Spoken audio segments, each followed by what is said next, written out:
There we go. Looks like the video on demand stream is now live, so we should be good to go there as well. And so welcome in, everyone. Hopefully you're all having a fantastic day so far. Welcome in. Mr. Durbin, good morning. Welcome in. Hopefully you're having a great day. Zook, good morning. Hopefully you're having a fantastic time. And then, hey, Arishem, yeah, Arishem is a lot of fun. And as you can see from my rank, it did not do well for me last night. And then Tickler, you said, did you know that Australia is big enough to fit Australia inside of it? That makes a lot of sense whenever you put it that way. That makes an awful lot of sense. And then OG Nerd, welcome in. Hopefully you're having a great day. So yesterday we ended stream top 300, around 300. I think it was mid 300s. And we ended the night around 1100, unfortunately. It went as high as 1200 and then we kind of slowly peeled it back. It was just an unfortunate day for snapping like yesterday. We should have stopped way before we did. Mr. Fryer, have you workshopped any puns based around Arishem? I haven't. Nothing really came to the top of my mind. And then Soul Knife, welcome in. Hopefully you're doing well. Moritary Senpai, welcome in. Excited to see you. We're going to see if we can maybe rebuild our rank today. And so we're going to be running it pretty consistently. Moriarty Senpai, thank you so much for the Prime sub. That pushes us very early on with the Prime. I appreciate the support. Hopefully you're having a great day so far. And so with this build, we get a Hawk, which is nice. With this build, we can usually use our high Evo cards decently effective. So it's easier to curve out like the Misty Knight if you happen to draw into your Hulk. And this is the only one that I had success with last night. I went to bed on a 4-win streak with this one. Every other deck I tried, I absolutely got demolished. Whether it be a hard counter to Arishem or not, we absolutely got bamboozled. And so we're gonna launch this one. We have several different builds that I want to try out today. We're not gonna be shipping solely Arishem, but I do think he's really fun, and so I want to play a little bit more. See if we can climb with him. Moriarty, you said, I'm taking a break from Snap, but I always watch your videos when I have lunch breaks at work. I appreciate it. Sometimes there's several games that I'll watch the content for, but I can't play the game anymore. So one of the more nerdy ones that I do that for is RuneScape. I used to really like RuneScape, or what is now old school RuneScape, but it's just such a big time investment. And so it's something that I can't play, but I still enjoy to watch, so I understand. Zuki said, Arishem is fun. I think my record is 8 wins and 20 plus losses, but I'm not an infinite player. So I'm an average player on my best day. Yeah, and I think where his big strengths are going to come from is how, I don't want to gambit. I think where his strengths are really going to come from is how you can use the randomness to your favor. And so you can have those surprise play a lot of the time. I haven't tried Arishem Mill yet, no. And then Titano, welcome in. Hopefully you're having a great day. So we could always do Wave Gambit and hope that it doesn't hit She-Hulk. Or we can just pass here. We have the She-Hulk. We're going to absorb with Sunspot to the left. Yeah, the 37 power Hawk. Hawk right now is ridiculous. There's decks that are built solely around abusing Arishem players with things like Hawk. You have your Rogue. You have Mystique to like really double down on that. You don't even need any enablers, which is wild. Gale, welcome in. Hopefully you're having a great day. And so they do get the free raft resource. So we know that we're going to be able to win that one. We can also protect our 6-cost cards with this deck with something like Kyra. And then WJ Go. Yeah, the Star command is still active. If you didn't see it yesterday, we did do the sponsored stream, which was really fun. But downloading the game, checking it out, definitely helps me out and helps the channel out. And so I think we go Kyra and Gambit. We have initiative, so if they did like a Killmonger for some reason, or a Shang-Chi, that's going to protect this one. I feel like this should probably be a snap, but I'm just going to lock it in with this as it is. Odin wins.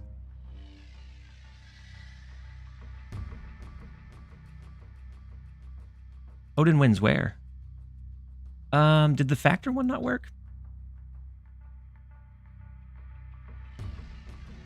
Let me check on the bot. Maybe it's because I was still updating it.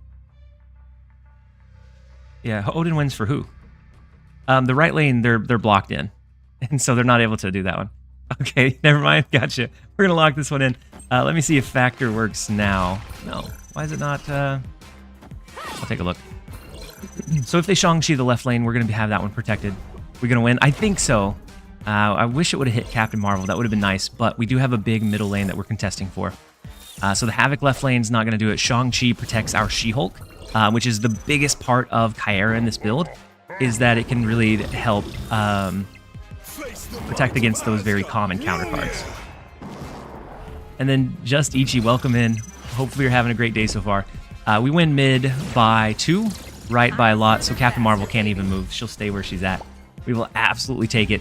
The Kyera in this build is what I was finding really helps me win those games, because almost every deck is going to be running some kind of counter component to what craziness Arishem can do.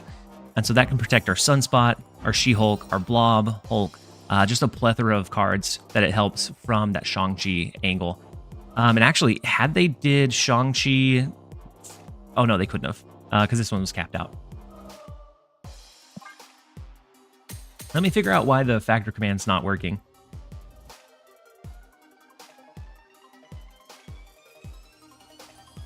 So the star worked. The Factor one didn't.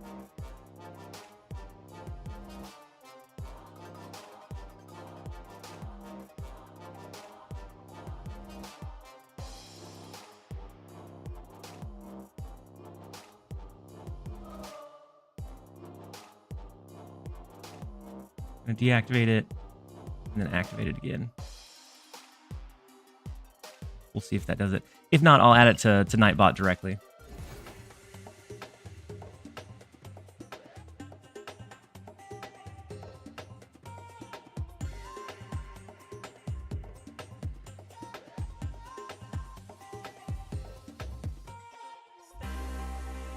Try it one more time. Okay, I'm gonna add it to Nightbot so that I have a little bit more control over the bot there. We'll go ahead and jump into the next match while we're setting that up.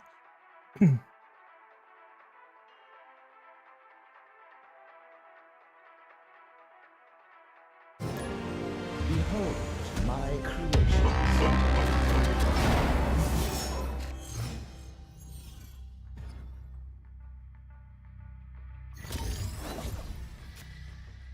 All right, should work now. I added it to Nightbot instead of the Stream Elements bot, which is strange because it should have worked with the Stream Elements, but we're good now. We're going to go ahead and ship the Sunspot to the left. We have a lot of extra energy. Zook, thank you so much for the 6 months as a Tier 1 sub. That is a huge vote of confidence for me in the content, and I appreciate you being here. Hopefully you're having a fantastic day so far. So the Mockingbird in this deck can typically get decent size. I know in my original builds, I was building away from the Mockingbird element. Ooh, we do lose the Sunspot ability to scale, which is unfortunate to the Red Hulk, or to the Red Guardian. Oh, a second Mockingbird is fantastic. Let's play the Coal Obsidian to the left. It's enabled by the Sunspot, and we don't need to float any energy here. And so the more cards we can play that are generated, the cheaper our Mockingbird's going to be.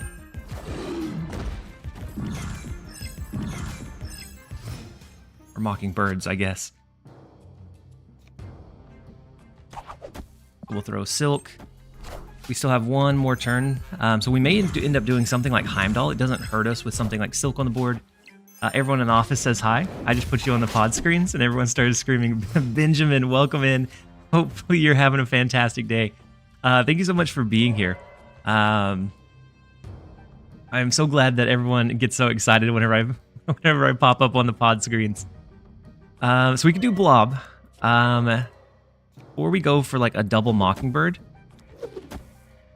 into a Blob on the final turn is the direction I think I'm going for. And I want to do this right lane last, just in case Silk for some reason bounces over there. I want to make sure that we push it out so we have a little bit of flexibility. And then Thiel, thank you so much for the raid. Hopefully you had a fantastic stream. Raid coming in absolutely so early in the run. We just started up, but we are high in spirits. We dropped a little bit of rank yesterday after after stream, but we are looking to get it back as quickly as we can.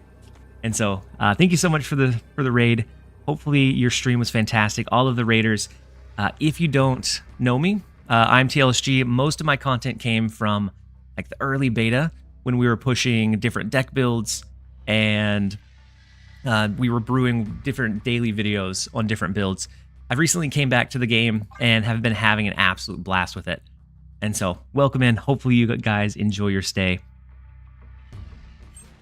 Love Arishem for now. I love it for now too. I think it could be one of those cards that at some point it gets a little bit too maybe tedious, and like if it's too common, then I could see it being definitely annoying to play against. Skills, I follow you on YouTube. Perfect. I love to hear it. And we did recently start up doing the streams too, so they're very similar vibe, very like wholesome, very cozy. And so we also typically do some higher level snapping. We're trying to drop back below 1,000. We were ranked 300 yesterday, and we went on a major tilt session after hours, and we ended around 1,100. So we're on the upward climb today. Cal Rosie, it's always a great time when one of the best snap streamers is live. Great deck ideas, amazing vibes. Cal Rosie, I actually brewed up several for today. And so I have a mill deck because I'm really curious if mill still works with all of the Arishem that we see. And so it'll be fun to try out a few different ones. I also have an anti-Arishem like Silver Surfer build that I think might be kind of cool.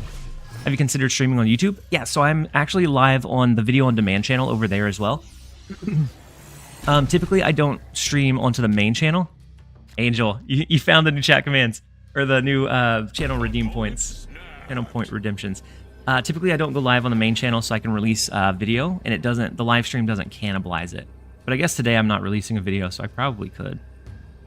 But I am live on the video on demand channel. Thank you for the hydrate reminder, Angel, and welcome in. And then Flying the Bomb, he said, I stopped playing about 10 months ago. You're one of the few Snap creators I still follow. I appreciate that. Snap can definitely be one of those games that you don't necessarily have to play it to enjoy watching it. I do that for some of the games. I was telling chat earlier, old school RuneScape is one of those that I don't have time for because it's such a big time investment. But I still enjoy watching and seeing other people play it. And then S. Besser, welcome in. Zuki said, I found you on YouTube about 4 to 5 months ago, before your break, and when you disappeared. Oh, I'm sorry that I didn't intend to go on the break. It wasn't something that I meant to do. It just, I kind of hit a breaking point. Yeah, the Negasonic on the Sarah was big.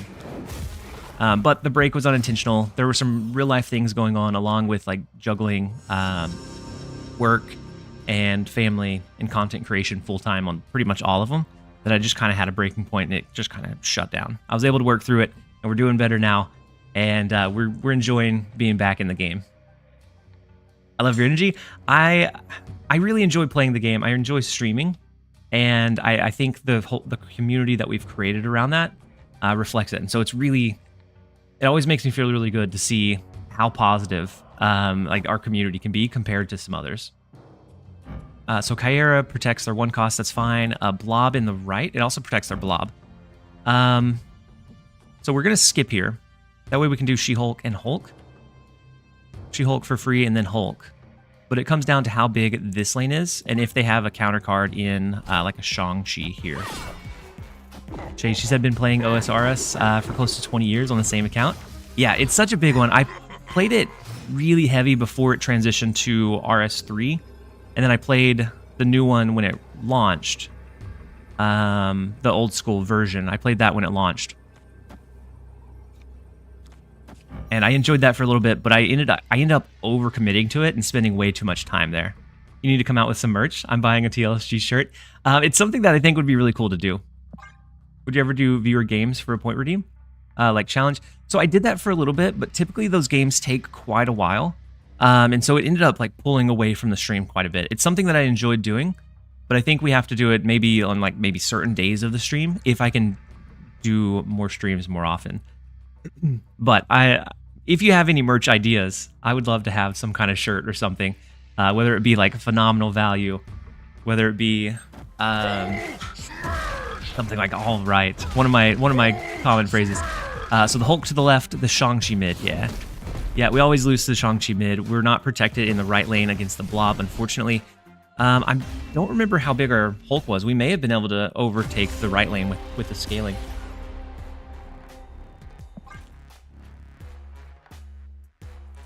Make a long time no see shirt. We could do a long time no see. That'd be a simple enough design. I think it'd be fun to do. That was an Arishem Shang-Chi. Yeah, it's okay. We're starting off. It's gonna be a positive day regardless. Yeah, you definitely need the Wong. I feel like Wong is like the avatar of my channel. I like the logo you have right now. So just like a TLSG snap, like kind of keep it simple, like on just a t-shirt with the logo on it. If we end up getting She-Hulk, we can do Infinite plus She-Hulk, which would be a pretty big last turn. You can make a channel point redemption to challenge you. I did have one, but it ended up getting used too often. So maybe I had the points too low for it. I don't know.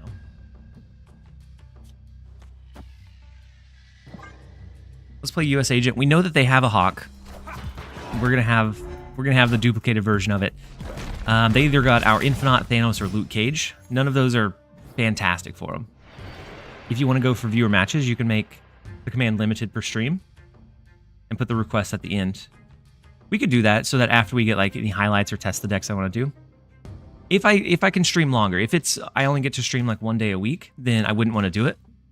If I get to the point where I can do consistent longer streams, then yeah, I definitely want to. That'd be something I'd add back in.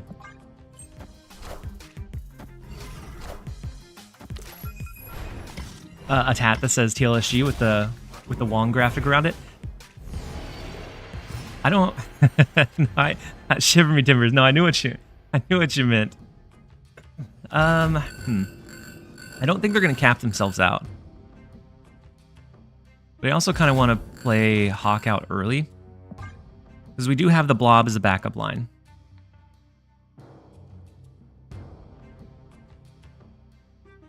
Yeah, it should definitely help to make the stream more organized, and then some routine will be enjoyable. Yeah, I agree.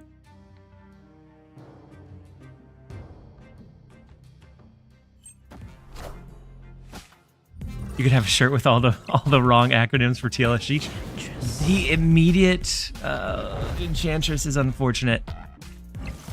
Oof. Well, we got that one out of the way early at least.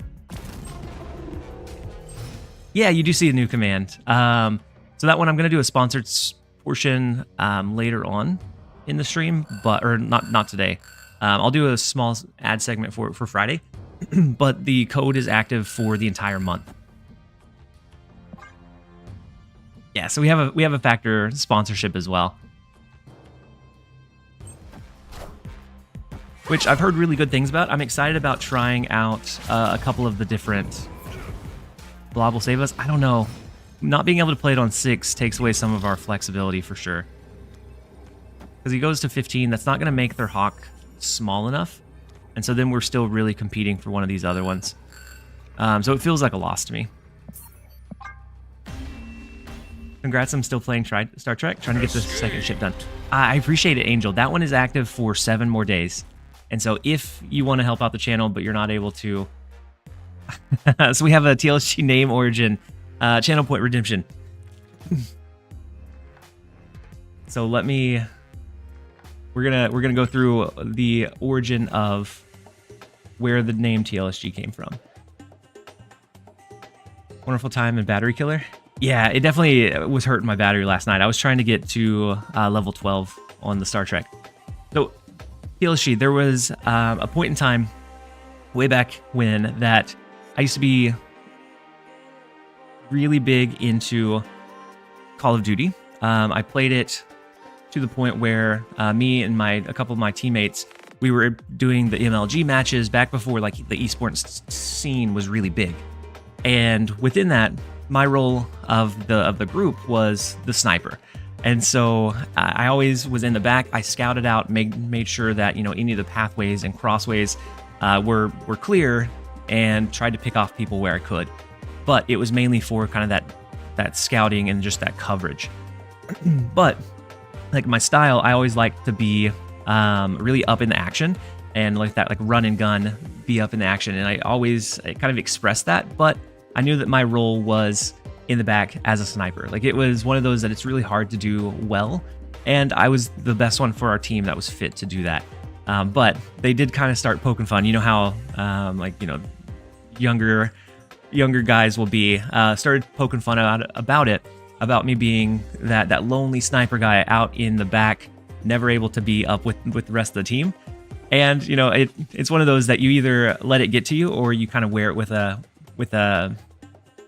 you either like shrug it off and like lean into it so that it's not necessarily as hurtful. It turns into something that's more fun instead. And so TLSG, I kind of shortened it, and I put that as my clan tag for a while. I ran around with it, and it just, every game that I played after that, the acronym stood on for the lonely sniper guy, because I always wanted to be up in action, but was never able to be up there because my skill set was more in line with like the sniper in the back.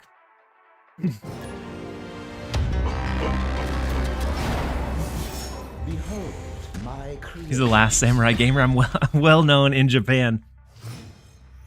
WGO. This might be the best one I've heard.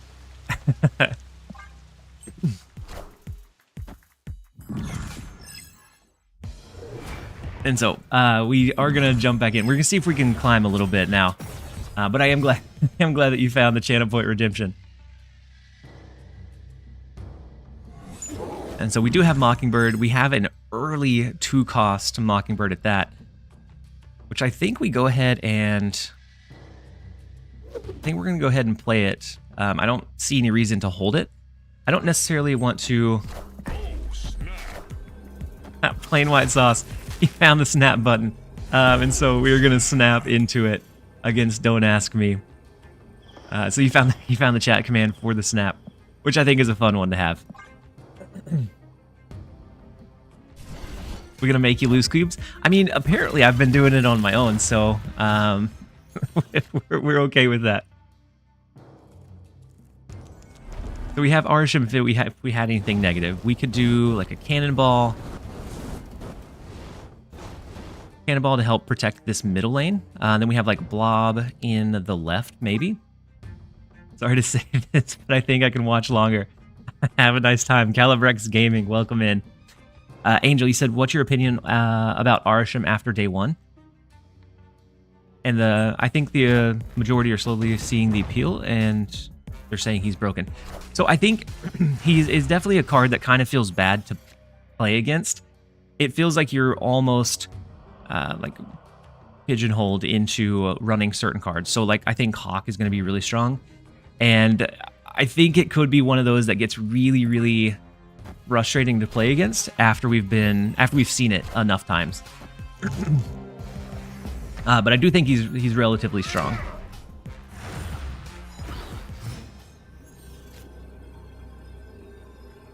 So we do have Kyera if we wanted to protect our 6-cost card. So if we were afraid of Shang-Chi, but I don't think we are. I think we're more afraid of... Honestly, I think we're more afraid of something like Hawk coming down. We're going to do Blob to the left, She-Hulk mid, and we'll see how it goes. Because this one should be 15, bringing us up to 30. A singular snap, or a singular Silver Surfer, would bring them up by 6. We'll give it a shot. That's what I was thinking earlier today, Cal Rosie. I don't know how you nerf a card like this. Oh, priority in use? Yeah, that's true. I don't know how you nerf a card like this. With his effect, you can't really take his power down because his power doesn't matter. You can't really generate less random cards. I guess the lever would be how many random cards are generated. And so you could increase it from 12 to like 18 if you feel like you're getting your core pieces too often.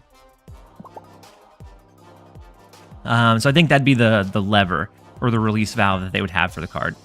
Yeah, if he shuffles 24, then it turns into much more of a District X game. And so that would be like the first take, and then the other one would end up being like a complete rework. Yeah, but I think with enough randomness, it takes away how OP it can be. Because the biggest like piece for him is being able to have like your blob, being able to have your sunspotter, those things that are early. And I do think energy cheat is incredibly scary and very powerful in the game. And so it's one that anytime a card releases with like discounted costs or extra energy, it's one that should definitely be looked at. Sleeper, no. It absolutely tanked yesterday.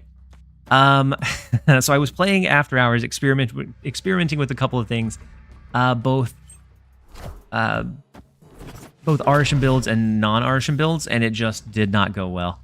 It was an awful time. I have never had such a drop in rank. I went from rank 300 to around 1200 before like pulling it and climbing it back. And so we're here to rebuild. That's why the name of the deck is Rebuild the Rebuild. And because we had several built in, and this one just ended up, we needed to rebuild even further. Yeah, it's a few hundred SP for sure. So it was several 4 and 8 cube games. It did not swing in our favor at all. Weird that cooking decks leads to a lower rank. Yeah. Normally it's not as bad, but these I felt like I could win a lot of the decks or a lot of the matches, and I would end up getting hit by like not a nihilist. The fart cloud. I can't. His name, Eliath. His name escaped me for a little bit. I ended up getting hit by Eliath, and it just makes it almost unwinnable at that point. So we could do Magneto, which would change the left. It'd pull him over. That'd be after they buffed up with Hope Summers, though. We could also do something like Mobius. I kind of like the idea of getting a powerful thing out first. I found Arishem decks stick around longer, hoping some good ones come. Hoping some good draws come. Were you playing the Loki Knights deck? No, I wasn't even playing that one, sadly. Ooh, so we actually do cap them out in this left lane. The Nebula, we still have to worry about how high it can scale, but otherwise, we're good over here. And they did take out our Sunspot again, which is kind of unfortunate.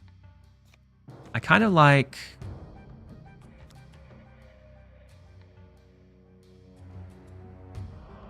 So if we play one over here this turn, Moon Knight will discard one of these cards, but I think any one of them would be fine. This would bring us to 21. They wouldn't scale anywhere close to it. I guess even if we don't play over there, 2 more turns of not playing cards would be 14. It'd go to 16. So we don't even need to push for the left lane. I think we have that one. Patriot, yeah, Patriot buffs the Sunspot too.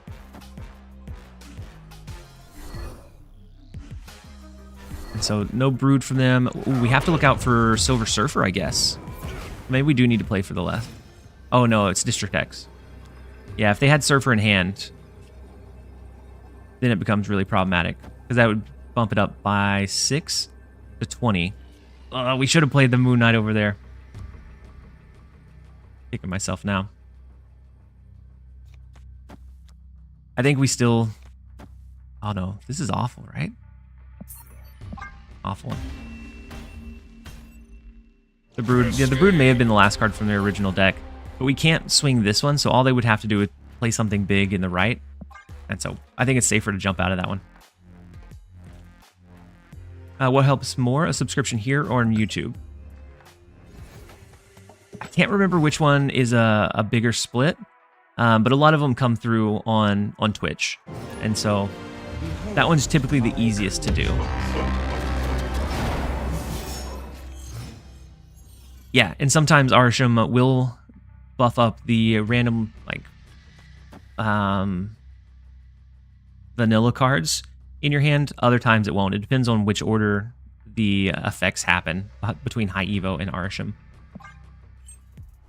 Hey TLSG, so good you came back. I'm really glad that I came back too. I've been having an absolute blast with the game again. You can see that we did drop a few ranks, but we've been having a really fun time. Regardless of if we're winning or not, we've been absolutely enjoying the grind for sure. And so I'm glad that I came back too. I'm glad that I haven't had an audience to come back to. I one-tapped Ari and still opened for the rest. I ended up with 4 new cards. The random was Fastos. That is a huge pull. I don't think I've ever pulled an actual card that I could utilize from random, unfortunately. The good thing about Mindscape is we can get rid of most of our cards, especially with kind of how low our curve is. We have Kyera, which will protect our 6-cost cards, our Misty Knight, and Mariah Hill. Love your positivity. It's infectious. That is one of the best things about my community is how positive they are overall. So I think it's one of those that, you know, like we build this brick by brick type of thing, but it definitely comes through and shows in just the community overall. Testing loses ranks, but you were the first to figure out the meta or counter often. Yeah, and a lot of times I don't lose as much rank as I did, but this time, yeah, I lost a fair amount. So we would have to float and get extra energy in the left to compete against the Hulk. We have Blob, but we would be sending them Shang-Chi. So I almost think it's something like this. Goose, Zabu, and then we're looking for low cost stuff. Because we would limit what they can play over here. They could play Arishem over there, though. Because it's not within the 4, 5, or 6 category. It's the 7. But either way, we do need to float energy to potentially get an extra point on the kiln lane. Oh, you have... Oh, okay. That was a good call. You have Shang-Chi. You don't have to worry. Or you have Kyera. The Quinjet. Ooh, the Quinjet makes it 6, right? The Arishem will cost 6. They won't be able to play it in the Goose lane. That is a huge top deck. And so I think something like this is what we go for. That reduces the power of Ronin. They could do Shang-Chi, but that's only a handful of power. And we did get the buff over here. So there's a chance that we just outright win the left lane. It's not great, but I think it's what we're going for. It's either that or we do...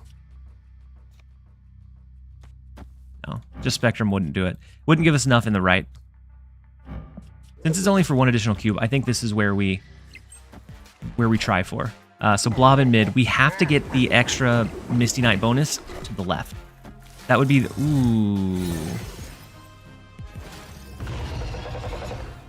Ooh.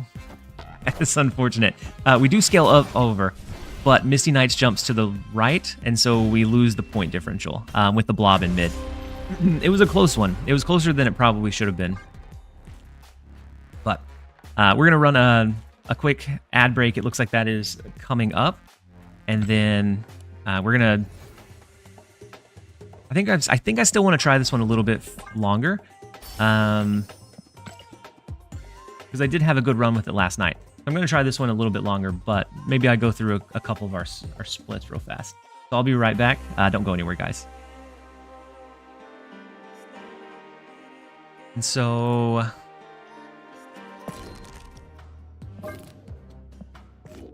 It's our anti-surf. So I have about 3, 4, 5... I have about 6 decks that I want to test out today. That I think might be okay into like the current state of the meta. And only one of them is running Hawk, and that's the anti-Annihilus, anti-Arishem. I guess it's not Annie, it's Ari.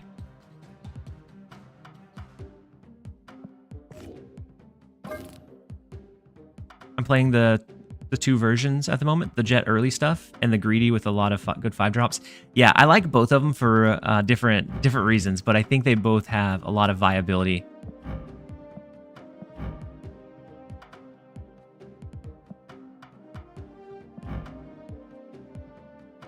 Wait, how have I never upgraded High Evo? It's for how popular and strong he was. We don't even have enough to split him. Misty Knight, we have plenty. I've never split her either. Kyera, I think Mockingbird, we're getting close. Then Hulk. Yeah, Hulk we're looking for. One. I like the max correct one, but we may switch to the baby one for a little bit. Let's split it, see what we got. Have you had many variants from all those season caches? I had either 3 or 4 from the season caches, which was kind of surprising. There's some months where you end up with none, and so I was pleasantly surprised. We've gotten either 3 or 4. I ended up losing track, but I think it was 4.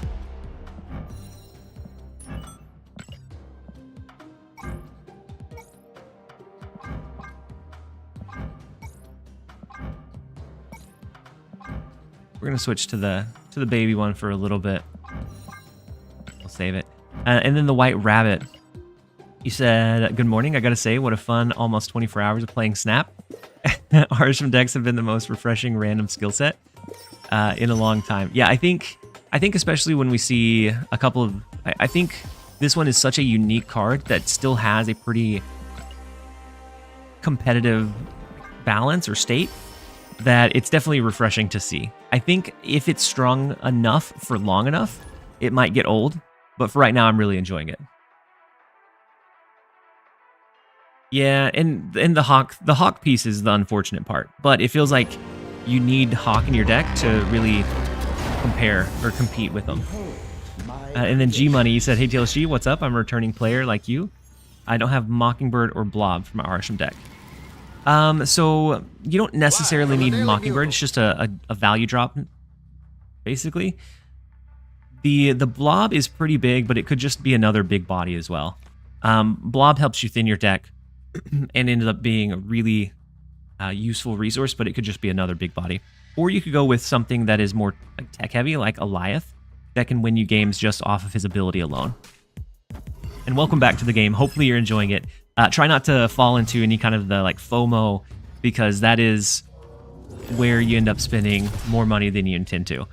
And so just enjoy the game, enjoy the grind, and you'll catch up eventually by design. You'll get the cards that you need.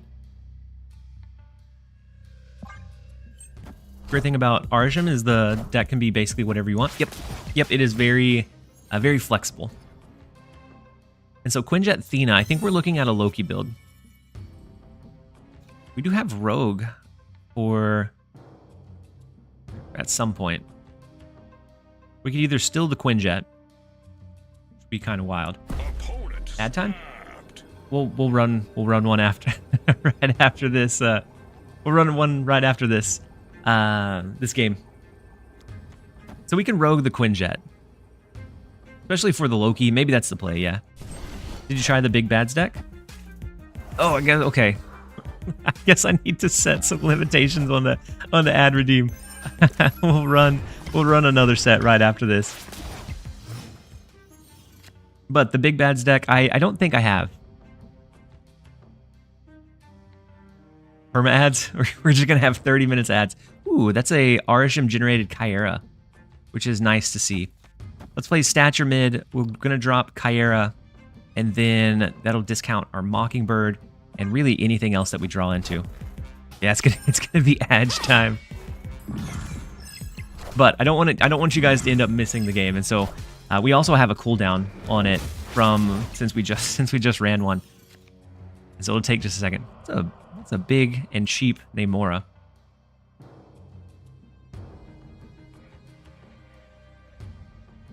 I had no idea what it was. Yeah, so it's a chat command. I may take that one off because I can't do it like right away.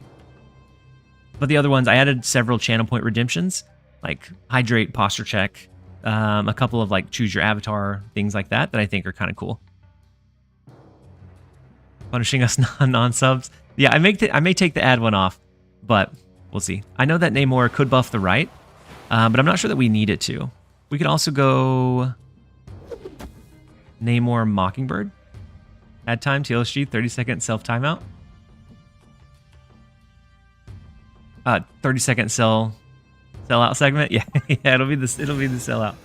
Why not? Oh, I guess we could do it left. Yeah, left would make more sense. Lock trim. And so it's going to steal our Kyera, unfortunately. So our 1-cost cards and our 6-cost cards are not safe. And there's our. We drew our own Kyera. But we really need to be able to play the blob.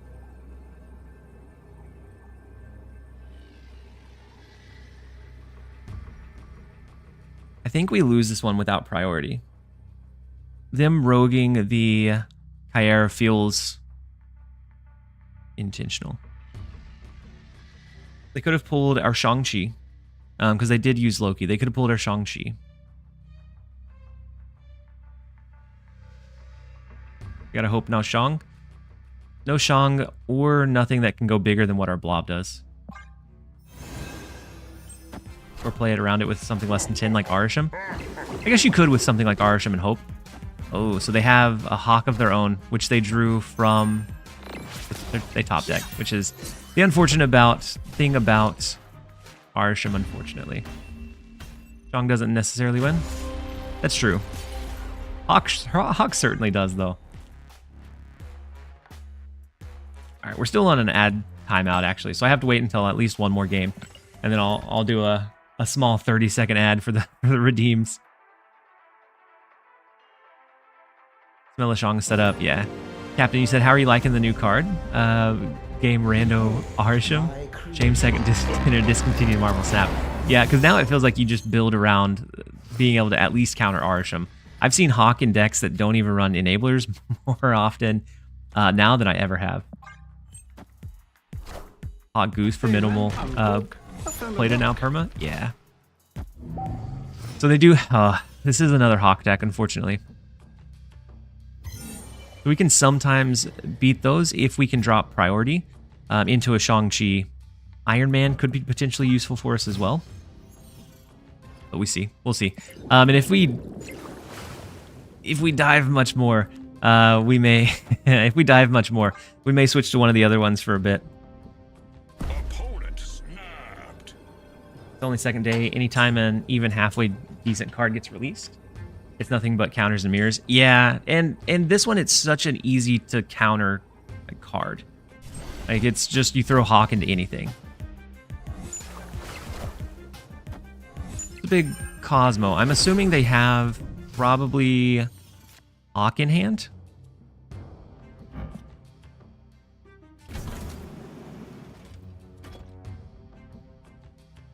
We could either go Iron Man now. That doesn't allow our Hulk to scale, but I think we go Iron Man because we're going to need to be able to beat a big Hawk in the left lane.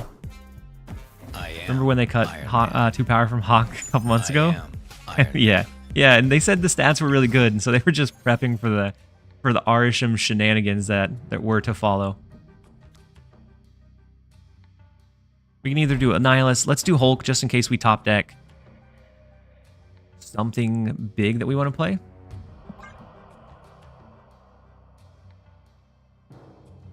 The card is random though, so it doesn't... Yeah, it doesn't feel repetitive, but playing against it, what feels repetitive is that there's so many just heavy ongoing decks that we're going against now. I think that's the piece that feels kind of unfortunate. Yeah, the top of the ladder, and I'm not in the top anymore. We were like top 300, and we've fallen off. It's super hard. And so I think Annihilus...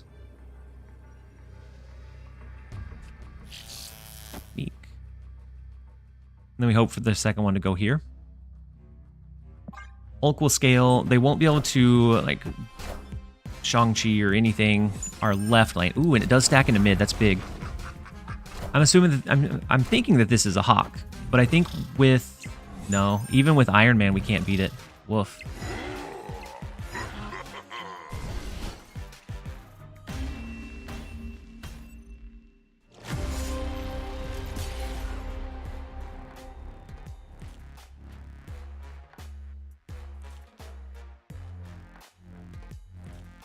Yeah, with the Widow's Bite, we could send it over.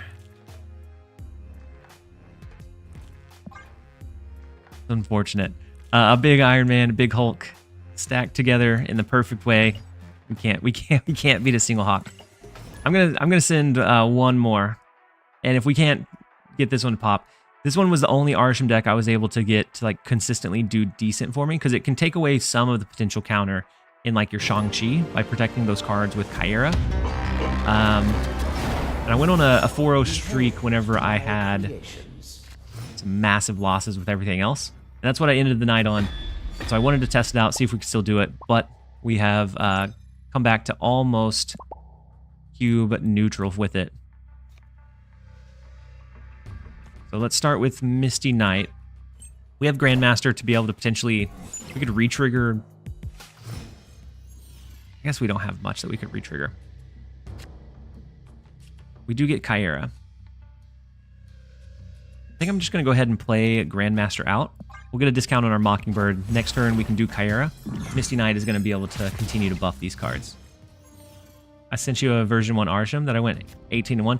I definitely think Arishem is poised better in Conquest than on Ladder. Because I think on Ladder, you have the really direct counters so often. The next 12 hours will probably be the easiest climb of your life. Okay. For what? Watching this wants me to reinstall and hit Infinite with Hawk again? Yeah. Yeah, Hawk, Mystique. You can even lean super into it with like a Taskmaster to really be able to play all of them. So there's some big ways to do it. So let's do...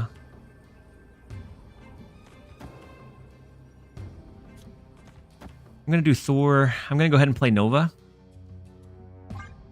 And they snapped into us, so they have a good finishing hand, I'm assuming. We do have Mockingbird that we'll be able to play into the right, and so I'm kind of saving it. That's last turn surprise style play.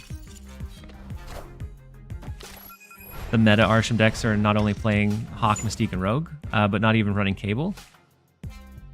Oh, but they're even running Cable. Yeah, yeah.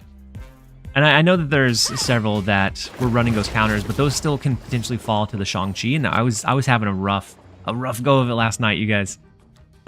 An absolute horrid time last night. And I tried a couple of those, like the Rogue, and I think by that point I may have been tilted and probably shouldn't have been experimenting with it anymore.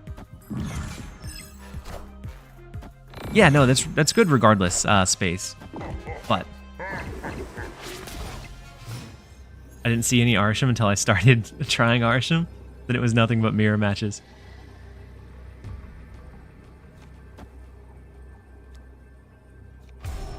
So it's a matter of, do we win these other lanes? We could either Mockingbird left if we assume that they're just going to leave that one alone.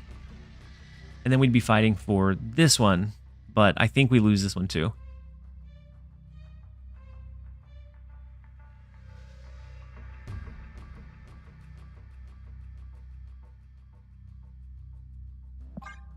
We're gonna ship it as our final set. There's the always a Hawk. That was created by Agent Coulson too, which is huge.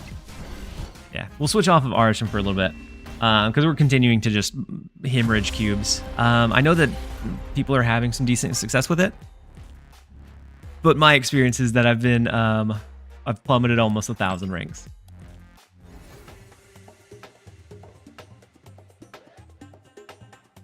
The all tech style. So are you talking about more like Leech, Legion, Eliath style? That was the first one I did. I got an infinite run on it.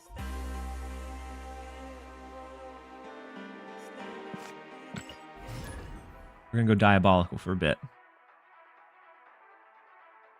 We're gonna switch over to the anti-Arishem Surf. And so it runs the Hawk package, not a lot of enablers, just Korg. And then it runs Crystal because our draw and getting some of those counter cards are going to be more important than it is for them. We have the Mystique in place to copy the Hawk. We have Black Widow to limit their draw even further. Hey, I found a rook. I had pretty bad luck with him this morning too. Yeah, mine was all last night, and I tried a bunch of different builds, and some that were working for some people. Just unfortunately didn't end up working for me, and that's fine. Yeah, Black Widow plus Absorbing Man. We also have the Hawk, which is also another big counter to it. And so there's a lot of pieces at play here. And so, oh no, they just did the point. I was about to snap on them. We're going to wait one more turn. Let's rotate, I think, the Brood.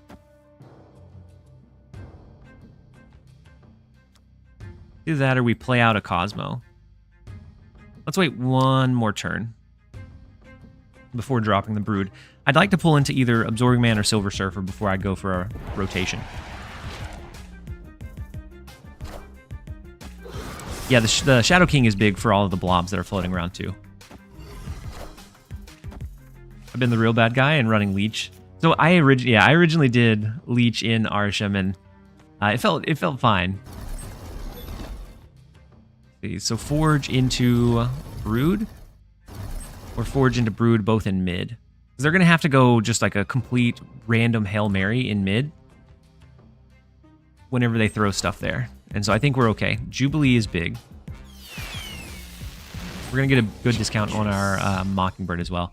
So the Enchantress Proxima is a good flip for them. So good high power play. The Man Thing, they have Demon to the right. We flip into Sarah, which is great to see. Throw in Grandmaster to get value out of your cards. Yeah, we could. And then into Black Widow. We love to see it even more. They will be able to rotate the Widow's Kiss, which I guess is maybe unfortunate. Then we do get our Silver Surfer. How do we want to set this one up? I think it's Hawk, Mystique, Mystique, Bird, Surfer, all in the last turn. I think is where our headspace ends up being at.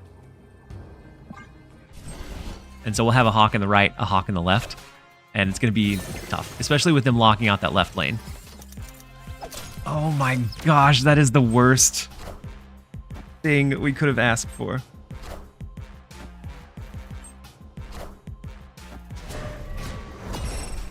Our luck prevails. It knows no bounds. Unfortunate.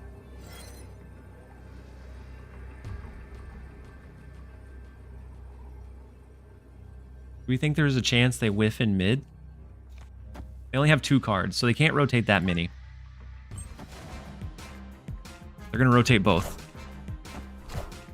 You're so unlucky today. What happened? I don't know. The game just doesn't want me to win. So Juggernaut, we need something small. Small, small, small. Blob is not small. We lose. Oh, no.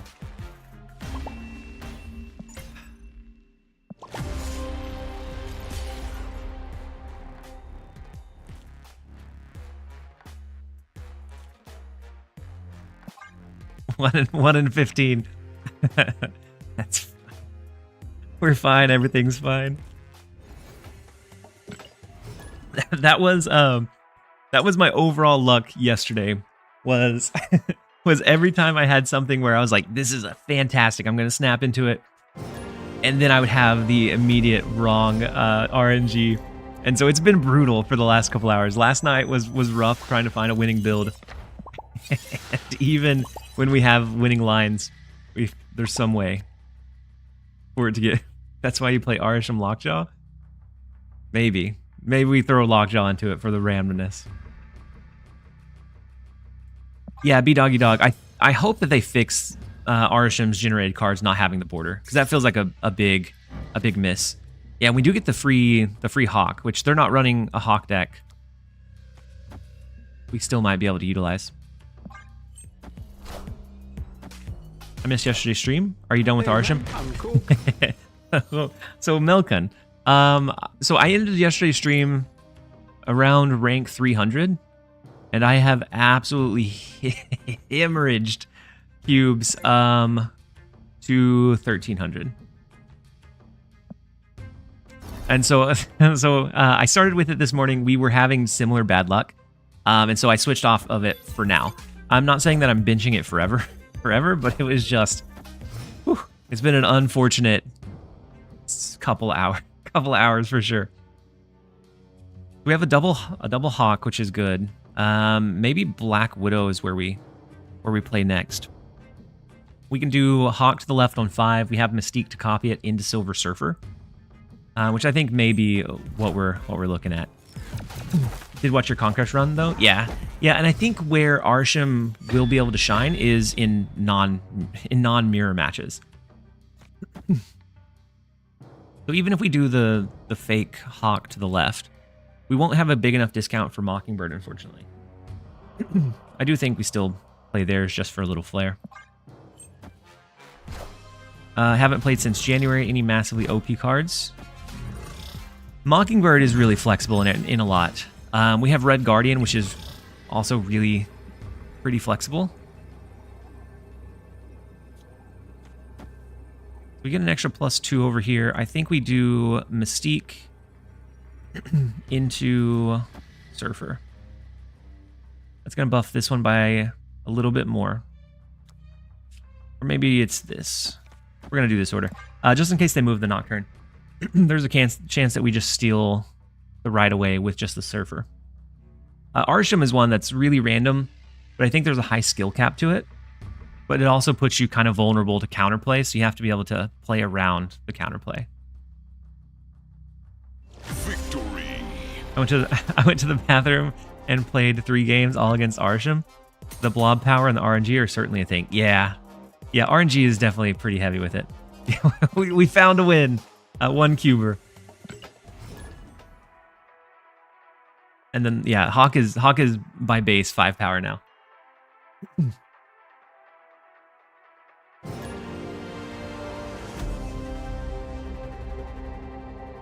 I found the Sarah control plus Hawk is probably better. So Sarah control, how heavy do you go on your techs? So are you looking at things? So I ran a little bit of one of those, and I kept losing to Eliath behind like an Invisible Woman lane, and it felt real bad. So how heavy into the techs do you go on your Sarah control tech? So we are against Arishem here. We're going to be able to get out an early Sarah. And so I do think we go Crystal. The draw doesn't mean...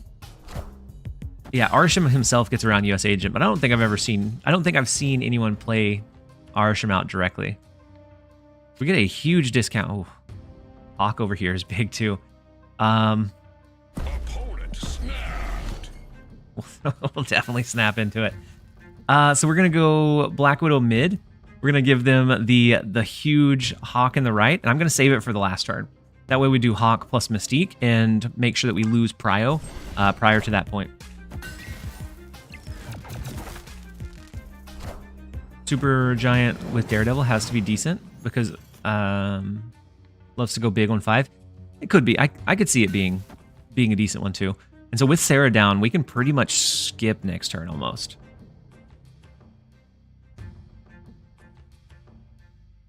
You think you should turn back to the old Hawk and or Zabu? I think Zabu could very comfortably be turned back to like an ongoing, but I think it's going to probably be pushed more for like an activate instead. That way you can play him on curve and activate it when you actually need it. So potentially 5 into 6 would give you the ability to do 2 4-cost cards. Yeah, 70 plus Hawk on Onslaught Citadel. Yeah, the Hawk is going to be huge in Onslaught Citadel for sure. Okay, so the double Cosmo is interesting. So we're going to Hawk one over here, and then Mystique would be here. GG's, I was Chibi Lover. My luck that game was unbelievable. Could welcome in. Hopefully you're having a fantastic time. I can't say that I'm glad that you wiped the floor with us, but I am glad that it was a good game regardless. And so definitely a good game. And I don't know if you saw our rank has suffered a little bit, but I always cheer on a good match. So I think Mockingbird, and then we hold the rest.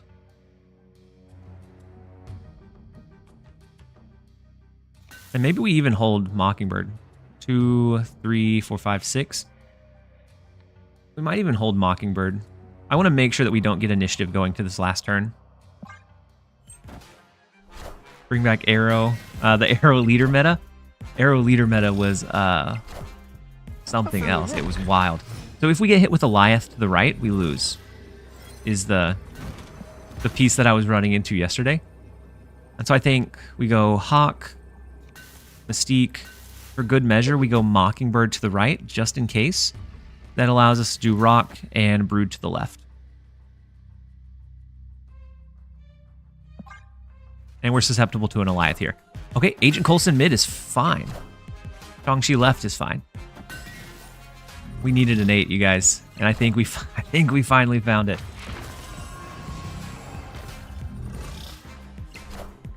turning our luck around.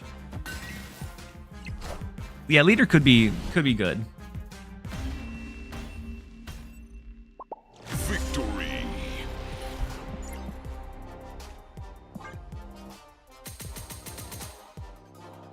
Yeah, we gave him the hawk for sure. The old hawk to a Project Pegasus later today. Once that comes out, I'll probably shift to Conquest because that creates so much craziness. Galactus is a viable like early game play, and just I'm not sure that I can anticipate what's gonna pop up there. Sawbear King, welcome in. Hopefully you're having a great day so far. We have been having a rough morning. Yeah, if that's the hot location, yeah, we're ducking out at that point. We've been having a rough morning, but we're turning it around. It's been positive even on the downward slant, on the downward tilt or slant. Ain't nothing gonna break my stride. That should be the song that plays on repeat behind us. We did finally find a win, which felt really good. Snapfan is usually right on those. Yeah, unless they do like a last minute change. Snap.fan is usually pretty spot on them. Let's do our Black Widow. We're going to give them the Widow's Bite, stop them from drawing. We have Mysterio if we ever wanted to enable the Mockingbird a little bit further. Trying to make the curve even heavier. No kidding. My rank looks like yours, but it needs another 0 behind the 1.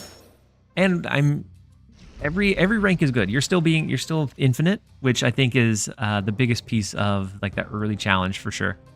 And so I'd say you're still doing great. Don't feel bad about the rank. Post infinite, honestly, it doesn't mean anything. It's just for fun at that point. Hey, man. Pegasus to bring the hero we need. Galactus to save us from Arishem. Potentially. So they get Brood off in the right lane. We have Absorbing Man, which could be pretty big going into like a Surfer Absorbing Man if we get some 3 costs down. Opponent snapped. The snap is scary. Nice Hawk to a deck. We have we needed some easy wins somewhere, Kenny. We needed some easy wins. And so something like this, I think, may be where we shine today.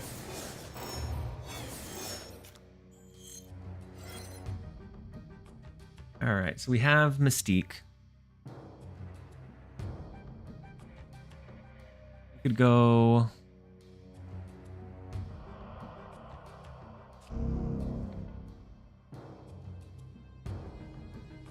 We could go for like something where we can play the Mockingbird for cheap. The cards that they got from us aren't fantastic for them in most cases. 3, 4, 5, 6, 7. If we keep this one free, we can do all 3 of these. But our Mystique's not going to give us a whole lot of value. We're going to do with this, see what we draw. +5 energy, and a lot of people are playing Legion. Yeah, so you might end up using Legion onto... Yeah. I found a rock. Onto Project Pegasus to get even more. Okay, so Big Hawk in mid, and they only have 2 cards left in their hand. How big do we think they are? They only have the 3 costs over here, which Silver Surfer would be scary into.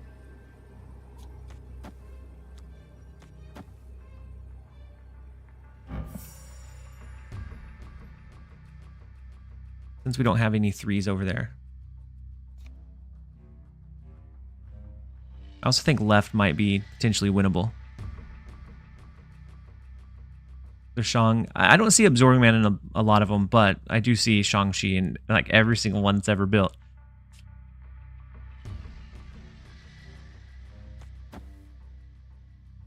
We only have 2 more cards of ours left. Silver Surfer would make sense, and that would mean that they could play here. We're only going to buff this one by a touch.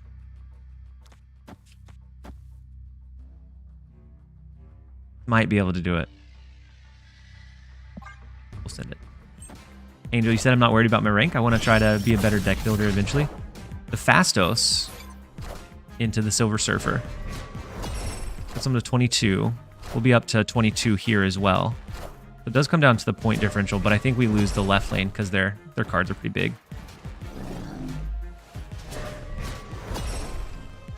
Oh, it doesn't. Yeah, it puts us up to 22, but we lose the other two.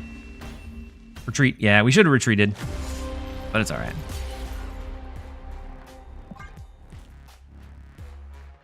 Said I want to try and be a better deck builder. Eventually, since my deck ideas get a good resonance, and my last guide won a contest. Nice, Angel. Yeah, and so the biggest thing about like building different decks is just kind of taking pieces that you know are strong and finding ways to make them work in kind of obscure ways. And sometimes you can build something entirely new. Why play the bite?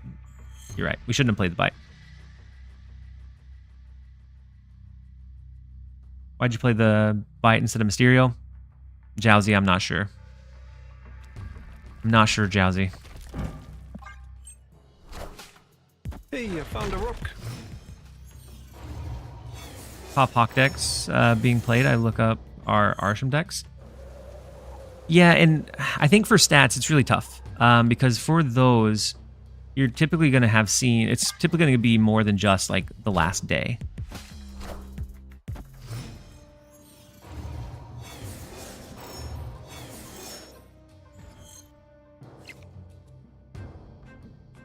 And it does look like we got a factor sign up. So whoever used the factor link and purchased your first box, I appreciate it. That helps support the channel more than I can let you know. It's a huge way to give back to the channel. Plus, I've heard really good things about Factor and their product.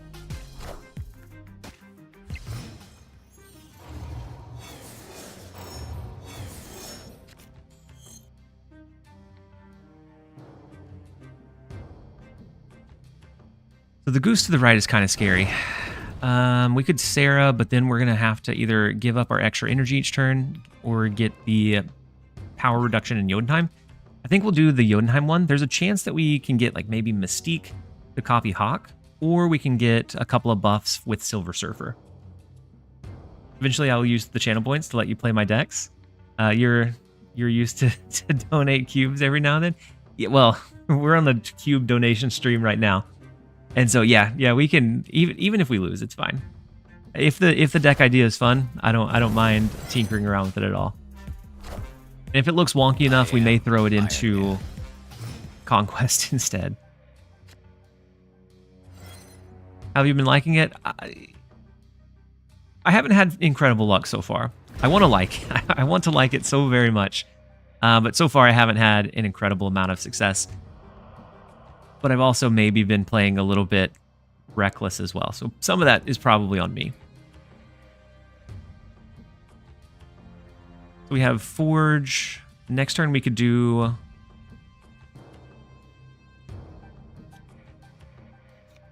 Maybe we go like Forge, Hawk, Mystique to the right next turn. Plus like a Brood and a Silver Surfer maybe? Wait, where's the Rock Slide? Against Arishem, we don't necessarily lean into it. I put Crystal in instead, or Black Widow. But you can... Oh, super unfortunate Super Scroll. Opponent snapped.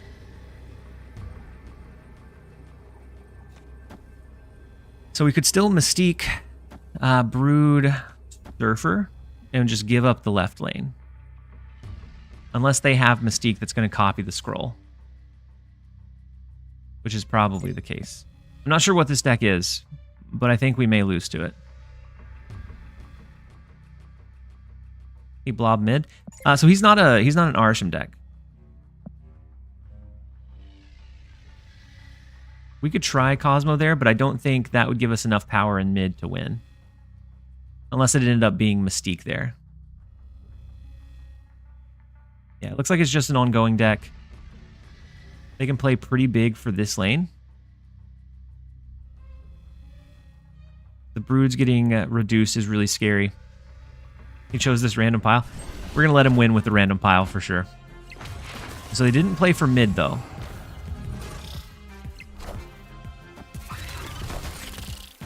So with Silver Surfing come down, we go up to 6. Oh yeah, they do have the Mystique. And so Cosmo right would have been the weird play, but it could have been the play. Do we? No. With Shanna, we do still win that one. Because Uatu was unfortunate and super negative in the right lane, bringing them down a touch. It did bring them up with the Ant-Man.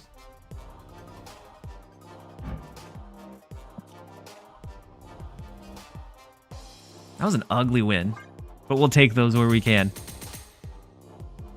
Puts us back to 8,000. I was like 8,200. And so that's our goal, is to climb back to it. It's definitely an interesting list, and we almost threw to it.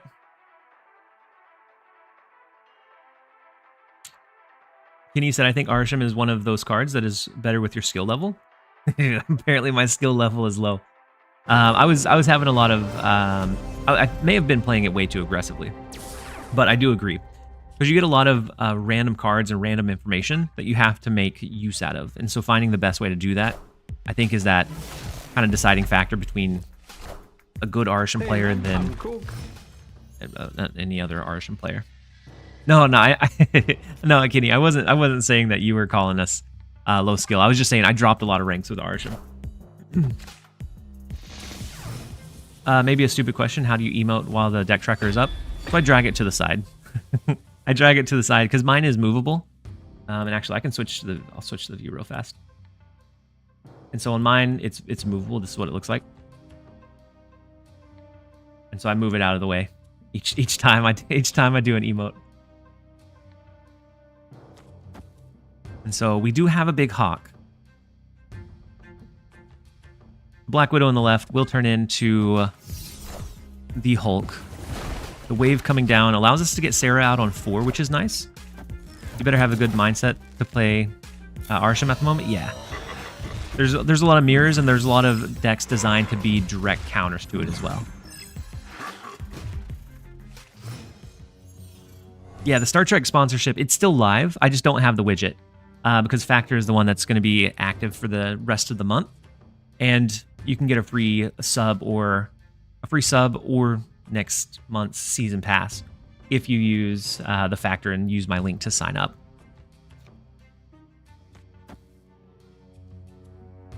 So we have Sarah for a discount. We'll go ahead and play that out early. They do beat us right now in the left lane. But what was this one created by?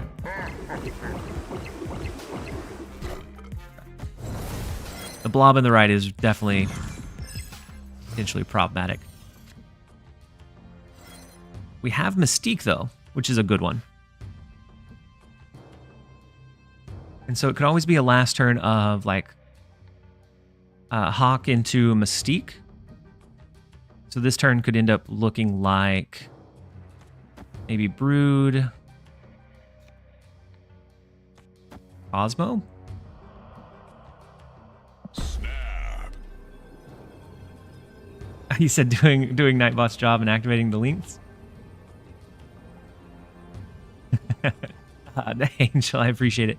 You like Cosmo left? So Cosmo left, and did we not play Brood? Cosmo, oh, left against Shang-Chi. Gotcha. The block against Shang-Chi? Yeah, that could potentially be it. We're going to have the free Mockingbird, so it's our Hawk plus Mystique. We'll play Hawk to the left, Mystique probably to the right on the last turn. The Legion came down. It doesn't really impact us that much. Yeah. So we do have the Mockingbird as that additional support. And so I think something like...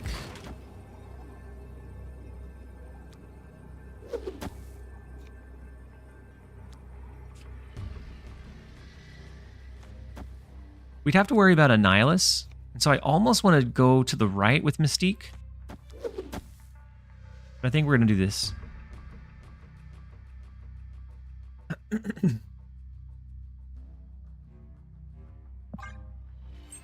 So that's a big mid. Another blob, which makes all of our Hawks tiny. That's an Arishem generated one and a blob generated one, which is super unfortunate because we're not going to be able to overpower the middle one.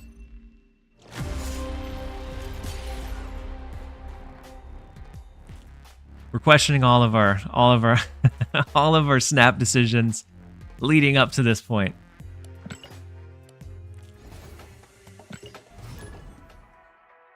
I know everyone else is having a really good time. They're winning a lot of cubes, but I just keep getting absolutely hammered.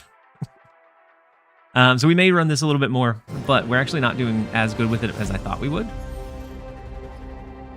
I said, I don't know. I don't create this list. Wait. I missed the original from Dr. I don't think I understand the crystal.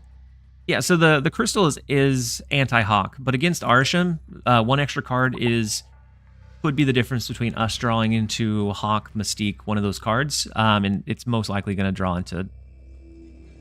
Are we going to do Infinite Run later? We can do another Infinite Run later. KXton, well, very well played. Thank you for popping in. Hopefully your climb has been going well. Enjoyed the match for sure. The double blob was wild. Not on my radar in the least. You definitely cooked us with it. Brunov, how are we doing? We're doing good. We're doing good mentally. Bad cube Ali. Our cubes are going down, but we're having a good time. So I think a couple of these have been unfortunate flips against the Hawk decks. Posture check caught me sitting like a goblin. Hawk with the Ravona package has been working. Yeah, and I think there's a lot of decks that can. I think I'm either playing a little too aggressively. Something similar. But no, I do think... I think there's a lot of decks that are viable. I had a quad blob game without Sinister London or Barge Sinister. It was insane with Arishem. A quad blob is wild. Ooh, the Quake is unfortunate for our poor little broodlings. Better than to be caught sitting like a mind goblet. That is true. You don't want to be caught like a mind goblin. And we're cooked again. We may run one of the other ones. I have several builds that I wanted to test out today.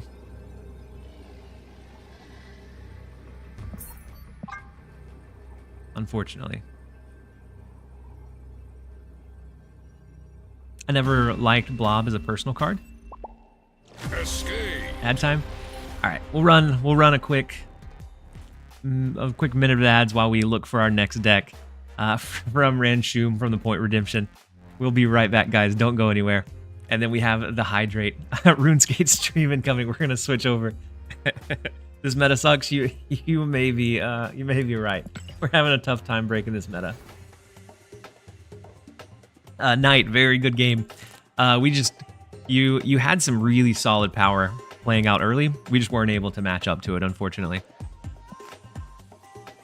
But very, very good game. All right, so I think I'm gonna try a little bit of Mill. We also have Agent Bounce, which I think could have a unique strength in the current meta, because I think US Agent was running out where he didn't really hit very many targets. Now with Arishem and with all the Hawk running around, Agent or US Agent has a lot of targets to potentially be able to hit. And so I do kind of like the idea of adding him back into some decks. Let's try a little bit of Mill. We're going back. I got to go to a comfort list at some point.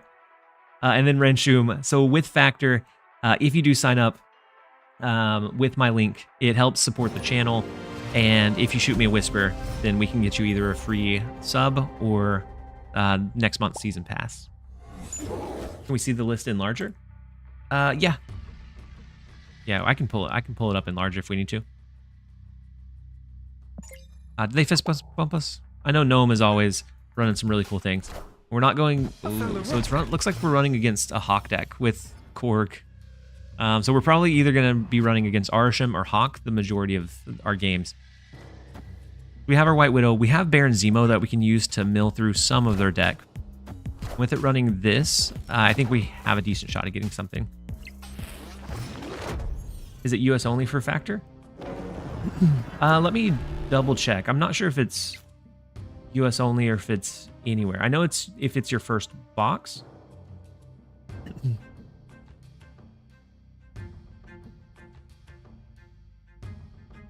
Yeah, unfortunately, it does have to be from the U.S. to count in the fine print. We have Fastos, so we're gonna drop him just to get some value out of him. I'm just curious if you run the old list still or did changes to it. Which one? Any recommendations for getting Adam Warlock to work well in a deck?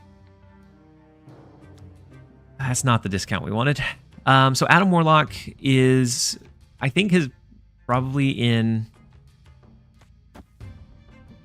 I would say probably in like an Arishem build would be your best bet because he's so slow at 5 cost. Huge upgrade recently on that White Widow split. Yeah, we had a big upgrade on it. And so I think Arishem's probably his best home, and even that, he gets cut most of the time. And so the Rock Slide's unfortunate. We have Baron Zemo to steal some of theirs. Angela. Angela's not a bad hit for Baron Zemo. And then if this goes up much more, then we could always Shang-Chi it. Opponent snapped.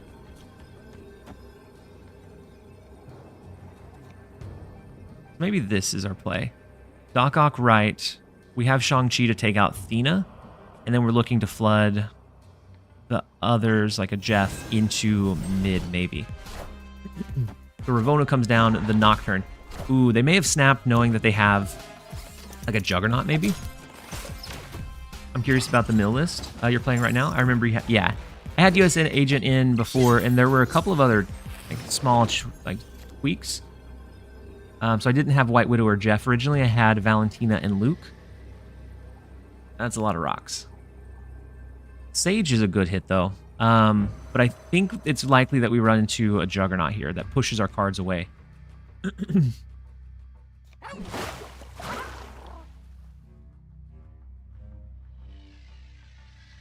Is it worth a risk of a stay? Probably not. Kill mid so the Shang-Chi kills the monster. We couldn't have played in mid last turn. Yeah, I did see the Bully Maguire one as an emote. We're unfortunately going to have to retreat out of that one. They could have been angling to do like an Iron Man with the Kitty Pride, but weren't quite able to make it happen.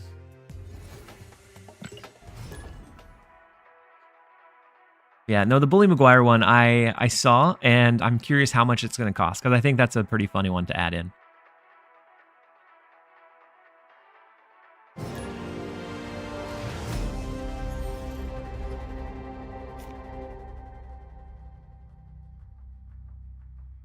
Sinister London could be solid.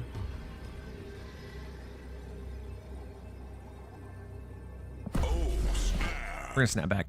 Our opening hand's not great, but we do have resources like Cable, Gladiator, Yondu. That's great. We also have Fastos on 3 that we're going to use probably into Sinister London unless we have a better line. Yeah, I haven't been able to bring myself to buy any of the emotes. Like, I would like to have the unique ones, but 2,200 gold is so expensive.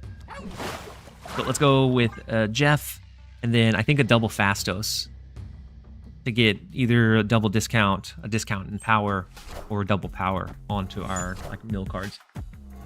Yeah, the 2,200's not worth it unless you're just kind of wailing out. $30 buys you 5 emotes. I guess it's not that bad whenever you kind of break it down to a per emote cost basis. It's a lot of gold when you could look at progression instead. Has anyone recently had Rogue hit a blob? Yeah, so Rogue hitting a blob is really funny because Rogue, the text says copy their ability or copy their card text. And so it copies not only the ongoing, but the on reveal of it as well. And so the Cosmo is unfortunate. I think we're stuck with just like a Cable, or we do Baron Zemo to get their card out on the board. We can guarantee that our Doc Ock and other card goes over into Kunlun, potentially. 6 gold passes or $5 each.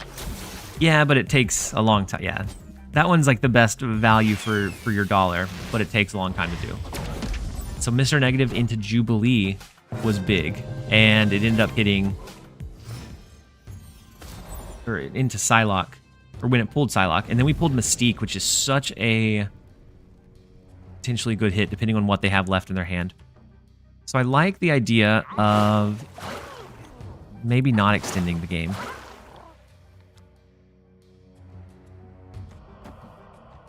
I think it just becomes like a Doc Ock and then a Red Hulk.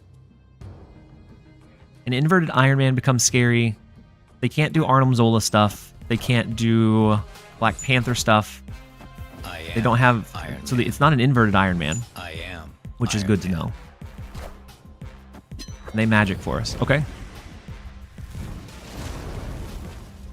And so I'm curious what their big power push for this lane would be after that.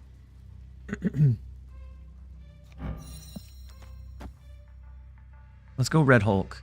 We can always move one Jeff over to get the bonus, move this one out, and get the extra duplicate to the right. Onslaught. Would be 7, 8, 9, 10, 11, 12, 13. Living Tribunal, maybe.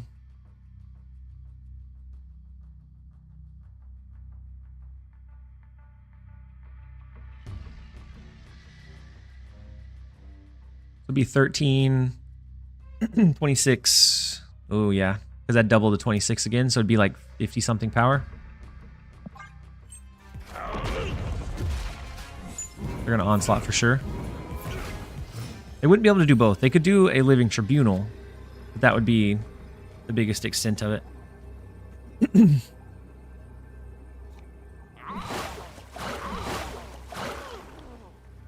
I always forget how the math works.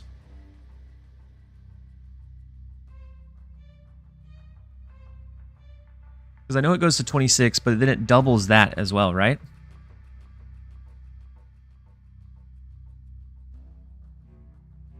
We go up to 52. Yeah. We don't win this one either, unfortunately. Because the 6 extra here is not gonna... No, it's gonna be another retreat. Escaped. Widow, we can't Widow, right? Because of the Cosmo. The bestest of boys guarding their lanes. They could have Tribunal as well. And 9 and 9. Maybe we could have beaten it.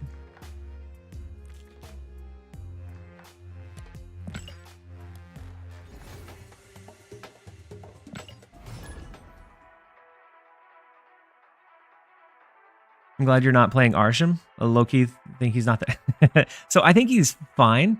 But I think he also has a lot of like glaring counters. So I think like Hawk is one of those big ones. And we may have... we're still on the hemorrhage. We are bleeding cubes. Double Tribunal was only 21 each lane. Does a negative... They could have had an Onslaught. If they have Tribunal, they may have Onslaught as well. I'm not familiar enough with that deck. Let me look on Untapped to see. Negative. Iron Man. We saw Cosmo. Yeah. Yeah, the Tribunal build that pulls up has both Onslaught and Living Tribunal. And so I think we very likely could have seen it. TLSG, we doing mid in the midst of the Arishem meta? Confident, I don't think is the word I would use to describe it. We're needing some miracles. The name of the deck is Can We Still Mill? Yeah, and so far we haven't been able to do anything, which is kind of the sad part. And so they copy our Doc Ock, which gets a little bit scary. And I'm not sure that Fastos is the answer for this one either. Or for this matchup next necessarily. Opponent snapped.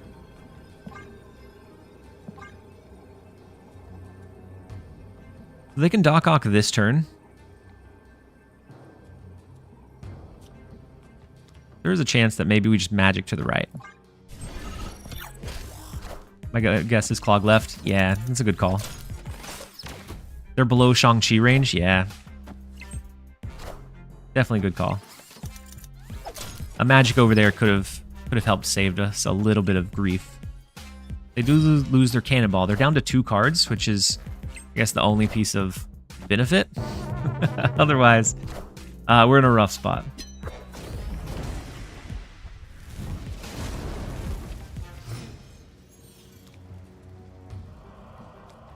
Cable's helpful.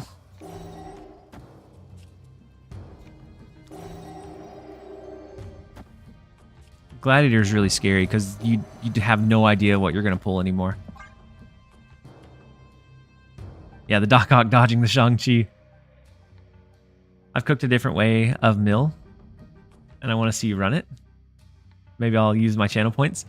Is it like a hand discard style where you're using like Silver Surfer? If so, those work decently well. In a world where Arishem has so many, so I was running the counters to it. I was running Hawk, and got absolutely bamboozled, and ended up losing more cubes than I did just running the Arishem. And so I figured we gotta try something.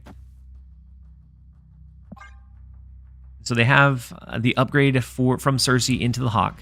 They only have 3 cards, so they'll have to play pretty heavy to the right. But can we beat what they play? So Loki is going to give them just 1 random card here.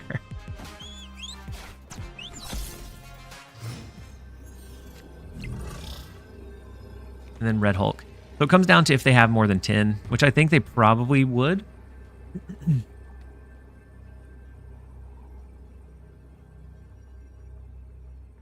I'm curious. Adam to Bomb, welcome in. Hopefully you're having a great day so far. So Cable mid's not going to do it. The Jessica Jones might, though, because this is just 10, yeah? Oh, wait. The Cable. Playing the Cable lost that one for him. Victory. So they played Cable. It milled, stole 1 card from her deck, making Hawk just under that upgrade. Sometimes we'll take luck, I guess. Sometimes we'll take luck. And then Oracle, he said, sorry, are we just ignoring the fact that Cable pulled an Arishem and Gladiator destroyed an Arishem? I didn't realize that it was that. Well, it destroyed an Arishem because it pulled Morph. They closed the game for us. Sometimes we don't have to be the closer if our opponent will be for us. We're back on that upward trajectory. We needed one of those that turns it around for us. Copium maybe, but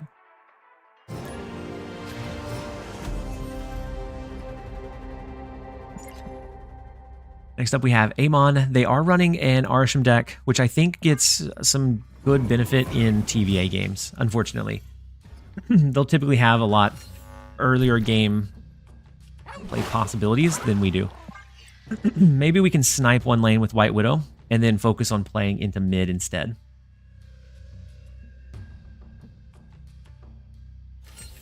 How hard was it for you to climb to Infinite this season? So it really wasn't too difficult to climb to Infinite. I think the bigger problem was once Arishem released. But the climb itself was pretty uneventful, I think.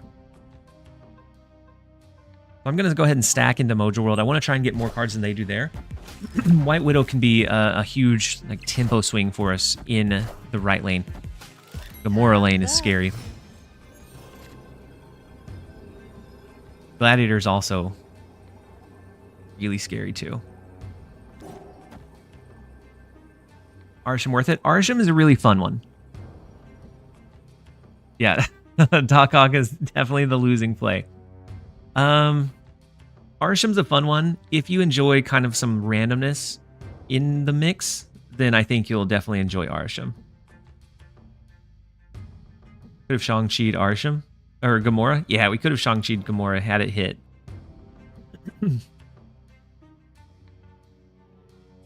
They have 5 energy here, which can do so many big power plays. I almost think they maybe abandon Mojo World and just play for the right. I'm not sure that we win this one, but it's all right. And then is the Star Trek going on? Yeah, so the Star Trek is still going on. if you download and meet those different ooh, they do a double drop in mid. Unfortunate. Juggernaut? Oh, okay. Juggernaut could have pushed us into mid and would have saved the day. But unfortunately, we went to the left. Wouldn't have saved the day because of Cannonball.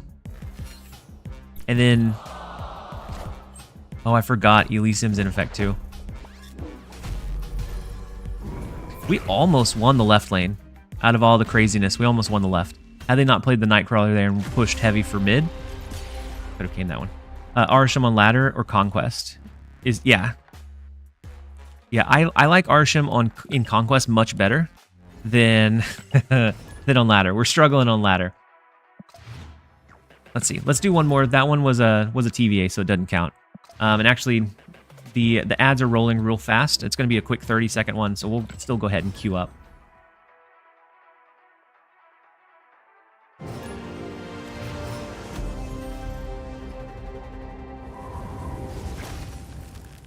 Yeah, TVA can definitely be problematic. Ooh, it looks like Stefan is having similar bad luck to what we're having. I think they were mid like 5 to 800 a couple days ago. I'm not a huge fan of running into Loki every game. Yeah, I think if Arishem is strong enough, long enough, it gets very old very fast. But otherwise, I think it's fun for now. We'll see if that fun holds true or holds out. I think we White Widow mid. This could be either a bounce deck, or it could end up being with Mysterio coming down. I'm thinking more in the lines of an Annihilus build. Yeah, so it doesn't force. So it goes before the effect reveals, unfortunately. So as soon as they stage that second card, it counts. So Baron Zemo is really good value for us in Luke's bar. I think I'm gonna Fastos, see what we end up hitting from it. I'm still not sold on Fastos in the stack. Sometimes he feels like he does nothing. The Rock Slide is gonna be interesting. So is it a Hawk Cersei Annihilus build? We do get the discount on Shang-Chi. Let's play Baron Zemo into Luke's bar so we can at least be fighting for it. Why'd you decide to add Fastos? I thought he might be a decent... yeah, it was great until we pulled Nico and changed the location. They get a copy of our Doc Ock. We get a copy of their Hawk. An anti-Arishem. So I played an anti-Arishem one that just... ended up hurting us so much. So if we think they're gonna Annihilus this turn, we can always do something like cap this one out. But that's a very scary and risky play because it would look something like this. But I think there's more of a chance that they do something like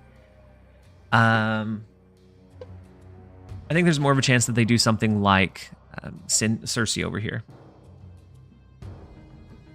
Ooh, yeah. I guess this and this. Yeah. Because if they do Annihilus, even if we block this one, we lose this one.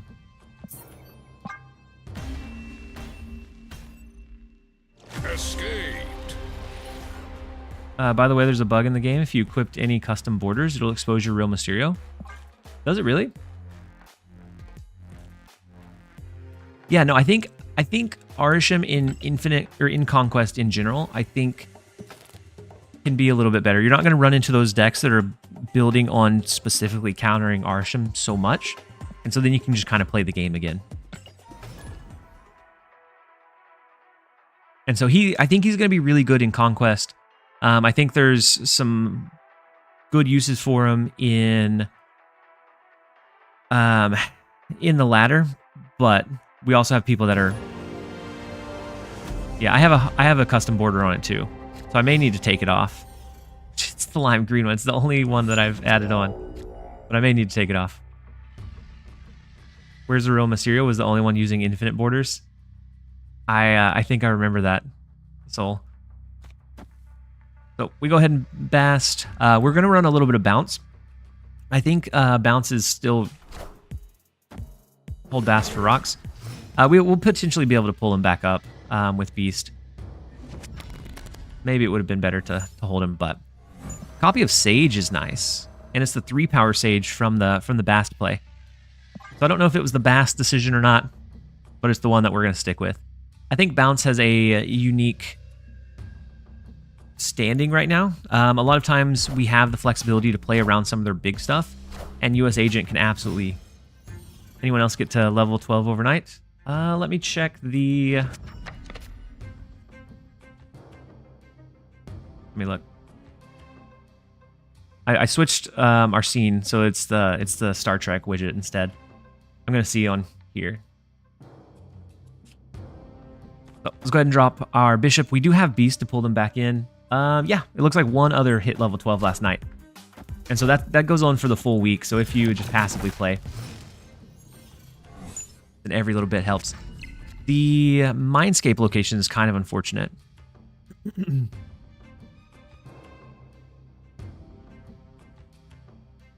We could always try to dump our hand.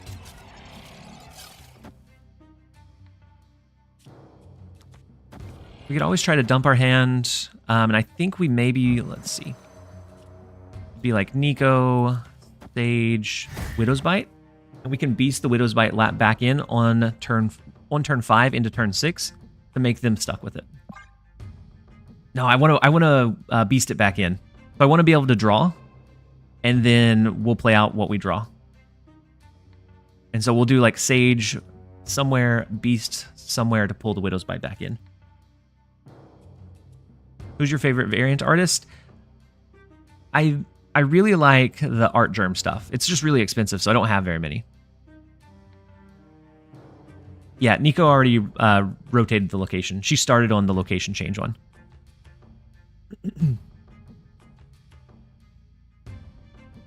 Snap with Bast in hand? We might have.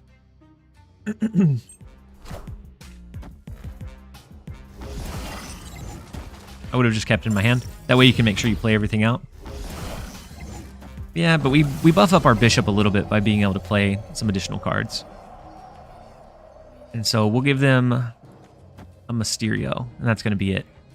So we could do something like Beast, and then Sage will be 6, 3, 4, 5, 7. They'll be stuck with just Mysterio. Oh, we should have snapped into it. Why are we not snapping into this? And it's a little bit less transparent to them that we're holding the Widow's Bite, or that we're going to send it over to them. By playing it out, they think that they're at least going to get something in return. Whew, that is ugly. We do have the Annihilus for... Look at all those rocks that they drew. That was awful. We should have snapped into before the transition happened, but... We'll take a win. Any win is a win. Indy, welcome in. Hopefully you're having a great day so far.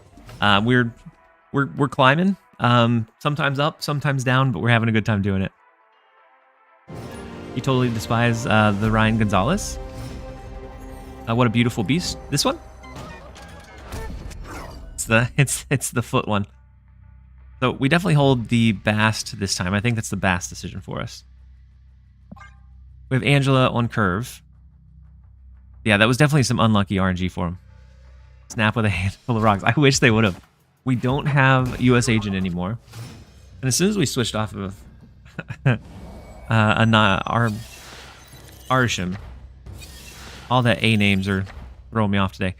As soon as we switched off of it, we're not going into the mirrors anymore. Let's go with Angela. We do have Nico in hand. We can always use Bast, bounce it back in. We have Khazar to pump up a few of our 1 cost, but that's not the biggest piece of our deck. Pusher, welcome in. Hopefully you're having a fantastic day so far. Very glad to have you here.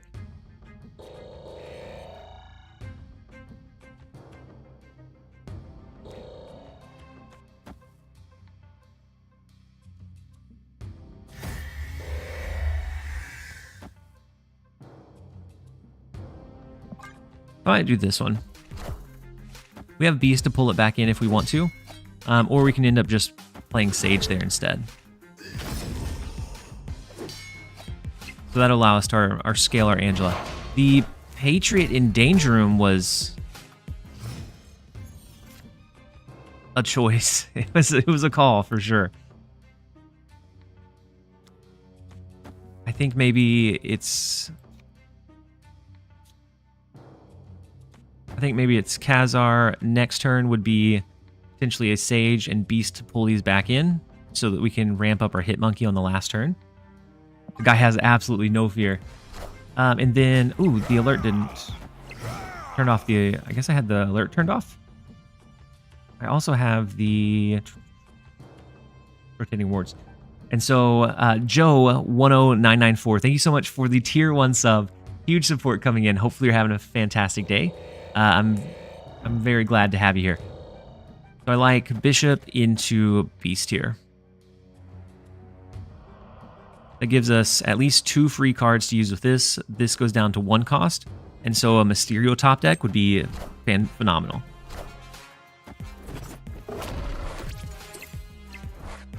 As long as that's not a Mobius to the left. Oh, that'd be rough. And so with the Blue Marvel, we expect Ultron here, right? TLC stream day 3? Yeah.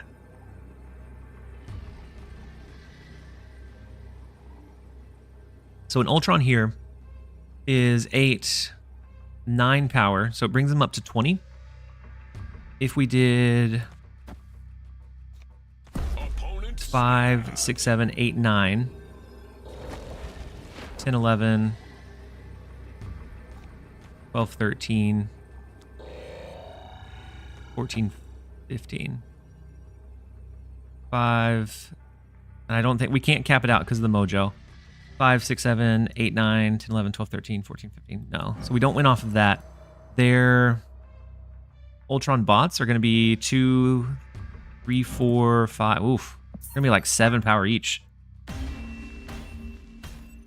Yeah, Ultron's mid, and between Khazar, Patriot, Blue Marvel, not a chance we survive that one. Joe, I love the good vibes you put out despite playing Mill. For whatever reason, I enjoy playing the toxic decks apparently, but we have fun doing it, and we always feel a little bit bad when we do something absolutely atrocious to the opponent. But I'm glad that you're enjoying the vibes and enjoying the stream. I'm glad to have you.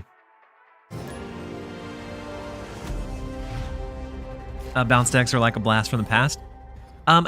The big thing that I'm looking for with a bounce deck is I added in US Agent, which I think offers a lot of unique draw. We're going to be able to do a good power spread. The US Agent, right now, we have a lot of people that are running a lot of high cost cards. And for a while, those went away. So I think US Agent stocks are definitely up. Despite his friendly exterior, deep down TLSG is actually toxic. I try not to be. So we do have the US Agent, which is great. We have Bishop, Elsa. I haven't seen Kitty Pryde yet, unfortunately. And then we have Hood to the left, which is going to double trigger. We're going to get 2 demons to be able to use. Toxic lurking Snap Gamer. Even more toxic than it feels like he's come a long way, because I think he wears his emotions very close to chest too, and so he's not afraid to state his opinion. There are some times where that can definitely rub people the wrong way though. So I think we go ahead and double drop our demon, but he's been nothing but kind to me, and every time I'm in his chat he's been a lot more like level than what I've seen in the past. And so I think he's making an effort to maintain like that positivity, or at least non-super toxicity.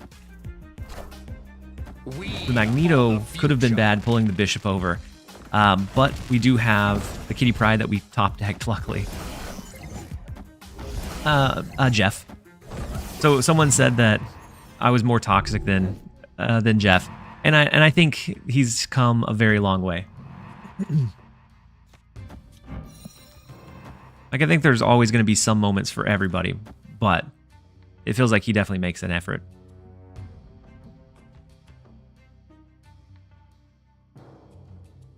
So I think Angela, US agent, might be what we want to go with here. Because if they play something big, I think that would be the only way we potentially overpower it.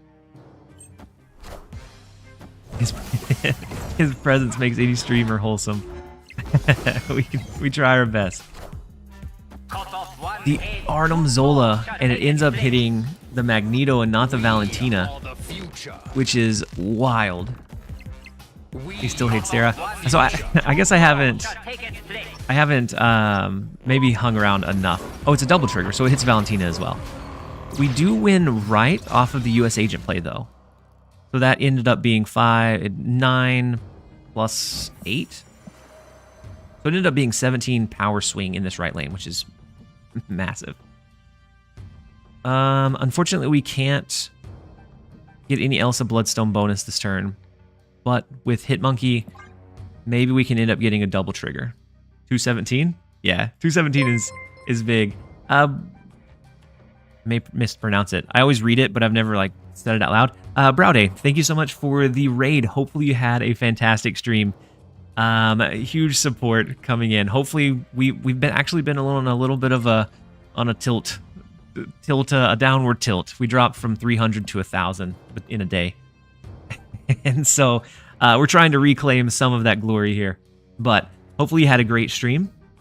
And glad to see you guys here. I dropped 300 since Arishem released. So that's probably around where I've dropped. Just between all of the different decks, and I'll try and run a counter, and then I just get some bad RNG there too. And so I'm right there with you. So something like this. Could that ever win us the middle location? It's only going to be 5, 6, 7, 8, 9, 10, 11, and then 3. I guess it depends on where they push for. Anyways, have a great stream. I'm going. I appreciate the raid, Browday, and then hopefully we can return the favor to you sometime very, very soon. But for everyone jumping in, hopefully you guys are having fun with Arishem's release. The Heimdall is not something I anticipated, unfortunately. Arishem Strunk. Yeah, Arishem is, I think, definitely a skill-based card, and I unfortunately was not finding the skill with it. We ended up dropping quite a bit. We are going to drop this one as well to the sneaky Heimdall shift that came in from one of the Valentinas, which was a good one. We'll try and rinse it off, rinse and repeat. If that was for more cubes, I think we retreat out of that one, but I think for one extra cube, it was worth the stay, worth the peak. Didn't play around the Heimdall, the Valentina Heimdall. Absolutely rookie mistake. Angel, you said I finally got the second ship unlocked? Yeah, so I'll double check it, Angel, but as long as you hit it and it's linked, if that first one tracked, they've been coming through without any issue. Arishem is a meme card. He's a meme card, but he has hints of being potentially really good. And so I think that's where we're falling into. And so I've been having a kind of a difficult time matching into him, no matter what I ended up playing. I think because you can see the cards in your deck so little, it's really hard to quickly find the best deck. And so you see quite a few of them, a lot more than people I think initially was going to give it credit for. I've been destroying with him. Feels really strong. Yeah, I think it's a two-sided coin. So you have to look out for some of those more common counter plays. So I was seeing a lot of things that were just absolutely destroying me. So whether it be Enchantress, Rogue, Shang-Chi, it felt like I was seeing those every single game. And so then I ended up losing some big cube wagers. I think the biggest thing with him is that the lack of information about if your opponent has a good counter, or from the other side of it, what you have to play is what creates those big cube swings. I don't know if it's good cube equity wise. I really liked it in Conquest. I didn't enjoy it so much on the ladder. Loki works in Arishem. It can. It doesn't always feel like the strongest play, but it can definitely put in some work. So the Arishem with Sarah is kind of scary. But I also think that capping it out early is a mistake.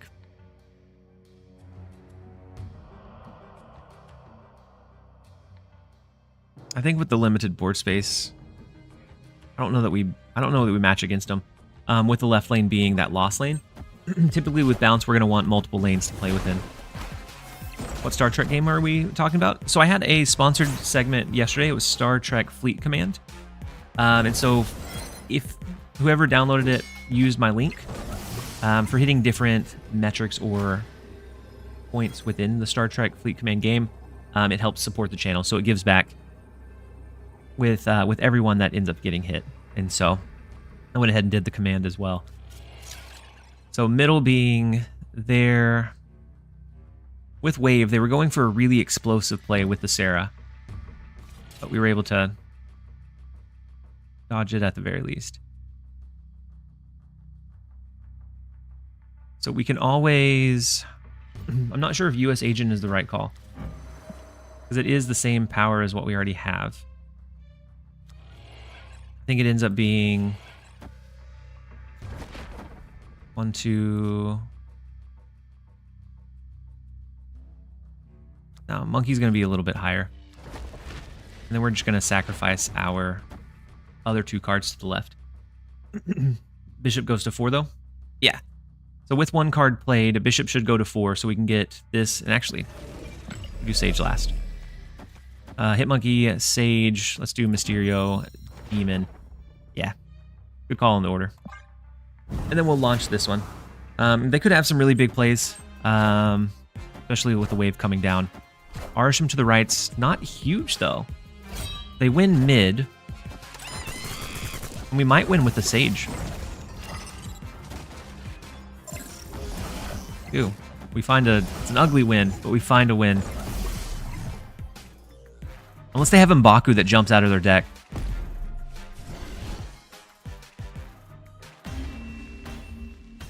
Victory. It would have been par for the course for M'Baku to jump out at that point. Win by a lot? Yeah. Yeah. You just have to hope for no M'Baku. Yep, was a guaranteed win. Had it been randomly created in their deck. Yeah, the M'Baku would have been slick for sure. Beanman, welcome in. Hopefully you're having a great day so far. We're knocking off the rust. We've had a couple of pretty helpful raids. The most recent one being Brade. Some of those viewers are hanging out in the chat with us today. And so we're definitely having a good time. A lot of really good energy, a little positive vibes, even if we're losing a few cubes here and there. We're experimenting with a few different builds. I have several that I've built out that I want to test. And so I did one of the mill versions. There's another one that I want to test out that uses more like Cannonball for one of those countermeasures.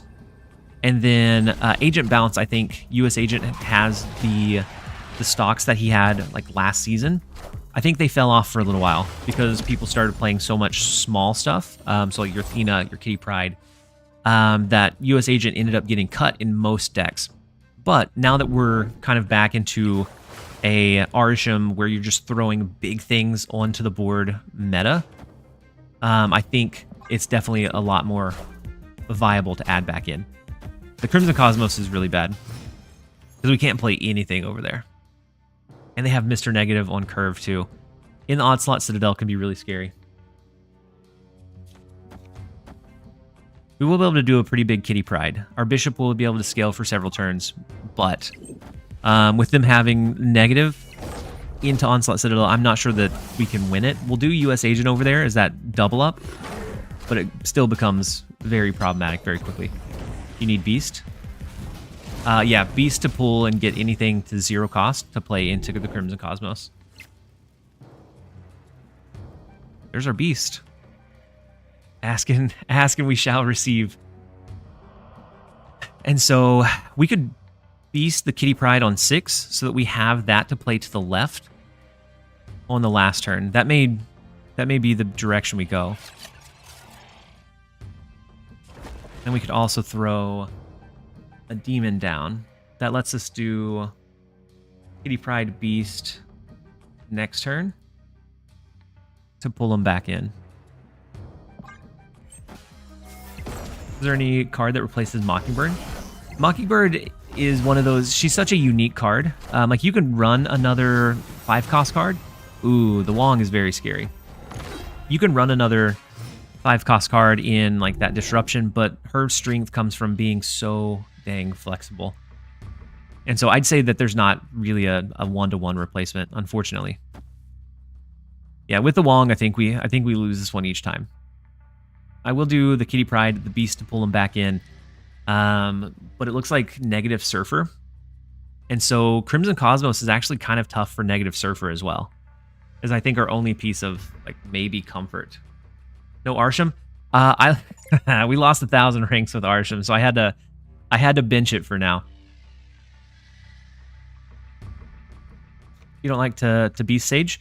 So I want to be able to potentially play into the Crimson Cosmos. So we need a couple of 0-cost cards.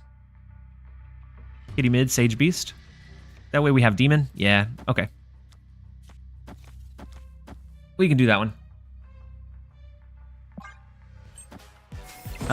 Draco, Oi TLSG, hope you're doing well. I'm doing well. We are in high spirits. We're having fun. And we're working on reclimbing at this point. I also lost a ton with Arishem. That's why I'm only playing Hawk. And the thing is, the sad thing is, I actually switched over to Hawk, and I lost even further. And so, like, we've been on a bad downward spiral. And so, the Iron Man here, US Agent doesn't do us a whole lot of good, especially if they end up doing Mystique to the right. I think Mystique to the right into, like, a Silver Surfer. Hawk is very good to throw into just about anything. I don't think he solos mid. They have US Agent, they have Mystique, and then Ironheart. So I don't think it wins mid. I think our best shot would be trying to double it up here. But even that's kind of a bit risky. And then I think we throw at least the Demon to the left. We have the opportunity for like Kitty Pryde, Sage, Stereo Bast. No monkey draw? Yeah, that would have been a really big monkey draw on the last turn. I don't think they get anything into the left lane unless they got it inverted where it's 0 cost. I think our best shot would be US Agent to the right because I think this is... No, it's a White Tiger. Oh no, we lose to the White Tiger. And then the Silver Surfer comes down, which is still 4 triggers. Welcome in, Pink Ray. Welcome in. Hopefully you're having a fantastic day.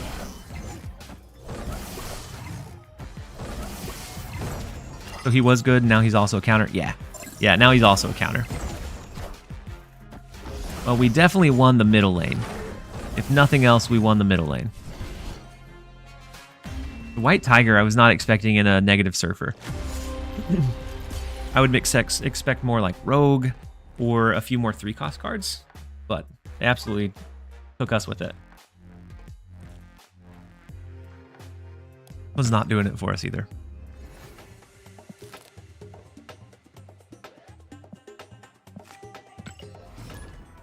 We're going to do a little bit of Cannonball Mill instead. We're going to switch to that, see if that can run well for us.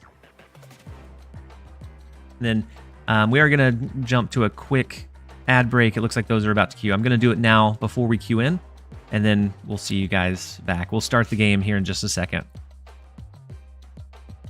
I can't win against Arishem decks at this point. The ramp is too strong. I can't. The problem I'm running into is I can't win with them, and I can't win without them. So we're in a tricky situation. I know Hawk is a really good card right now, but I was getting countered by Blob, Double Blob, all kinds of craziness. And so we're definitely looking to stop the hemorrhage at some point. I'm going to say it, Korg Rock Slide shouldn't be allowed to shuffle your deck at this point of the game. So I think the only reason Hawk is OP is because of all the big cards that get added into Annihilus style decks. I don't think he's overpowered outside of that. So the Quinjet into the Cable is a good start for him. Their hand is relatively small.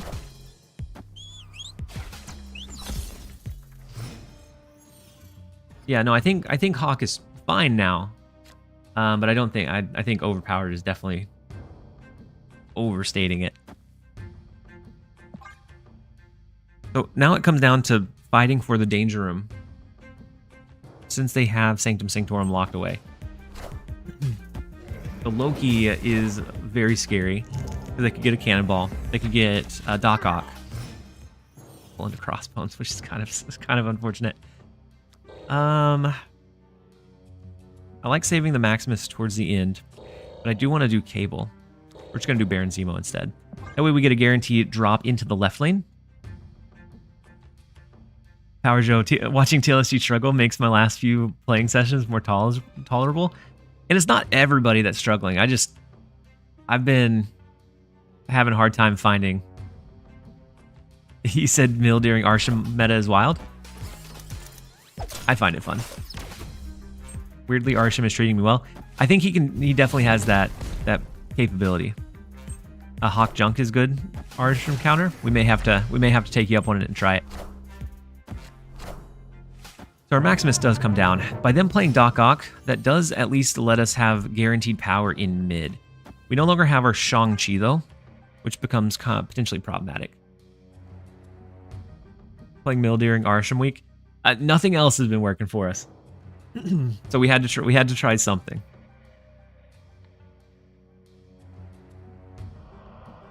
Is High Evo Arishem good? It can be. I was running one that I thought was pretty fun.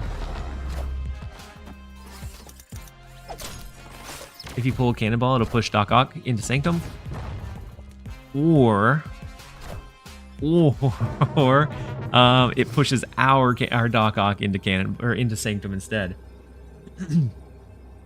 We just can't win mid, so it comes down to a 25% chance. And so this is a bad stay. Statistically, if they play something here, they win it more often than we lose. But I do want to see it play out.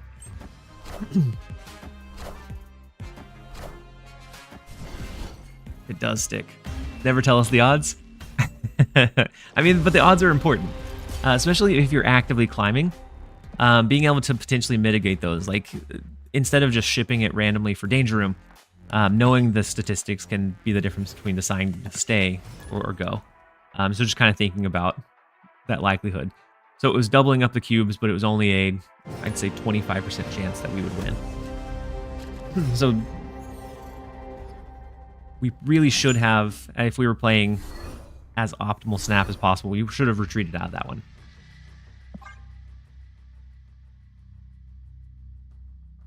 Compare ranks right now. I was top 100 last week. Beanman, where are you at now? Because I was top 250 at one point, and we're looking to end in top 10% by these measures. So we have Gladiator. I don't really want to have anything move into Fisk Tower unless we change that one. All I know is I lose 100% of 50-50s.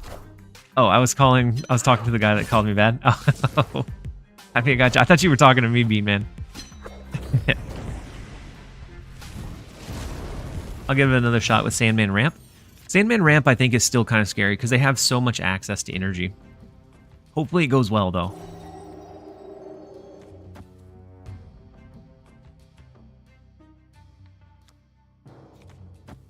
We're going to do Baron Zemo. I thought about doing Gladiator, but it's just so random. So Mockingbird to the left, being over that 10 power range is good for us. Titania is interesting as a pull. We have Doc Ock to the left, and we have Shang-Chi to follow it up. So it would be just a matter of finding a way to win one of the other lanes.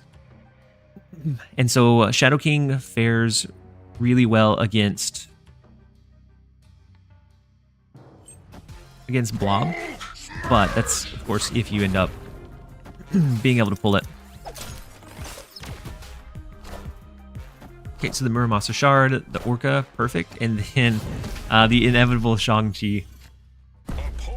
And so we do have Cannonball, which is beautiful, but we wouldn't be able to use it alongside the Shang-Chi, so maybe we just throw Cannonball to the right this turn. That pushes their Hulk away. The next turn would be Shang-Chi left. That wins us the left lane. And then we have like Maximus or Gladiator to lean into. Gotta be Shang-Chi. What's gotta be Shang-Chi? The left with Shang-Chi is what gets it. And they could potentially have like a Legion. So I don't want to snap back. But Shang-Chi has to be played to the left to win that one. And then maybe we draw a US Agent to the right. So if they play anything big, that does hurt our Cannonball though. Let's go ahead and lock in the Cannonball play. Let's see what they snapped on. Just playing the Arishem into Limbo. Oh, gotta be Doc Ock. It's the law. Yeah, it feels like the absolute law whenever you're playing Doc Ock. So Shang-Chi swings this one back for us. We could do a double drop, depending on how much we think they're going to play into Aunt May's. Or we do a singular. So the Titania becomes kind of problematic. And then if we keep Titania on our side, then we have a pretty decent amount of power. If they get Titania, I think that ends up swinging back in their favor.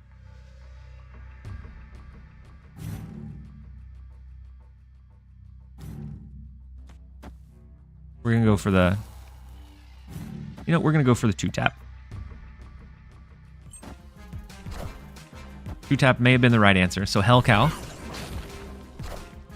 Cyclops. I think we win that trade. So the left lane, we were able to clear that one. Maximus, huge power swing on the last turn. And then Yondu bringing Titania back to our side. And so it came down to whoever ended up with Titania on their side of the board. The Cyclops ability almost took me by surprise with it being a high Evo Arishem build, but we'll take those where we can.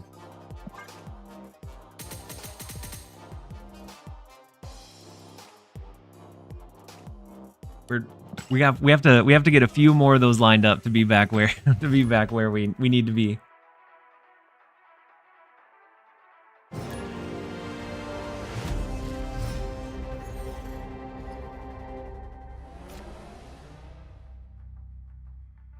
And so, Drew, for your stance on that, I think being part of the meta and skirting the meta doesn't necessarily mean OP, because there's a lot of decks that do well, that don't just completely break the game. For me, the idea of like OP is for ones that are just truly broken. So like Loki when he was released, like you just couldn't do anything against it. Are you going to be streaming every day? Right now, I was off work this week, and so I'm not going to be live tomorrow, but I'll be live again on Friday. At least for a little while.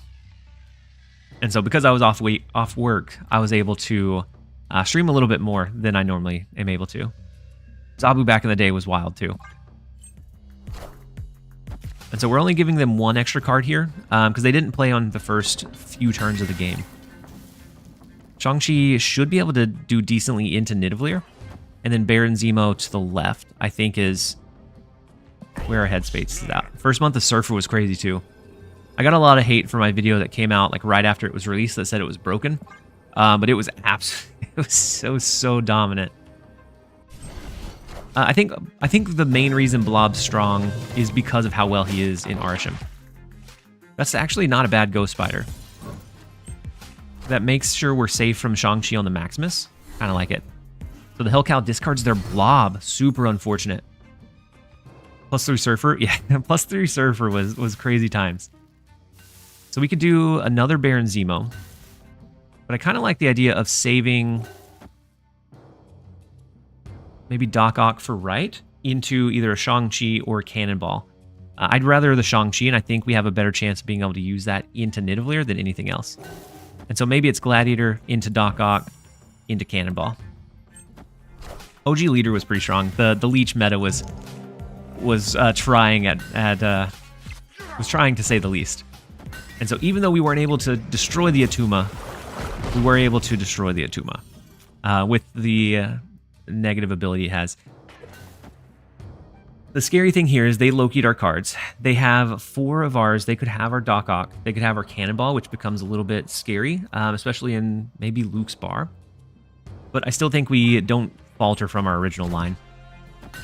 Because if we can cap out their right lane the Shang-Chi plays a huge role at swinging that one back for us. Cannonball, okay. Push it left. Beautiful. We'll take a cannonball pushing all the way to the left for sure. And then depending on what they dropped there. So Doc Ock mid. Oh, Doc Ock mid is scary. We know they don't have Blob. They discarded, well, they destroyed or discarded a Blob, but we don't know if it was generated from their deck or not. And unfortunately, Cannonball comes down before Shang-Chi. We are losing in mid currently. And Cable is not going to do it for us. Unfortunate. I don't think we can win this one. Had this been flipped and we destroyed the Doc Ock with Shang-Chi, maybe we win the point differential, because that'd be an 18. We could go ahead and throw some here. But with Doc Ock surviving... Oh no, we wouldn't have been able to destroy it because it was negative zone. Yeah, yeah, looking a little bit rough. We were reliant on the Shang-Chi, and it ended up getting pulled from the Loki. And so that's one of the big arguments for Loki in Arishem decks is sometimes you're going to pull things that are absolutely important to have. So I know that a lot of people were considering cutting it. I'm not sure if it's the right idea to cut it at this point. Hey, Kate. Kate, you said a big oof. Yeah, it's a big oof type of day.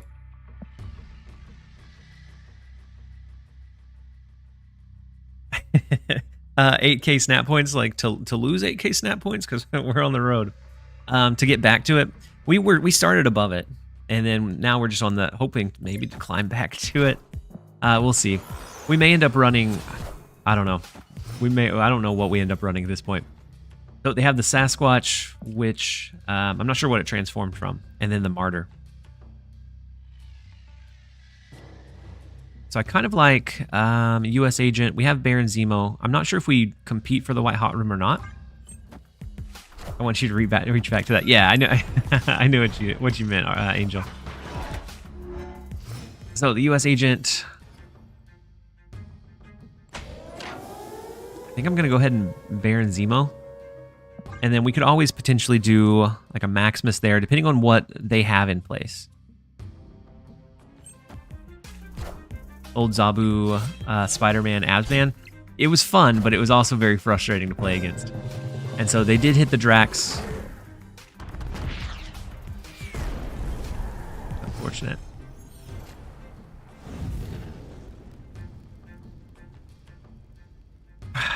It's rough. The only little bit of positivity is that we have Shadow King to be able to set those back to the right power. But we have to use Shadow King to set them back to the right power. So the Atuma in the right. Yeah, we can still... We could also Doc Ock left. Because that's going to transform into a 6-cost card. It's either that or we Doc Ock right. We make sure that they play cards here. We have a Shang-Chi that transforms and a Shadow King. Play for the Sasquatch lane. Could Cannonball the Atuma. We could also Cannonball the Atuma. So we have a couple extra turns here. I think we're gonna Doc Ock for the Clog. Oh wow, we're not going to. It does upgrade into a Claw, so the Cersei was big, and that wasn't in their base deck either. That was created by Coulson. Such a huge card.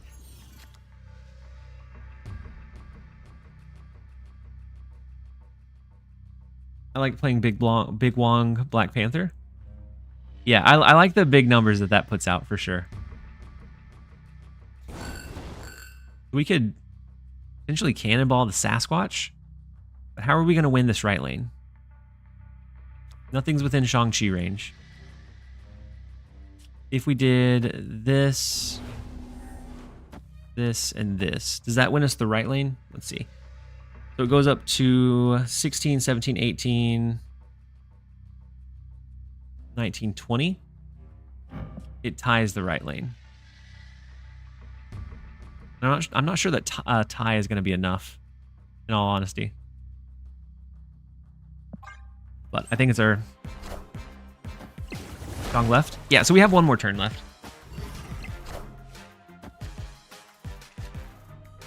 But I do think Shang-Chi left will be able to help push us back in the right direction for that one. It's not a great 6-cost card flip.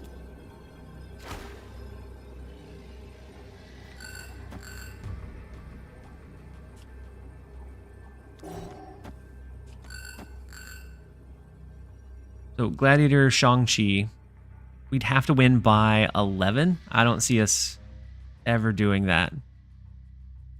Unless they just play something really big into Black Vortex. It's only one additional cube, but I think this is going to be a loss as well. Magic doesn't do it, Valentina, no. I don't even know if we win the right or the left lane. Yeah, we do after the Shang-Chi comes down, but it's not by enough to make the big difference here. Nope, our mill attempt is not working how we would want it to. The Cersei was really fortunate for him. Let's see. Let's try something else, see if we're able to climb. Yeah, that was a really close one. And most of my games have been like that. They've been really, really close ones, and then we've been just on the lower end of those today, unfortunately. It'll eventually turn around as long as we play and kind of stick it consistent. Then it should turn around eventually. You have a consistency deck, just good cards. Not anymore. Arishem threw such a big wrench in all of the decks that I knew that were strong. Cursory Coup. 1400 is a little bit different than yesterday. And so like a consistency deck, I think yesterday there were several. And now I have no idea. At 7.9k stat points, at 1.4k. Yeah, I was. We were top 300 yesterday. Are you a little tilted? Not a knock, but making a few bad stays. I don't feel like I am, but maybe. We might be with a little bit of downward descent. No, so I had Hawk. We did a Hawk earlier today, and I lost. I lost atrociously with it. And so I've abandoned the Hawk for now. Oh, that is such a bad hit for Monkey. They are out of cards in their deck almost. They milled themselves.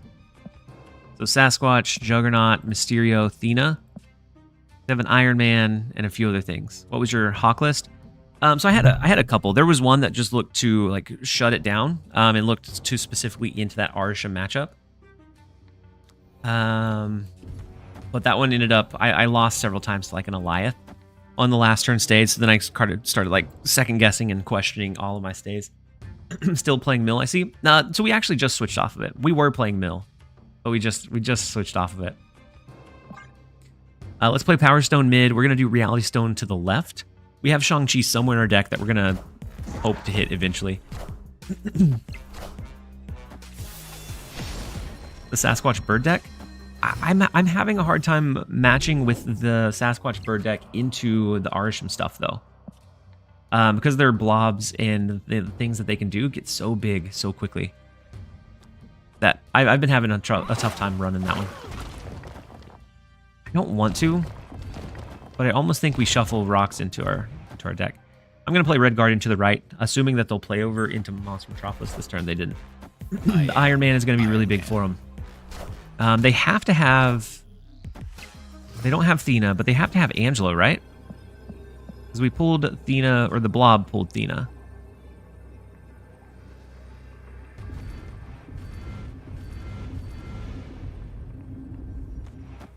I think I'm going to Blob. Do you have Cannonball? I do. And I was attempting to run like a Cannonball Mill style deck. And it wasn't doing awful, but it wasn't doing fantastic either. I feel like I can't play Arishem without Blob. You can, but it's just Blob helps in so many ways.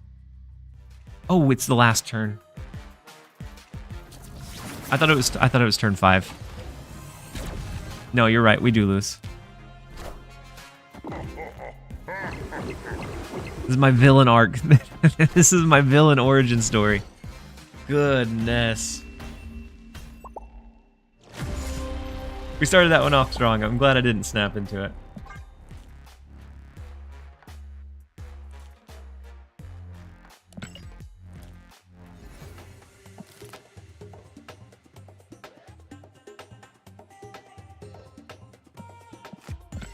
do a little bit more Thanos. I feel like Thanos can do decently right now. We have a lot of answers to what they can do.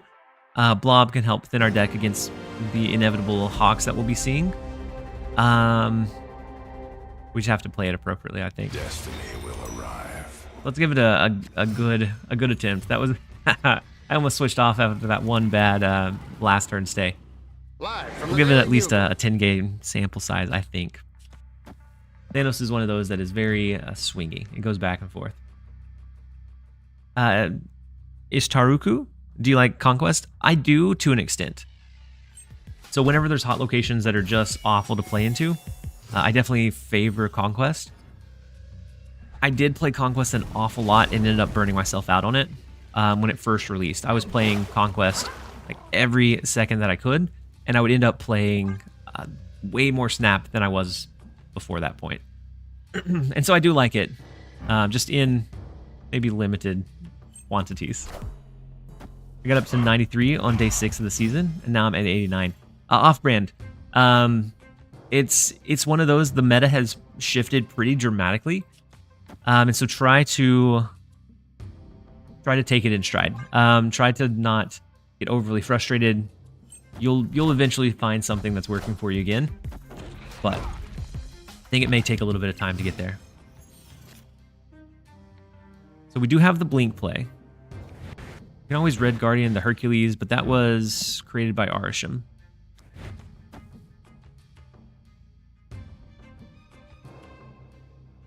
If we Red Guardian, next turn we can Blink rotate it into either Vision, Mockingbird. Shang-Chi would be a potential one too. And so maybe we don't end up playing the Blink. We could always hide the Blink in Dark Dimension and hide Blob over there as well. I usually get to Infinite in the first couple of days and just play Conquest. That's what I did for a little bit, but I did end up kind of burning myself out of it. Because I think the first couple I had like 27,000 medals at the end after buying all of the rewards. And it was like, yeah, I played it a little bit too much. So we're going to run Blink. We're going to hide it into the Dark Dimension to either give us a value from the Shang-Chi switch on the last turn, or potentially switch into maybe Vision as well. 37k? Yeah. Yeah, it was definitely a lot of playing. It was like every chance I could, I was running through some kind of gauntlet run.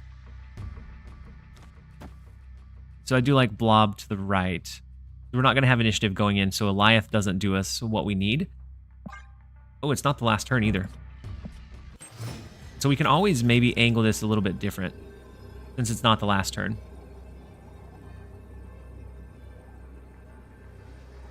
Arishem players are so snap happy. I'm getting a lot of 8 cubes with them, against them with Neg.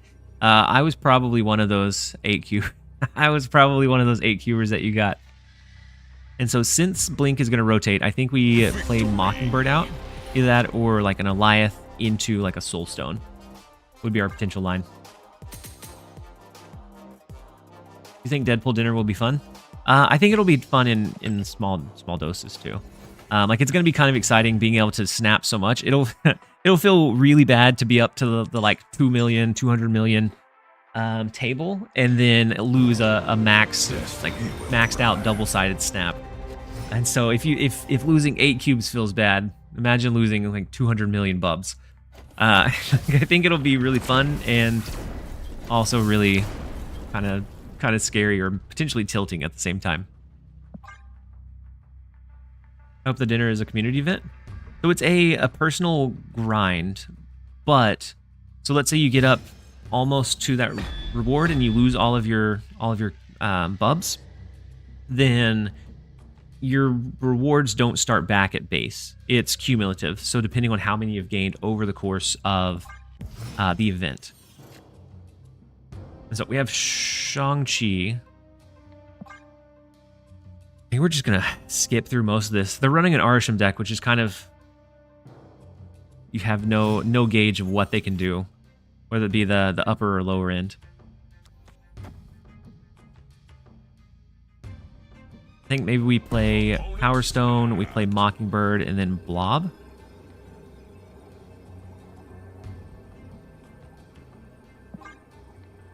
might be a line we want to go with. Or if they start dropping big stuff, we do have Shang-Chi that we can lean into.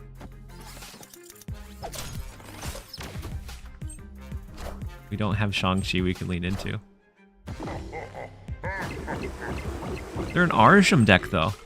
I wasn't expecting goblins from an Arishem deck. And that was built into their deck. King is running something diabolical here.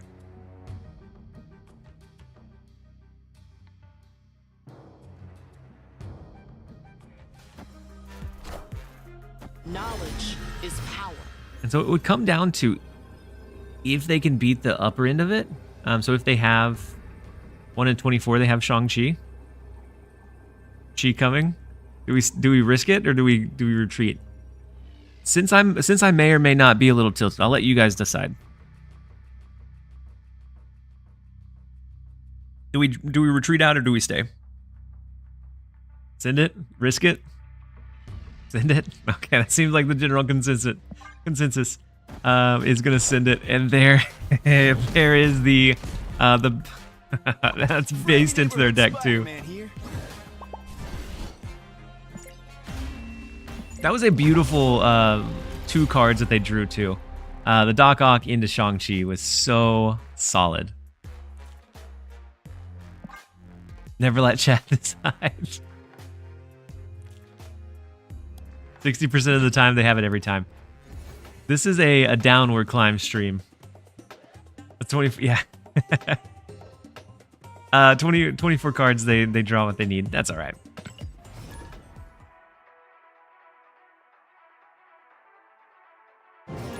Ooh, and it's actually gonna, unless we can do, we're gonna speed run this one, because rads are gonna run here in just a couple of seconds, so I'll run to the bathroom when they do. Arishem gave them 12 Shang-Chis that game. It gave them exactly what they needed every time.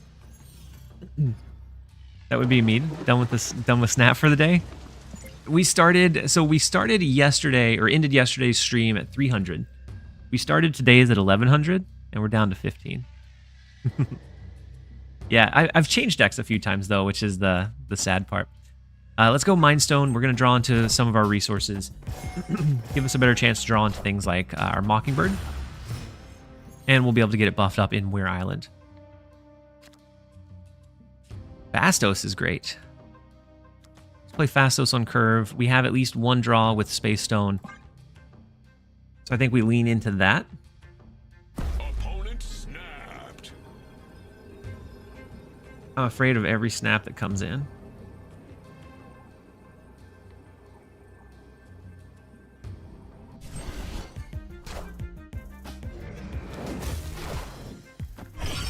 Loki is pretty good for them. They have potential access to Shang-Chi, Blob. Really good cards. I think this becomes a Jeff, Power Stone, Space Stone situation. We have Blob at a discounted cost. Lenum, just like me for real. Just had a game with Tarnex, and they laid Arishem High Evo, turned into Enchantress, which ruined my Zola for win across the board. There's a lot of those like crazy ones happening. Let me actually snooze the ads. We're not gonna let them run on you guys. And so the Mobius comes down, which blocks our discount from potentially Fastos. So Blob goes back up to 6, unfortunately. I think we Mobius and Reality Stone.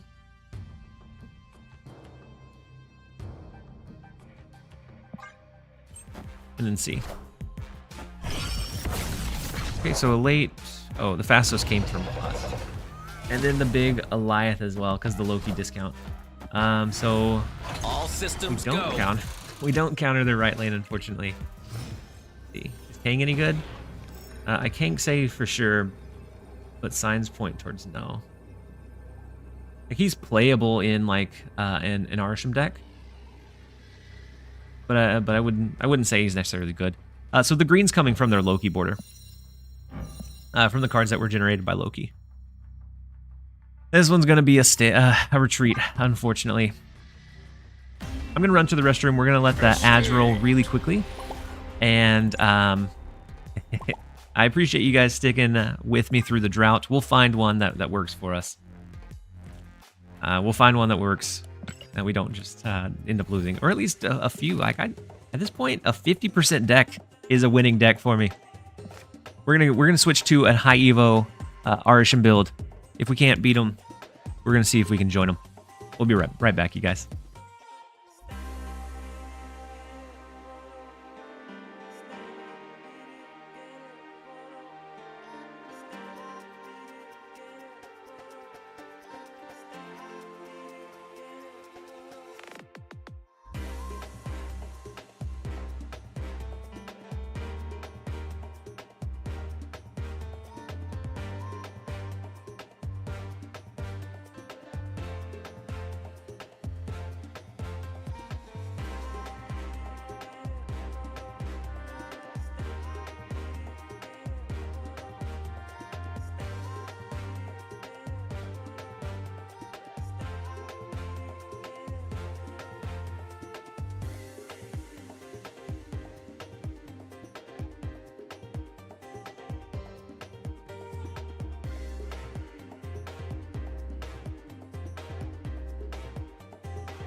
All right, so we're back.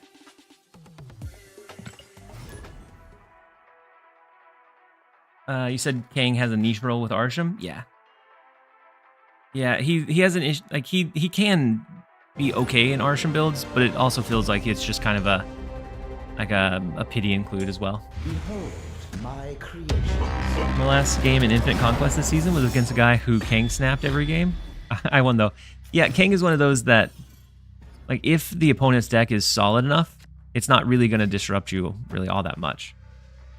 But I didn't get any ads? Scammed. Losses don't make the stream less entertaining. I am so glad, because we have several of them running through. We're in a ranking slump. We are in a drought, my friend. We're in an absolute drought. So with the Korg, we can expect the Hawk style stuff. Grandmaster. We lose our Mockingbird. Kind of unfortunate. The Maximus, I don't think we play here. Might save it, play it later, but I think we hold on to it for now. I'll cope. I'll cope and add King. TLSG, you should try the 3 Hawks deck I posted. So I tried I don't know if it was the exact deck or not. I tried a Hawk Mystique Taskmaster deck, and I got absolutely handled by Eliath, like every single time that I had the ideal draw. There were a couple of unfortunate ones, like a Jubilee pulled into a random Arishem Spider Ham, which took out my Hawk. And that one was for 4. I didn't have a great run with it.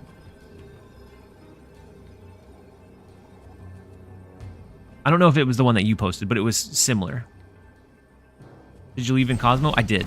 I left in Cosmo. It had Super Giant. I'm not sure if yours had it or not. Their Hawk is going left? Yeah. The Hawk absolutely goes left.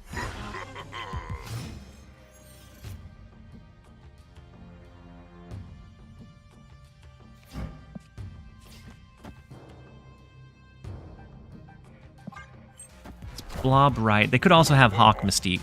And at which point, unless we draw into like our Shang-Chi, we can't really touch. No, Martyr's not going to do it.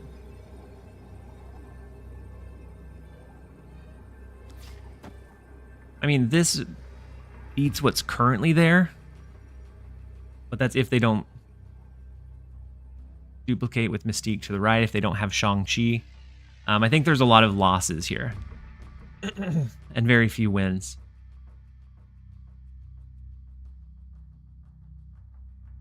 Yeah, the Cyclops Blast. Now we can win. We can win off of the Cyclops, but it becomes, do they just play for Clintar? And I don't know that it's worth an extra 2-cube risk. Mystique and Rockslide could also do it. The Rockslide, they can't do Rockslide. It got eaten in Clintar. So they've already played that one out. This deck looks fun. Mine or the opponent's? I think this one has to be one of those that we just bow out of. Escaped. Ours, yeah, I like the idea of the high evo, and Kyera helps protect things like Blob from the very common Shang-Chi plays. In theory. In theory. Right now, I don't know that any of them are working exactly as I intend, but that's the thought process behind it. Behold, And you can't see them, but we do have our puppy hanging out today.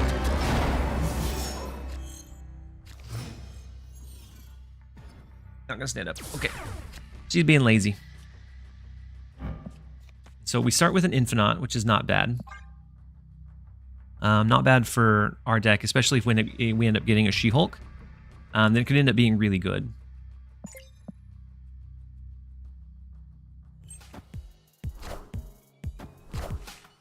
Agent 13 is going to give us something playable. No. Something playable in the left lane. Maybe we'll top deck something. Nope. Our hand Hey, looks welcome. awful. It took you long enough. Thank you so much, Ruckland, for the tier 1 sub. Hopefully you're having a fantastic day. That puts us at 4 for the day. I appreciate having you here. And we're definitely very glad to have you. So...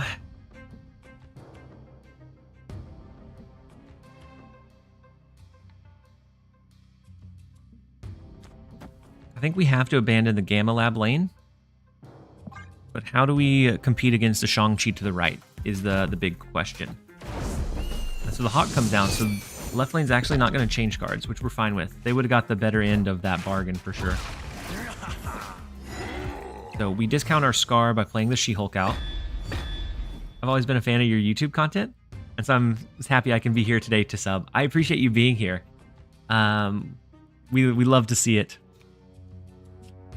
And I'm glad that you're enjoying the content. And hopefully you enjoy the stream as well. We're in a little bit of a slump, but we're trying to turn it around. Also, I have to say, Ramp Sandman works like a charm right now. At this point, I might try anything. So we do get the Scar down. We have the ability to Hulk, and I guess we could have held the She-Hulk to do like an Infinite plus her on the last turn. I kind of like the idea of maybe it's this. Put some power to the left, put some power to the right. Angel, yeah, you can drop it in the Discord. I may pick it up here in a bit if all of our other plans end up failing or falling. So the Blob goes up to 16. We still have initiative though. We have the Hulk, which is going to be a little bit higher, but we don't have any of the other cards. I'm just wondering if they invest more heavily here, or if they push for the other lanes. A Shang-Chi to the right feels unlikely, since they do have the Blob in place. But something into Gamma Lab and then Shang-Chi mid could be something that I could see being played. Impressive. Shang-Chi right was the play they went with. Unfortunate. So they played the Blob. I was thinking since they had put power there, the most they would do would push additional cards there. We read it wrong, though.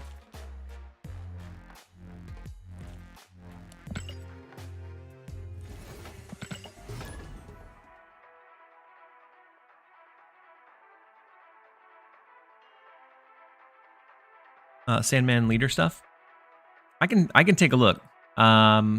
If you want me to absolutely massacre the list and send it over. I'm only 3K right now, but still finding success with Surfer. Yeah, I think Surfer can definitely be a good card. TLSG in chat, how's Arishem going for you? It's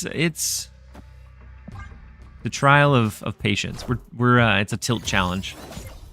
We've dropped from 300 to 1600. And so, we're still trying to stay a little more positive, but we're definitely finding finding it to be a little bit problematic. So Valentine is decent. Warpath, if we only fight for 2 lanes, could be okay. The Devil Dino is always going to get pretty low, though. So Spectrum could help push it back up. Random 3-cost card and Cyclops. I think we go Warpath, and then we'll look from there. So they get a White Queen. They're going to get a copy of our Arishem, which is fine. They're an Arishem deck, so they would be able to play it. Oh, we can see the destroyed cards? That feels wrong. So Sarah, Adam Warlock, Enchantress is gone, Mystique is gone, Loki's gone, Rogue, their Blob, which wouldn't be able to pull into anything, so it's gone, and then their Shang-Chi is gone too.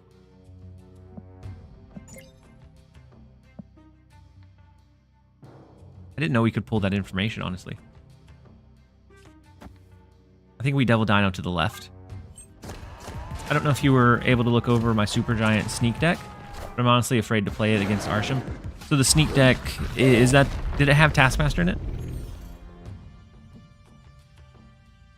So we are able to buff up the left lane by 2 with Spectrum. So even after like this comes down a little bit, that might be that surprise element we need.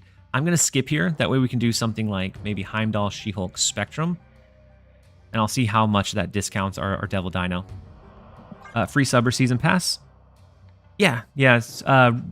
So with Factor, if you shoot me a message after you sign up, it's a US-based sign up. But if you use my link to sign up, then I'll be able to set you up with either a free next season pass or a free sub to the channel. Where do we post a list? In the Discord? You can either do it in deck discussion or in general, if you want to. General is slow enough these days that you should be able to be fine there too. So if we ended up doing this, that brings Devil Dino down by 2, 4, 6. And so it brings us down to 24, 25, 26, 27, 28. So we could also play the Cyclops, right? So it's only going to be 3, 4, 5, 6, 7. So 17, 20, 22, 23, 24, 25, 26. Yeah. We should be able to just stack into one lane and be fine. I think we're gonna run with this and see if maybe we can make it happen. We do need to dodge a potential Eliath.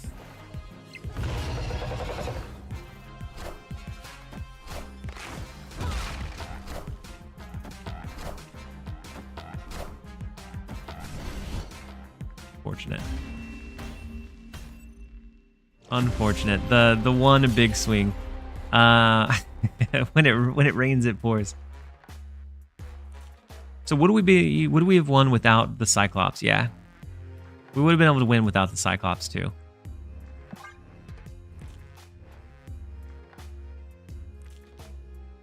Playing Arishem instead of the last 2 cards. Arishem instead of the last 2 cards too. I was just expecting to be able to use the Spectrum to buff it up, but I could see that. A serial killer. Yeah, there was a couple ways to win that one. Like, there were several ways to win that one. That was definitely winnable, but unfortunately, it didn't swing for us. Also glad to see you're back. I'm glad that you're here too. Even if it's a losing stream, I'm glad to be able to interact with you guys. In Terrobang, how has Arishem been treating you? You pulled Black Swan. She's usable. I wouldn't necessarily say good. But welcome in Terrobang. Hopefully you're having a great day. So the Quinjet Makari, they lose quite a few of their cards early. We don't get a turn 2 play, unfortunately. Let's see.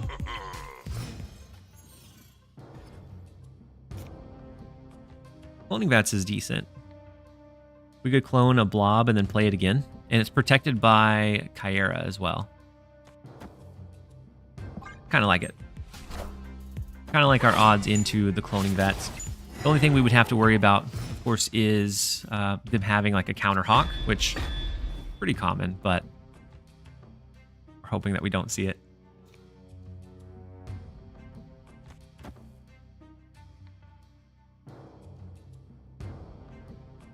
I think this turn becomes like a high Evo.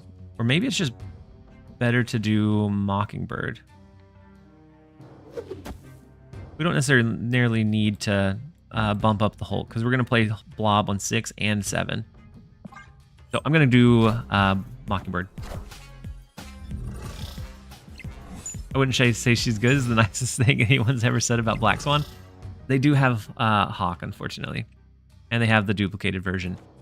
The only little bit of comfort is that we do have 2 blobs we're going to drop. Got an infinite border. So I pulled the infinite border, and then unfortunately we continued to play with her on ranked, and that did not go over so well. This is the longest blob I've ever seen in my life. It gets super weird with 2 Hawks on the board.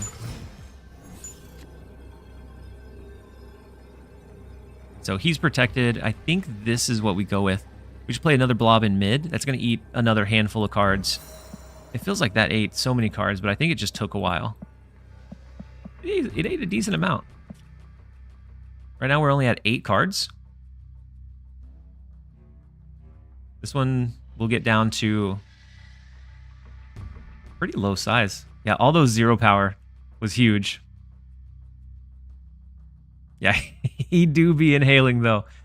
He absolutely do be inhaling. So they could beat us with like a Mystique and then something else maybe.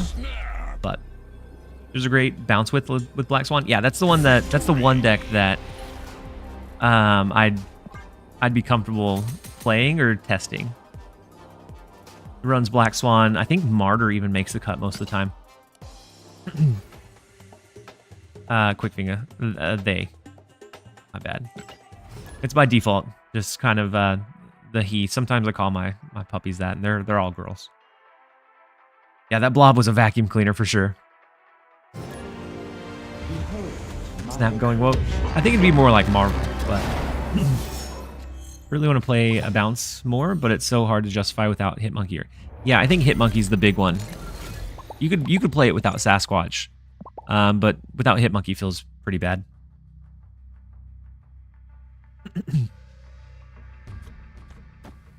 We can do an Echo. We do have Cyclops. So we're able to curve that out a little bit earlier than we would normally. So we'll curve it out on 3. And we're not running against a mirror. So we don't need to float until Cyclops is on the board. I think I'm just going to play Kyra to the left. Titania over Martyr. Game plan is to play Falcon and Black Swan on 5. Yeah, and to throw down Demons, Rockets, Hitmonkey. Yeah. Yep, that's the one that I've seen have success, and so that's definitely one that I'm interested in testing out and playing around with. I think I'm going to snap into it. We have the Cyclops, which will kind of help keep their Angela in check. Our 6-cost cards are going to be protected from any kind of weird shenanigans. The only scary missing piece that we have left is that we don't have Blob. But their Kitty Pride's going to take a hit. They get Psylocke, which was generated from the Triskelion. So they get some value there. Arnim Zolo could get kind of interesting.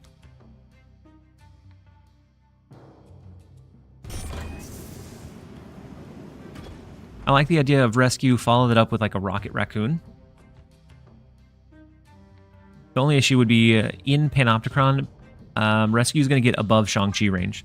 We'll have to keep that in mind.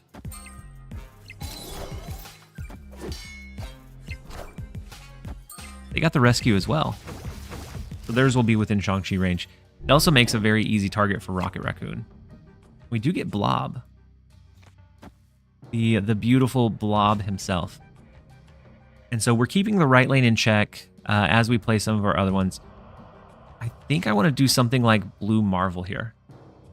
Cyclops isn't going to scale, but he will next turn when we just play Blob. And this gives us a pretty good just kind of overall push. The 3 cards that didn't start in our deck in Panopticon could be pretty beneficial here. I actually really like Arishem's jump scare intro. It reminds you of how well done his popping on Earth was. So I actually haven't watched the Eternals. I know it's probably bad that I haven't watched it, but it's one of the ones I just haven't been able to sit through yet. So Hercules to the left, dagger.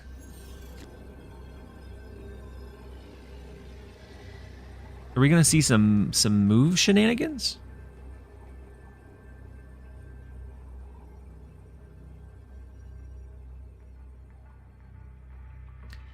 So Doctor Strange would pull it over but push it somewhere else.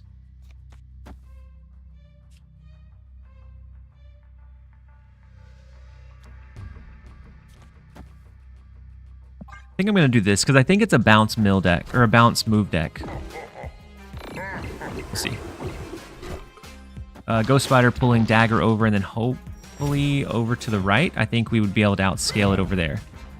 Straight back into mid, though, is super scary. Into the Black Swan. We chose the wrong lane, unfortunately. The left lane was where we needed to play our blob.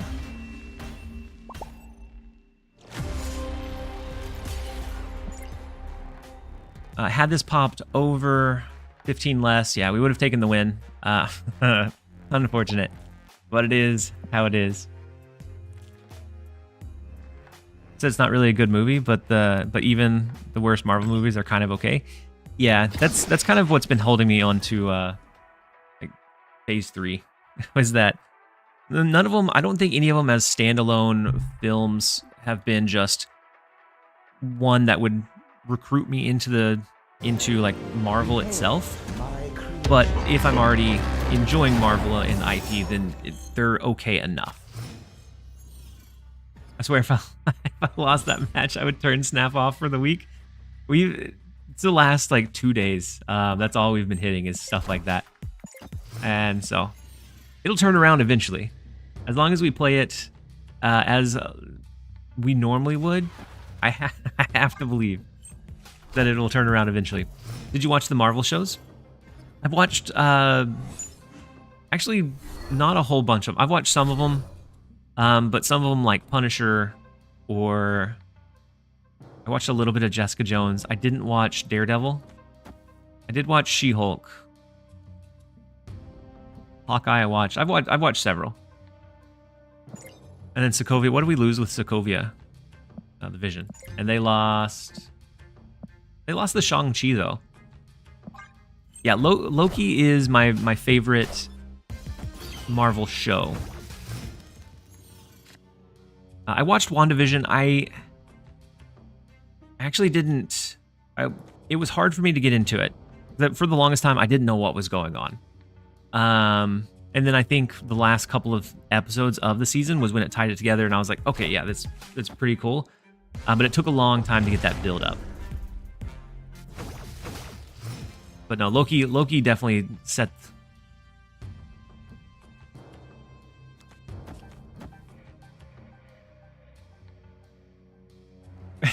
We have so many cards in our deck. And we hit all of the rocks. Nimbus, thank you for hanging out for a little bit. Hopefully you have a great rest of your day.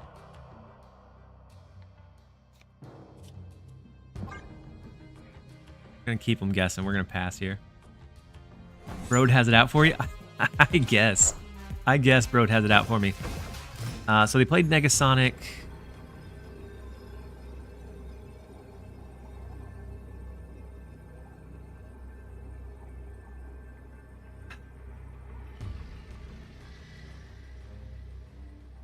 X-Men 97 I like as well, yeah.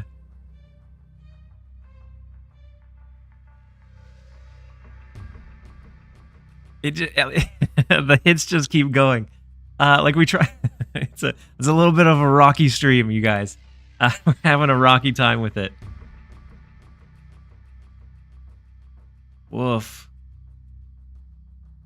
You still believe? No, we're not gonna stand there. We're gonna retreat.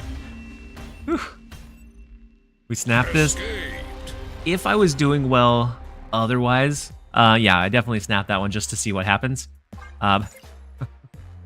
We're plummeting. We're absolutely plummeting. No matter what we play. it always seems like it flips the wrong way. And so we're trying to make sure we're diligent on our retreats. Snap was literally the only win option. If they would retreat, yeah. Yeah, that was the only way to potentially win.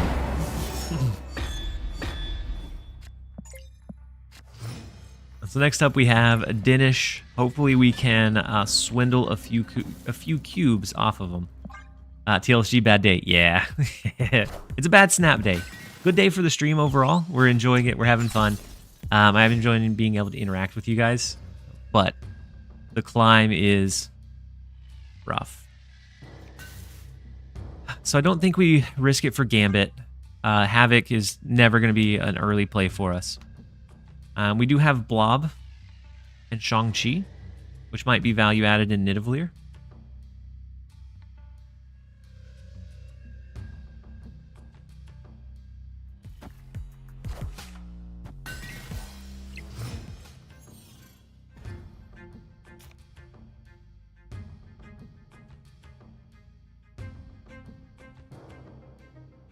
So the Iron Fist, we have Groot, which may be able to hit one of these. They're not going to play it in the left, though. So maybe they play it into Hala, so it pushes over into Nidavellir. Nope, into Lake Hellas so that it pushes into Hala.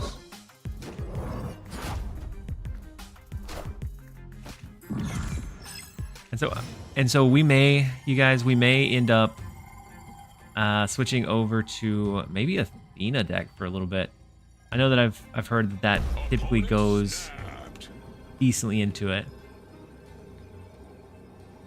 So the Nick Fury, we have Kyera, Mockingbird, so I'm not sure that we compete here. They can play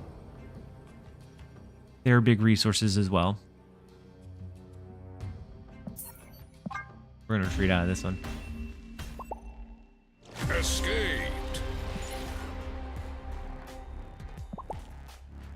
Let's give him the fist bump.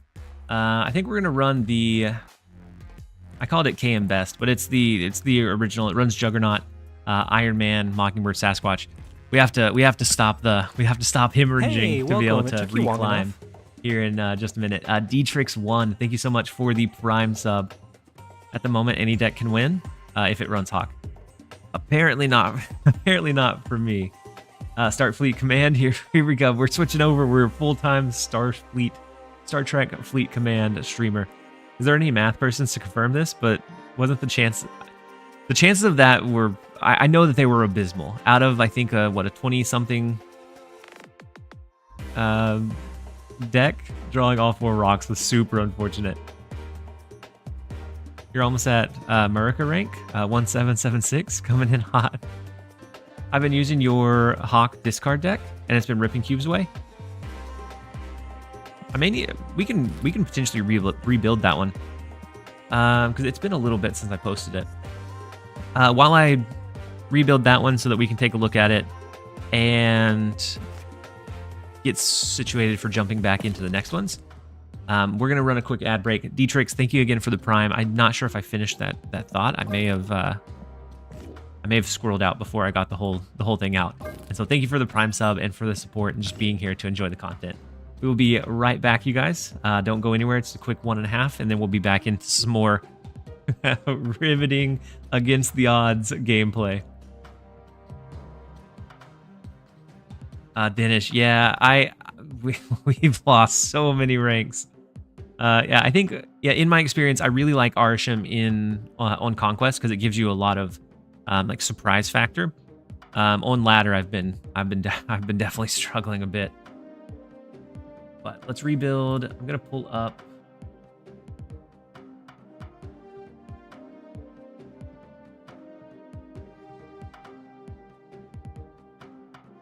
There was a Hawk discard list from a couple of seasons ago. Let's see if it's still relevant. I'll see if there's anything that maybe we want to change in the meantime. Pulling up the deck list for it.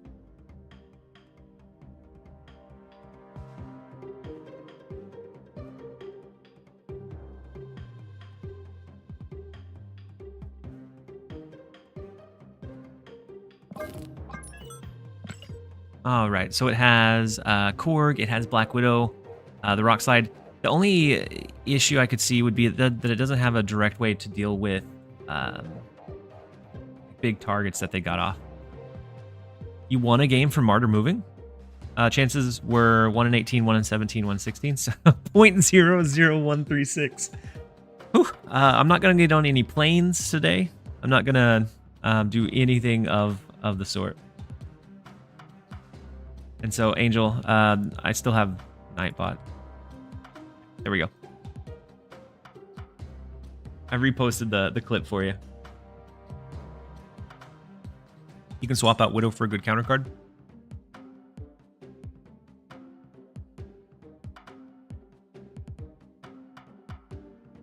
You can't stop me, Automod. I need to release it, or at least let like the clip.twitch come through.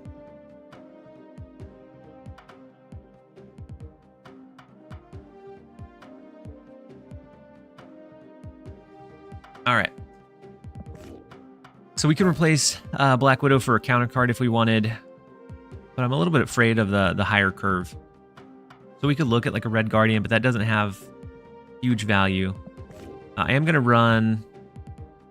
Titled it KM Best because he was the first one that I saw run it. But this one, I think this is the one that's still prominent. Yeah, the Ravona one.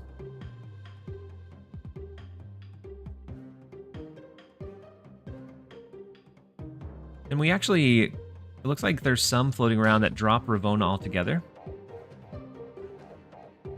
One runs US Agent, a couple of counter cards. But I know that this one's kind of tried and true. We'll switch back to the OG Uatu avatar. We're going to go with like the Galaxy style border.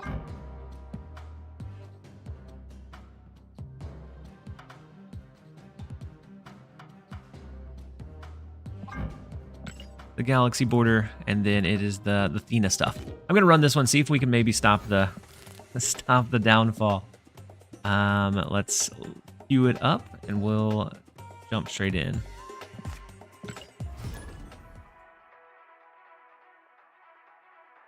I'm ranked 420.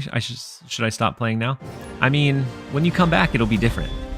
Hey, it's Ultra Sky.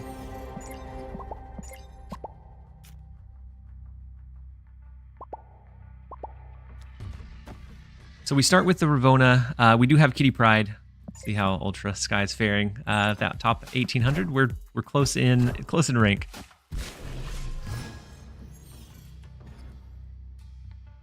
So the Nebula, we can stop the scaling really well with Kitty Pryde. Kamar Taj is fantastic when we eventually draw into our Sage. And then we're just looking to discount the Sasquatch Mockingbird potentially to playable levels. We can get Sentinels. We do draw into Sage. You said Sky, they gave me my code today? Which code?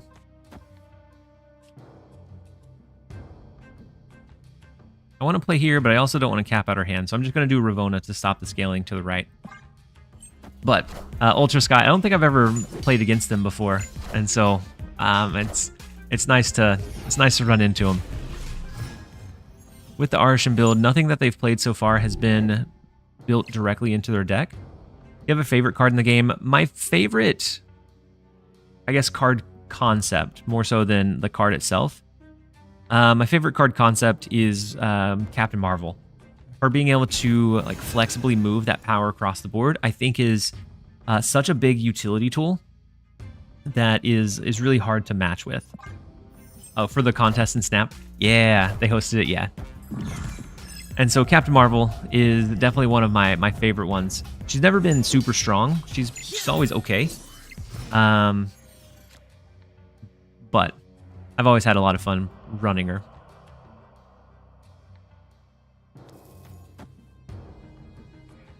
And so we won't be able to draw cards, but we can always do Kitty Pryde.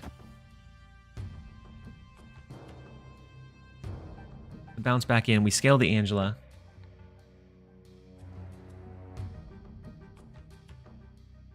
We'll be able to do Sage, Sasquatch last turn, potentially.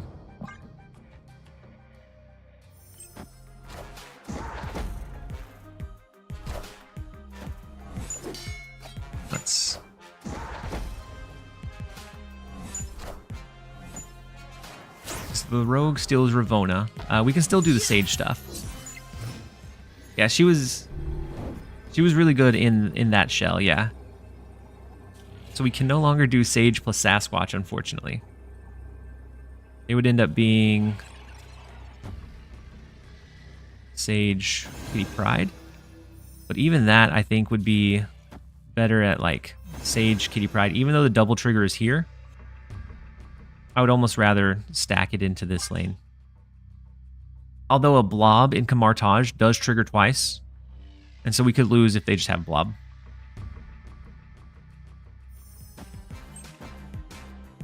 Single card mid is kind of scary.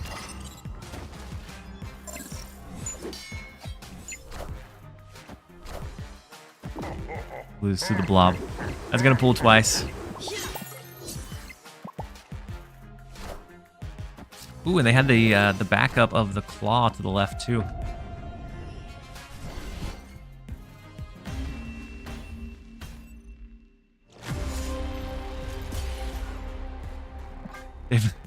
They've literally always had it. Yeah, it's one of those days. We just have to ride out the drought, I guess. Like I have to believe that it'll eventually turn around. Either that or maybe I forgot how to play Marvel Snap with one card release. It broke me. So the Athena stuff shows that it should be a relatively good matchup against an Arishem deck, but we'll see it. Just like me, for real. Yeah, apparently, we're in a drought for sure. Let's see if we can grab one against Dilsky TV. Try the negative deck you posted in Discord. Oh, we can. I'm not sure that I'm at a state where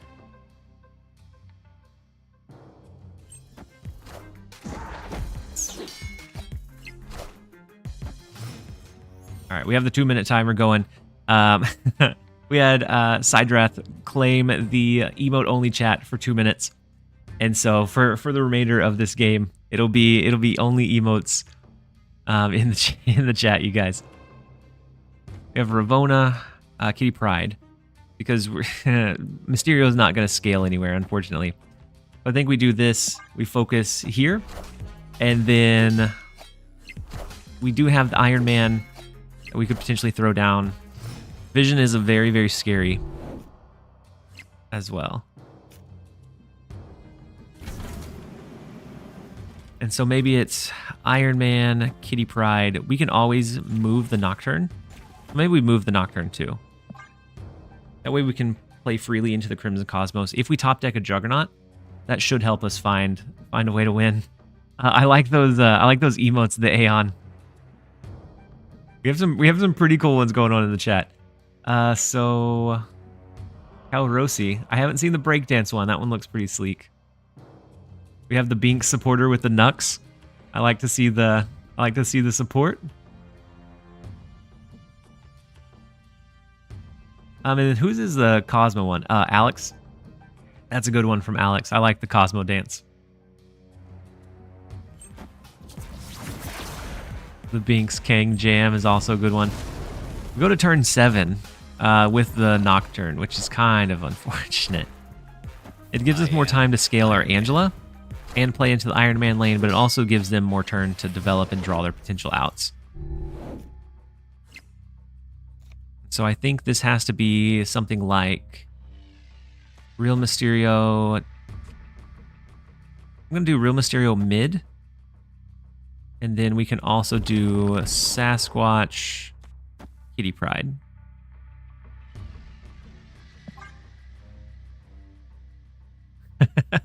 I like how the emote only chat turned into the highest interaction we've had with chat for the stream. And Boosty, I do like the TwitchCon hype one as well. I see that you use that a lot of times when you pop in. Looks like a personal favorite.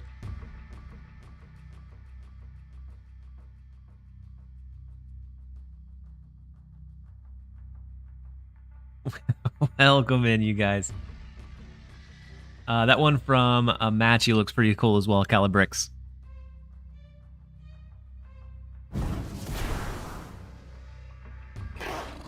You guys making it look fun. See who all I have a sub to right now.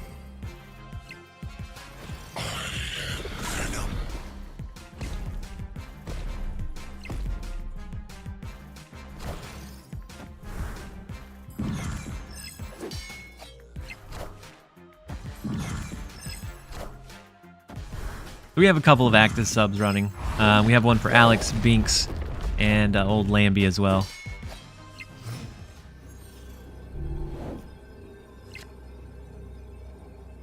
With Cersei, they really haven't been able to develop a whole lot. This one would be 3, 4, 5. Bring us up a bit. Hey, welcome. It took you long enough. Hey, Kate, welcome in. Thank you for the Prime sub. Hopefully, you're having a great day so far. I need to up my emote game for sure. That's what I'm getting out of this chat. I need to up the emote game. We need some animated ones. I need to find someone that can create some. But that should be the end of the emote only chat. Syndrath, that was much more enjoyable than I thought it was when I set that one up. We are back. You guys are free to chat amongst yourselves again. The emote only one was good.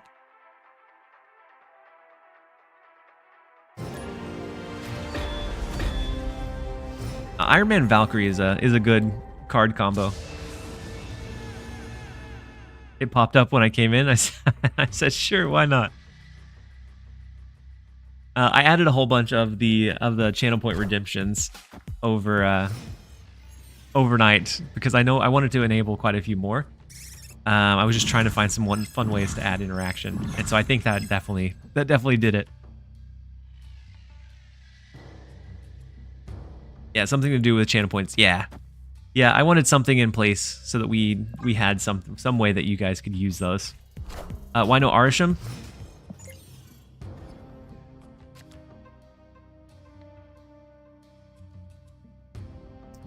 Our rank is the reason. We've been bleeding. No matter what. Okay, it's not just Arishem, but no matter what we've used, it's been either really bad RNG, potentially overstays, some misplays here and there as well. But no matter what deck, whether it's Arishem or not, we've been absolutely blowing through cubes. We dropped from 300 down to boring. From 300 up to 1800. So we've been just blowing through them. And then we did have the snap redemption from Really Martin that we are going to push through. Dinesh, I don't think Hella would even match up with the high roll of like the stuff we've been seeing. And then Quick Finger with the hydrate. I appreciate the reminder. So we have Ravona. We go Mockingbird. And that'll open up a big next turn play.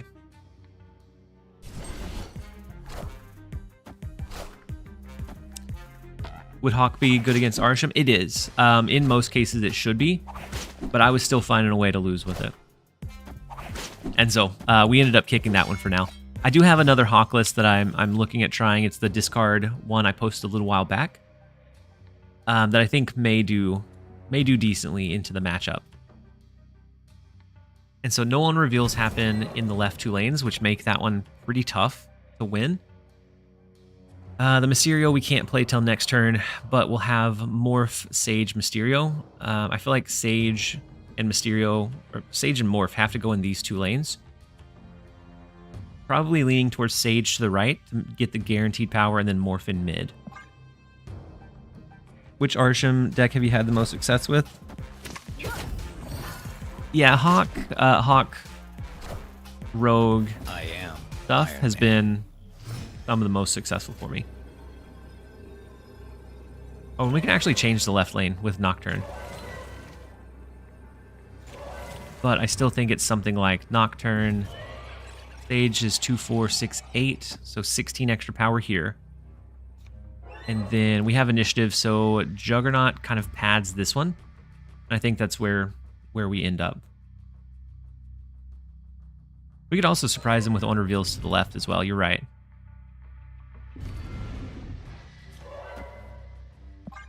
I'm concerned that if Arishem ends up being the most successful deck archetype, how are they going to nerf it? They could control the the levers of how many cards are shuffled into the deck. Order Juggernaut before.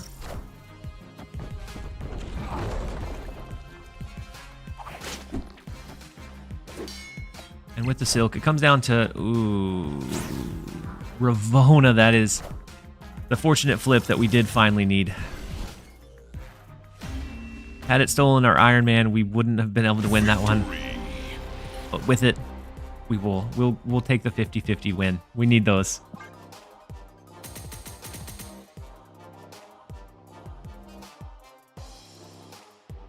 That morph into morph. Yeah, and it typically will re-roll.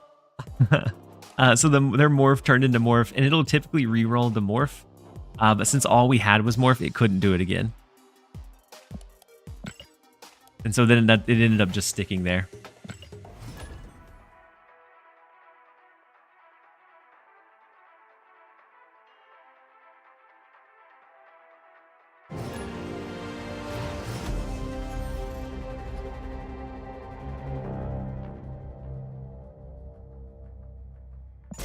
World Forge, I've seen it more in the last 2 days than I have ever since it was released.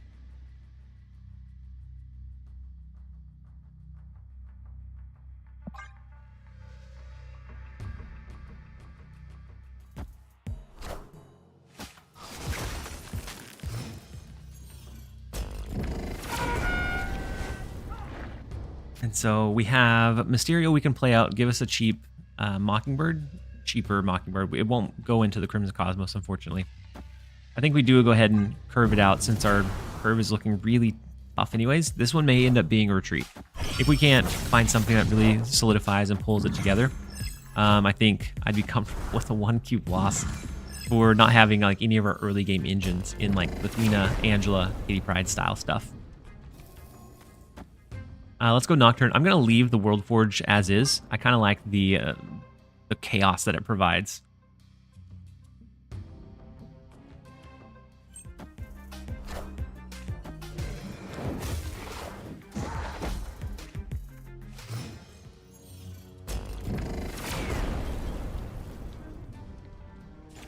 Not sure I let Mindscape ride though. Maybe we do. Maybe we just play for pure chaos. They hit Loki, so they're going to have cheaper copies of our cards. I'm going to do one of these.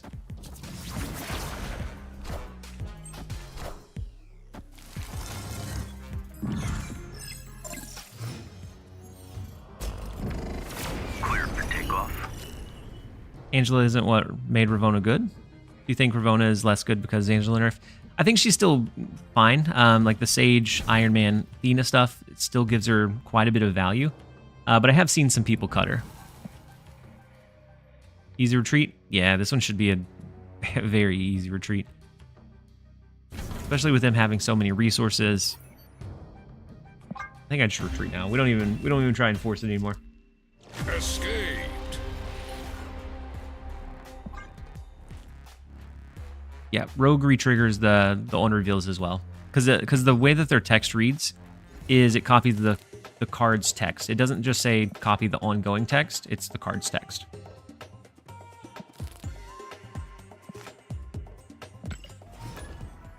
We're going to try a bit of Hawk discard.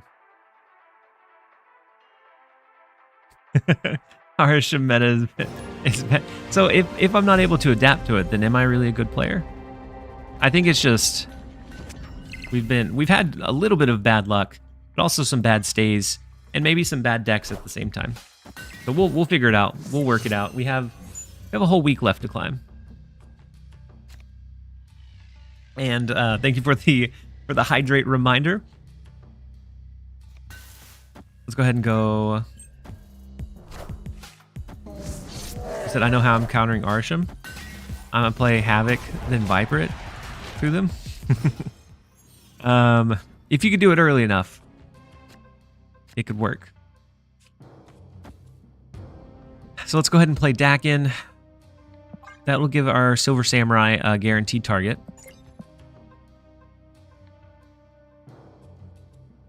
You still get the turn 2 Ravona into T3 Angel plus Thena. Yeah. Yeah, so if you have those cards, you still get some value out of Ravona. I know I've seen some people cut it, but I have not been one of those people. So the Deathlock to the right. I think we go Silver Samurai to discard the Shard and see what they play over here. And then we also have Black Bolt to ruin their day a little bit more. Legion. We won't be able to play our Demon now. Those are the demons that we deal with. So they lose a Rogue. Not a huge hit for them. Maybe it is if we end up curving out Hawk instead. So I kind of like Black Bolt to the left. The last turn. Oh. We can't do Stature because she's now a 1-cost card.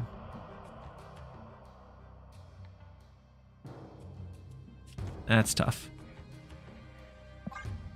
We'll do Black Bolt. Mill into Arishem is pretty decent. So I ran Mill towards the start of the stream and just got bamboozled by it. Like we didn't grab any wins with that one either. This one unfortunately is going to be a retreat. Let's jump out of it. The Gambit hit our Dakin. Escape. What can you do?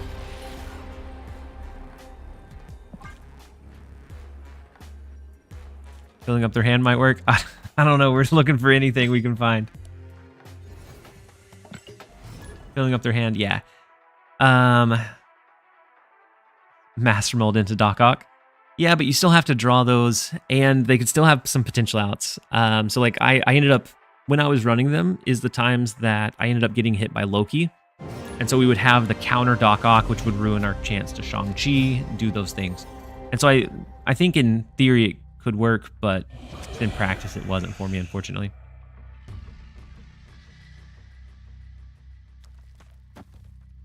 Let's run the Korg and hope that their luck is as bad as ours. They'll draw 4 rocks in a row somehow.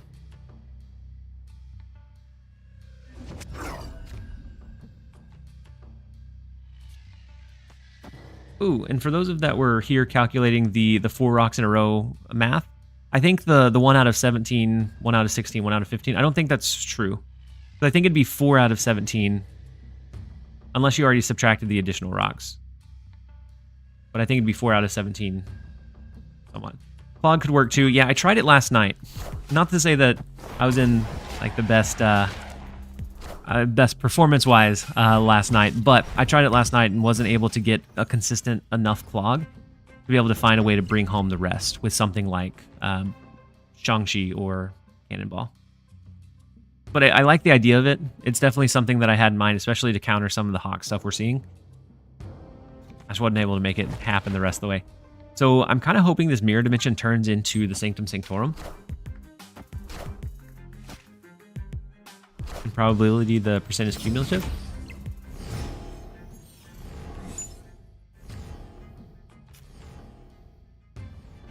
I think this is fine.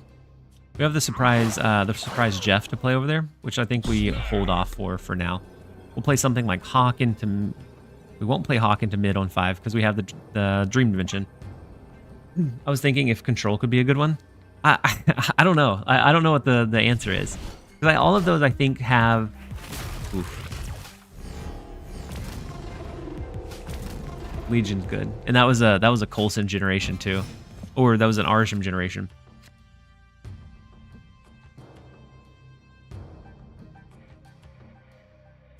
I'm not sure. I'm Bean Man. I'm not sure you should be super disappointed. I'm not sure that this deck works how we need it to work. We jumped in. We're just now started testing it. But I think Mill has some advantages with the Doc Ock, being able to cap out a lane and then counter it another way. I think Clogged, especially, they play a lot of cards a lot of the time in Arishem style decks, so it could be valuable.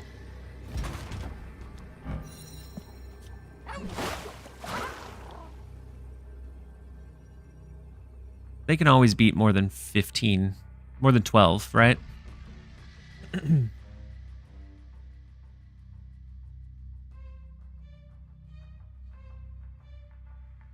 They can't beat more than 12. Take it. We'll take a 2-cube retreat where we can.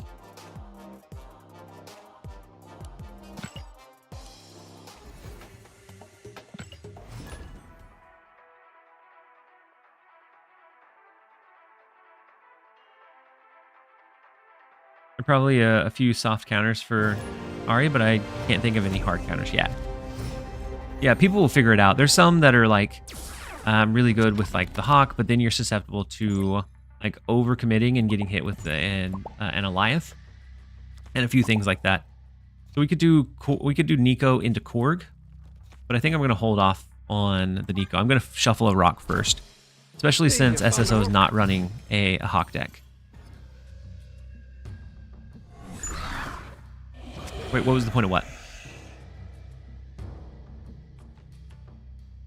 It's just. I'm not sure I caught what you mean. So I'm going to play Nico, just goose up all lanes, no problem. But then if they happen to get your like that Loki play down, they can play into all of the lanes. I think they have an easier time than you do. So do we think they're going to have a Shang-Chi? Probably. We're still going to stack heavy in the left. We have a strong Hawk to play. All right, so with the Ravona, I'm wondering if this is more just like a super cheese deck against Arishem decks that they're running. With Ravona, like Taskmaster, Hawk, that sort of thing. Go ahead and play Dakin. Next turn's probably Hawk to the right. Then we'll see. Chaos Pro, welcome in. Hopefully you're having a fantastic day so far. Glad that you were able to jump in and join us. We're having a trying time with the meta days. We're still trying to figure out our place. We've been blowing cubes left and right. So they're hawking mid. Does Taskmaster still hawk space power? The boosted power. And so something kind of cool that you can do Hawk into Taskmaster, and then you can Arnim Zola the Taskmaster, and it doesn't revert that change because the last card you played technically is Taskmaster, which is no longer on the board. And so it would stay at that elevated Hawk level. That's like how deep the rabbit hole I went last night. And then Chaos Pro. Yeah, I'm glad to be back into Snap. Days like today are a little bit tougher than others, but it's definitely been a fun change of pace and fun being back, and it's been very welcoming me coming back as well. So I don't think there's a way that we win mid. So this is 4, 5, 6, 7. Doesn't bring us to 18. So it would come down to them having a counterplay to Shang-Chi or to Enchantress or Rogue. And I think there's probably a likelihood that we do. Any plans on playing Rivals? I don't know, maybe. I didn't play the first round of the beta, but why'd you retreat? I don't think there was a way to win that one, B-Man. Oh, is that you that we just faced? Was you?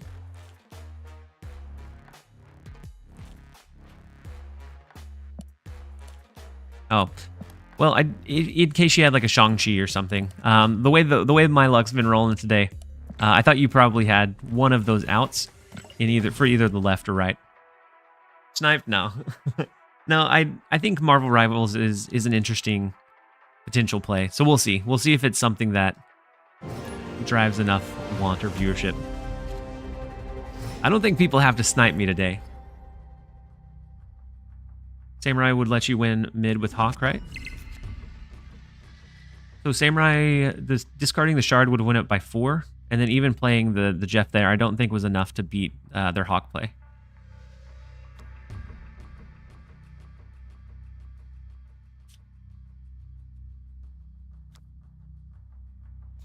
All right, let's go ahead and you had Stature. We didn't have a cheap Stature though. So if we just played Stature, we wouldn't have been able to do both though. 1-5, gotcha. Instead of Hawk, right? Yeah, I could have seen that. I played Taskmaster into Cosmo.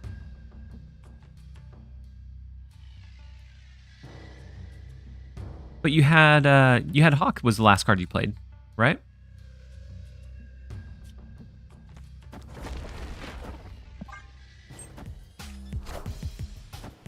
Could try the Electro Sandman ramp. Oh, into the right direction. Wait, did we just give them a demon? We have Killmonger. I'm not sure why we played the demon out.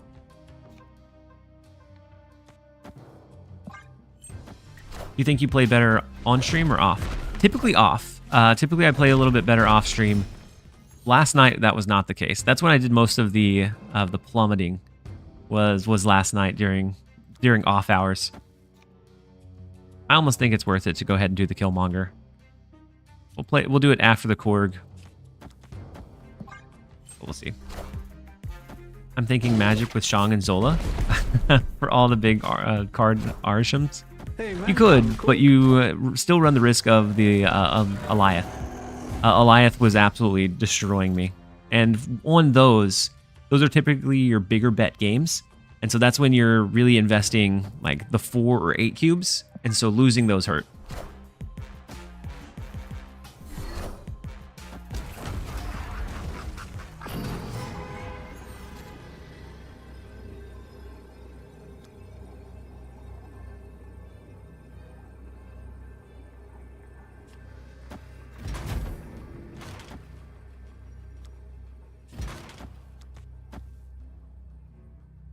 This gives us decent play around potential. We just give up the right lane. 714 extra in the left. If they play for it. Cal Rosie said good night, chat. I hope you win some cubes. Back to TLSG. See you on Friday. I'll see you on Friday, Cal Rosie.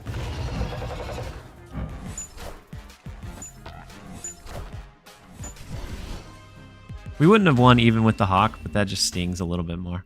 Thank you for hanging out with us today, Cal Rosie. Hopefully you have a great evening, and we'll catch you back again, hopefully really soon. I'm gonna run to the restroom real fast, and I think we'll pivot decks again, but I have no idea what we pivot to. Maybe we, I don't know. I'm going to take a look. I'm going to run to the restroom real fast. We're going to run a quick set of ads so that it doesn't hit during the middle of the games.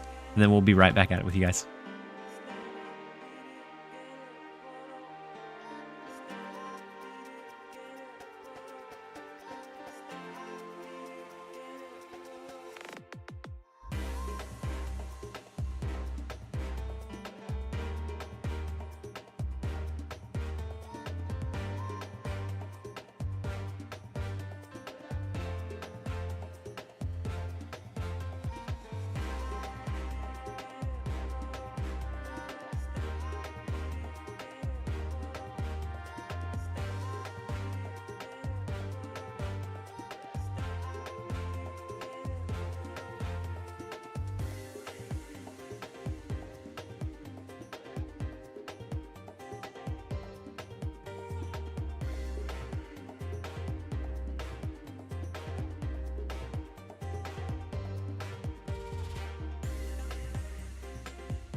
I think you need a breather.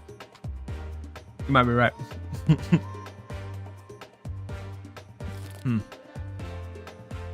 So, what should we run? I burned through all of my original ideas. We can do like a clutter deck. I know that you guys were talking about one of those, which I think in theory should be okay. But I'm wondering if we need another hard counter. So maybe instead of the Stegron, maybe it looks more something like Shang-Chi. For a couple ways to welcome. counter. It took you long enough. And then F3 bin F3. Thank you for the Prime sub. Very much appreciate the support. Hopefully you're having a fantastic day so far. Shadow King also, yeah, but then you start losing your clog components too. And so like Sage, Stegron are the two easily cuttable ones.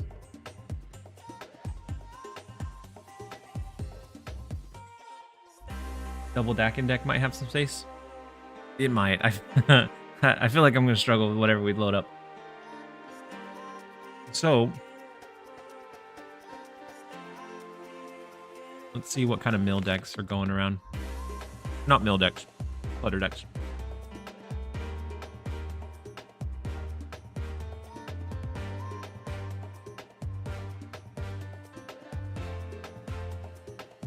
This one's kind of interesting.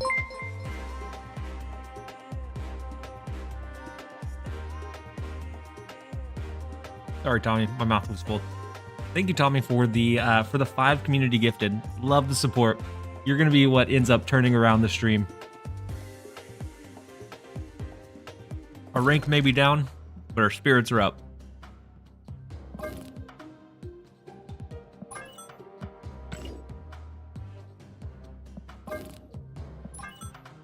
This one looks kind of interesting.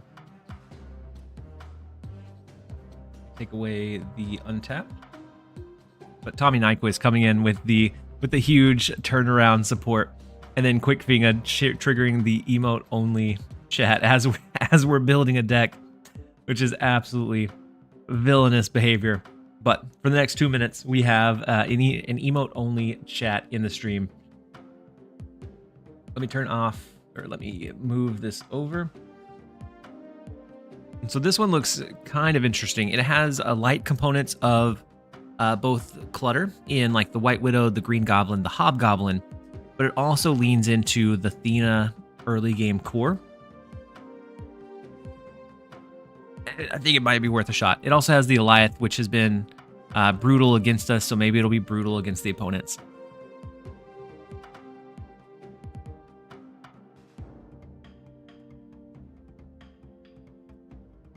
Title it Goblins.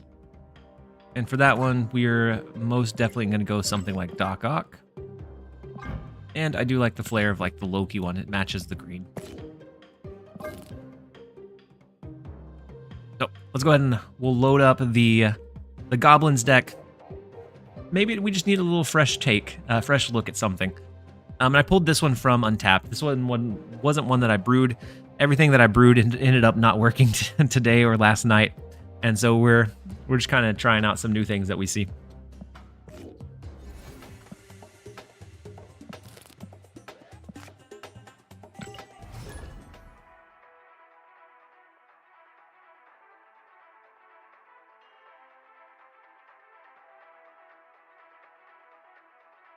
Alex has so many sub emotes. We're definitely behind the curve on it. Good to see Binks doesn't have him flooded.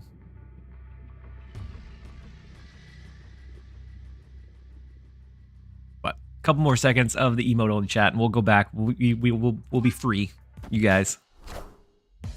I do love the puppy one. I think that one always stays, the doggo one, even though they don't hang out with me much anymore. All right, let's switch it over to back to regular. Can roll from here. So we do have the Thena. We also have Ravona, which is, I think, fantastic. I almost want to snap into it, but with the run we've been having, that feels a little maybe hasty. We're gonna snap into it anyways. And then you guys are free from the emotes only chat. I do enjoy that redeem. Since everyone runs Arishem, what if you try Havoc Viper? So even by that point, they're gonna have what, 5 or 6 energy? Because you'll have to get Havoc down on 3 to do Viper on 4. So by that point, they'll already have 5 energy and probably a pretty big board state. And so I'm not sure that it would work incredibly well. It might, but just in my head, it doesn't pan out. Because they're already going to have energy, and it just kind of helps them scale from that point. You can't do Havoc on 2 into Viper on 3, because Havoc would stop you from getting additional energy going to 3.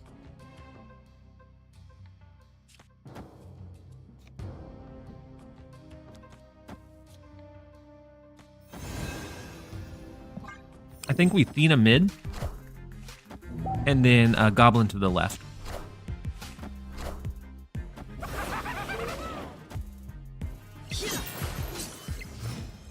Viper at 2 cost, I like.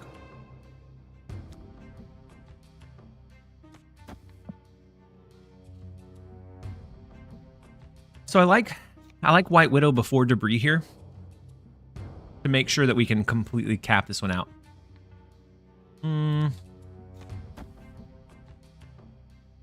Maybe it's better as just Debris. We clog. Ooh.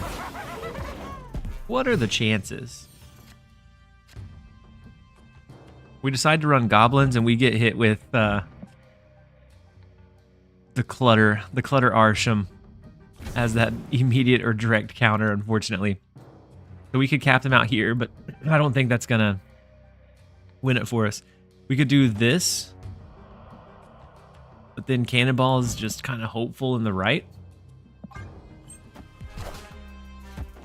What if Havoc Greed in an Arishem deck? You could try the Arishem deck, but Destroyer is really scary here. They only have 3 cards. So would it ever be... If only this would be positive power, we could at least push the Destroyer. Do we ever Eliath to the right? Because I don't... They could have stuff discounted enough that they can compete in the big house, but I'm kind of hoping that they don't. Oof, there's the blob. And there's the Eliath that's been absolutely destroying me all day. Victory. It's good to be on the reverse side of it for a little bit. Was Hob in their deck? It's an Arishem card. What's the Factor stuff? So Factor is a meal prep. So if you're familiar with like HelloFresh or the food delivery like services, then it's in a very similar style to that, but it has a lot of like healthy and dietary like conscious choices. So if you use my link to sign up, then it helps support the channel, and with that, I'm giving the either free sub or season pass if you whisper it to me. The posture check. I always end up sitting awfully. So if you send me a whisper, we can look at the extra details for it. But I've heard really good things about Factor. So when choosing the sponsorships that I went with, Factor is one that I would truly be interested in trying. And so it's kind of a win-win. I get to try it, which that'll be on Friday. I'll go through ordering the boxes that I want to go through. And then we'll try it maybe like a week later. So Angela to the left. We have both Athena and Kitty Pryde, which is nice. Kitty Pryde is going to allow us to scale Athena tremendously. I think White Widow, because I'm sure they'll play to try to kind of buff up their Angela. So we're going to play White Widow to the left.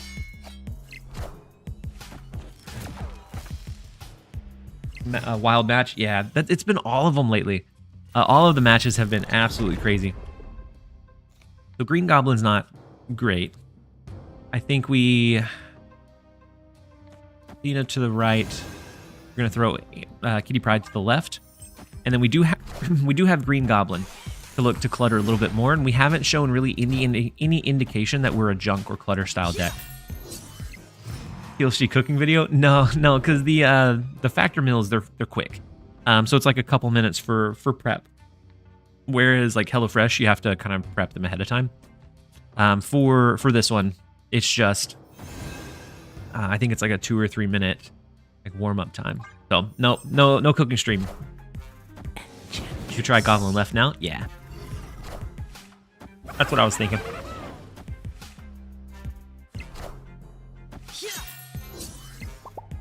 Food review stream. So the cool thing about Factor is that the portions that I'm gonna be advertising, I guess, are very quick. So I'll still be playing Marvel Snap, and so it's not like it's gonna take 2 straight hours. It's something where I'm gonna be able to pull up the website, like in between games, pull up the website, give you guys a little rundown, and then I'll order some food, and then I'll unbox it once we get it in. We don't have a deck tracker. Oh my goodness! I was showing a deck that I was creating, and I forgot to switch back. I need to just break down and switch scenes. Thanks for the call out. You said Factor meals are great. I wish I could use your code, but it's only for new customers. They're convenient and quick. Yeah, surprisingly healthy. That's what kind of drew me into it for sure. So 6, last time I checked, beats 7 with the extra 2 we have. And then we have something like Cannonball to the right to push their big card out of the right lane. Not playing Arishem. If you take a look at my rank, Arishem played me. Cannonball always kills Blob. I'm so afraid of that interaction, though.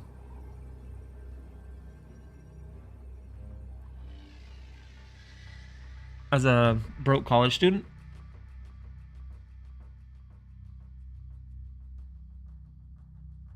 Pushing Omega mid. I don't think Omega is going to be the winning card in the right lane, though.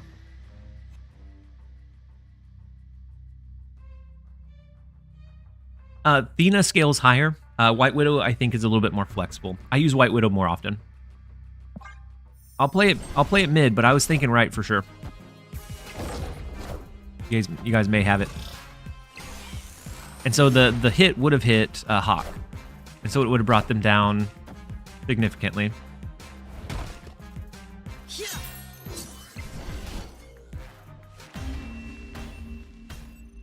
The right would have won, right?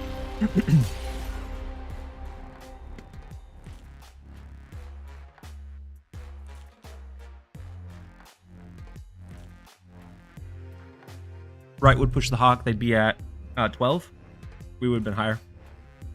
And we would have got the +3, which would have allowed our Washington, D.C. to scale. The only time Right didn't win, I think, is if it was a Shang-Chi. So, Cornflake, I think Arishem is really good in Conquest, specifically. I had a really good time with him in Conquest. On ladder, no matter what I tried, there was always someone running something to counter it. Wolverine coming in with the emote only chat as well. We have 2 minutes loading up of the emotes. We'll launch it now, you guys, and then we'll be back here in a second.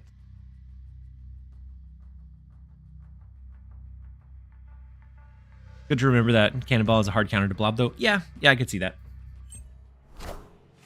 Let's see if we can turn it around. That 4-cuber lost, or that 4-cuber hurt. So no Loki for him, which is good.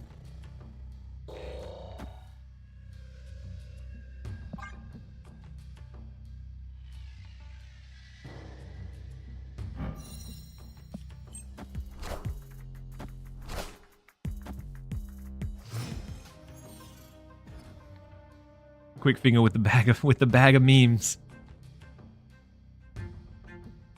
So with Ravonna, we do have a discounted Iron Man. We have the discounted Green Goblin as well. So I think we play for the left because I think they're going to try to stop Nebula from scaling, so we can get them close to being capped out over in the left lane. Guess not.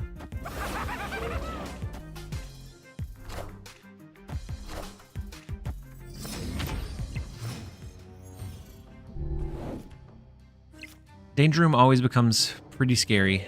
We get Thena, which I think maybe we do something like this. We'll always be able to do Sage plus Iron Man on the last turn if we want.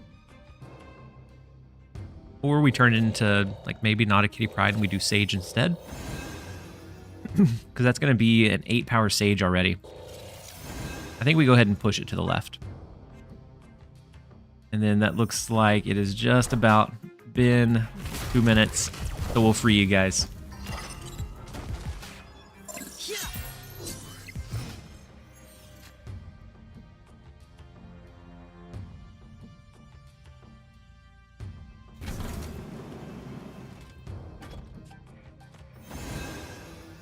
Something like Iron Man Athena, or we could Iron Man to the left.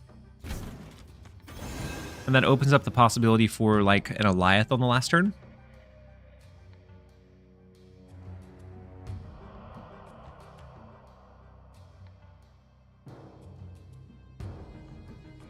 But I think we may need more scaling in the left lane is the problem. Or I think we may need more scaling in the right lane to win. I am Iron Man. He appears to be good for other people on the ladder, though. Yeah, I just...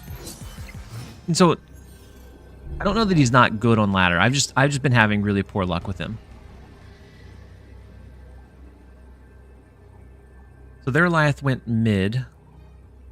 We can't beat it, right? This would be 6, 7, 8, 9, 10, 11. It's a weird play, but it does beat mid if they don't invest anything additional. And that allows our Athena to scale in the right lane. They do put additional into mid, unfortunately.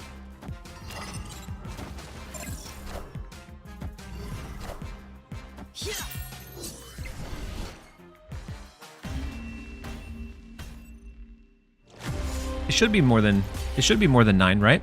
Because the oh no, it shouldn't. 6, 7, 9. You're right.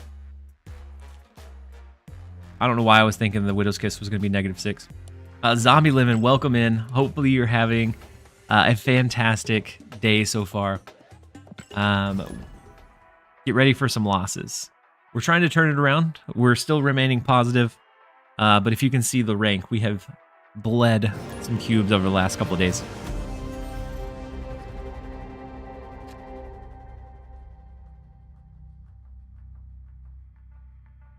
You're off today, so you just woke up? Nice. It's always good to sleep in a little bit.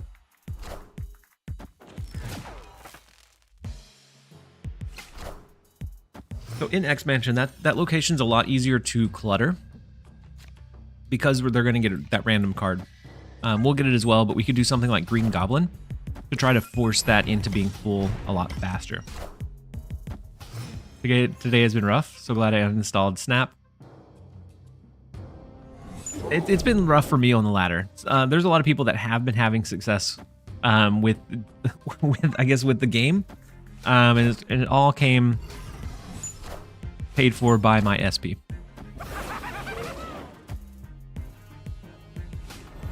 Protect this man at all costs. He's too genuine for this world.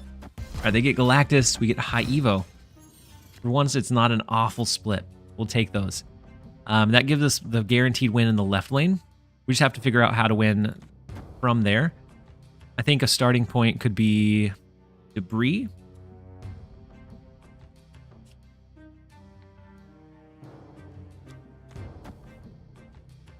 Debris, we could always hit the right lane with an Iron Man. If they play into Monster Island, which they probably avoid Machine World, we'll cap them out with the Debris. And we have the Kitty Pryde kind of flexibility, so if they do something like a Goblin, it's not going to completely cap us out. And they do play one mid, one to the right, and so we should have a relatively free last couple turns. The Loki does come down, but without being able to play for left or right, I think we see a quick retreat here.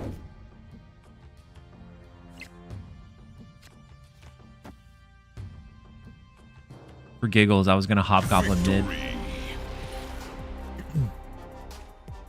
We'll take a win where we can.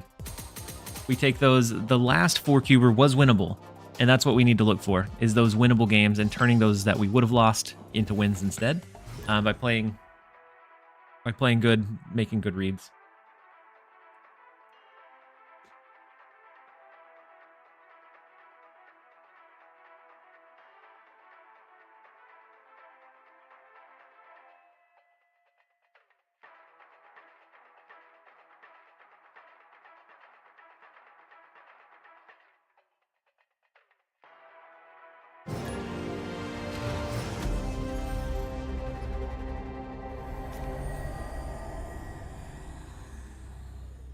Love the junk clutter. So zombie, I've actually been... Now there's a bunch of great content for a compilation of unlucky games. Yeah, like Arishem and then drawing 4 rocks in a row. We're definitely on our way with that one. So without any Shang-Chi, Gamma Lab's a tough win.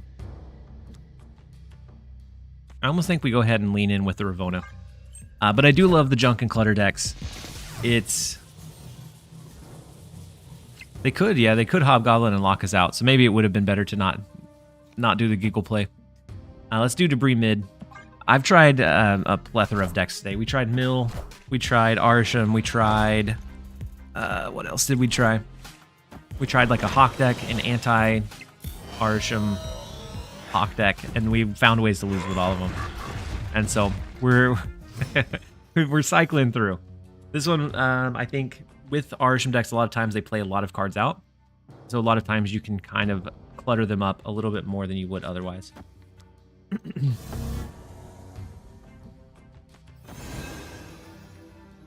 So something like Nebula Athena.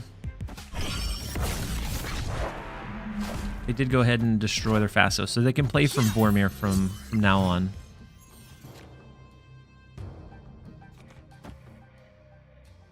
Green Goblin might be a stretch, but we're gonna try Green Goblin, see if we can lock them out of right lane, and then we would just need to do something like Cannonball mid. Onim, you said new player here. How do I unlock new emoji other than directly purchasing them with real money?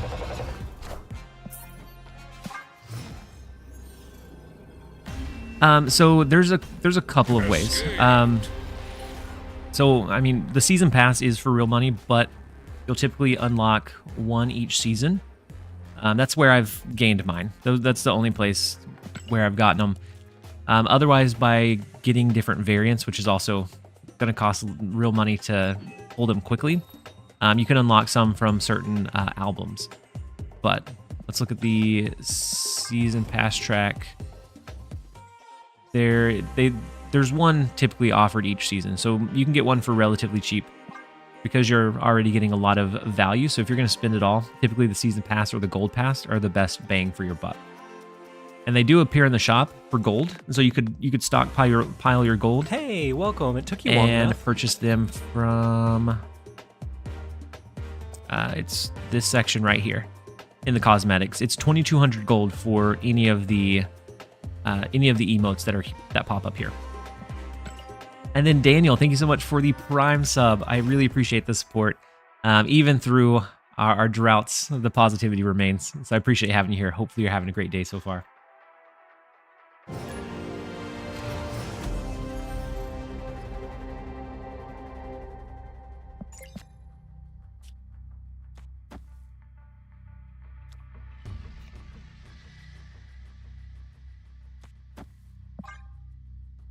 I'm going to Nebula left. We have some decent follow-up clutter. And so one of the things I like about Nebula is that it encourages them to play there, making it easier to fully cap them out. Snap. So we're gonna go White Widow, and then I think we follow up with a Green Goblin. And we might be able to time it where that will completely cap them out. The game can be brutal. Yeah, and a lot of climbing can be mitigating those, but the Electro takes out our Nebula, but I'm not sure we need her.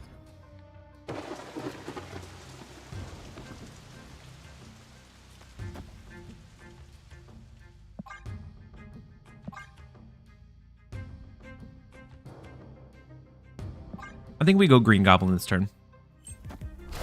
Next turn would probably be Ravona. Yeah, the best decks have around a 60 to 65. And you can do things that make them perform significantly better if you play well, or if you can figure out a deck before it becomes known. You get a lot of surprising wins that way and a lot of big cubes. So the big discount on the goblins from Ravona. Let's see if they played a movable card or if they capped it out. Ooh, they played Hawk. And so if we eventually get Cannonball, we can win the left lane off of that. But of course we would have to draw it. Or actually, we don't have a big deck, you guys. We could do Athena Sage becomes 12. And then Eliath to bring it home.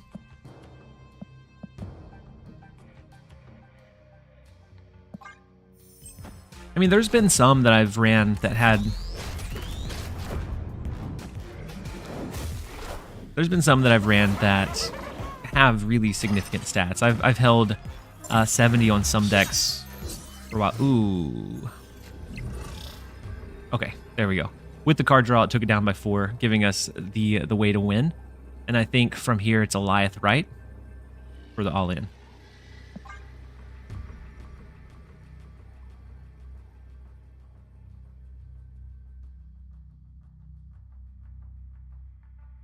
Even after Atila and Arishem, they still drew Blob for the Nexus.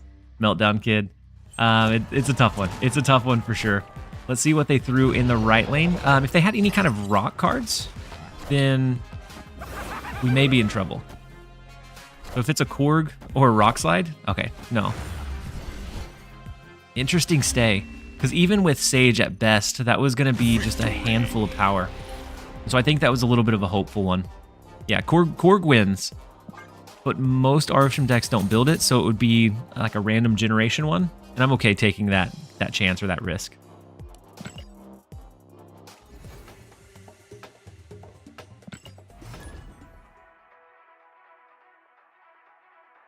And then Cursory Combs. I had to approve your message. It got blocked earlier.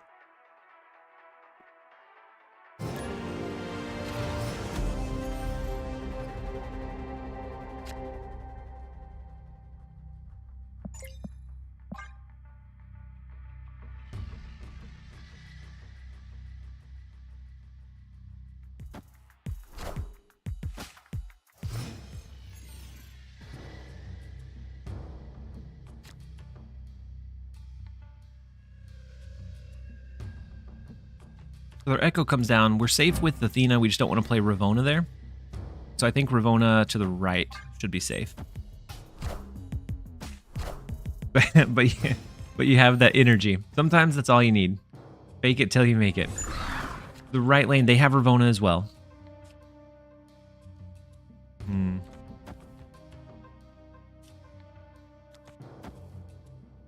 So this looks like the Wong stuff, like the Wong, Namora,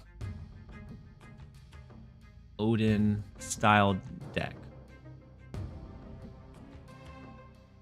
We have to look out for Ironheart potentially winning the right lane, but I kind of want to go this for now. Next turn we can go Nebula to the right, Debris to the left, or Debris mid, either one, to cap out the right lane, and we'll get the scaling card of Nebula. What are your thoughts on Arishem? I think Arishem is a really fun card that takes a pretty high level of skill to play around, because you have to play within the cards that get generated for you. And so I think with that, there's a lot of opportunity for misplays. And so it's one that I think can be scary because that lack of knowledge for your opponent is huge. But at the same time, your lack of knowledge, if they're building like a direct counter like Hawk, can be scary as well. And so I think it's one that has a lot of potential. I think we'll see it around for quite a while, which can be kind of unfortunate. You think it's good for the game? I don't know. That's a different conversation. All right, so the White Tiger comes down. Ooh, Sakar in the left is so unfortunate. Clear for takeoff. We do win the right, but this comes down to like Iron Man and hope that they can't go over the top of this. Which with their deck, I don't think they can. The Ironheart would be the biggest way to push power out after the fact. I thought we snapped before, I really did. But yeah, they have the Namora, and then I think Odin comes down. Oh, don't do the Iron Man, Echo? Yeah.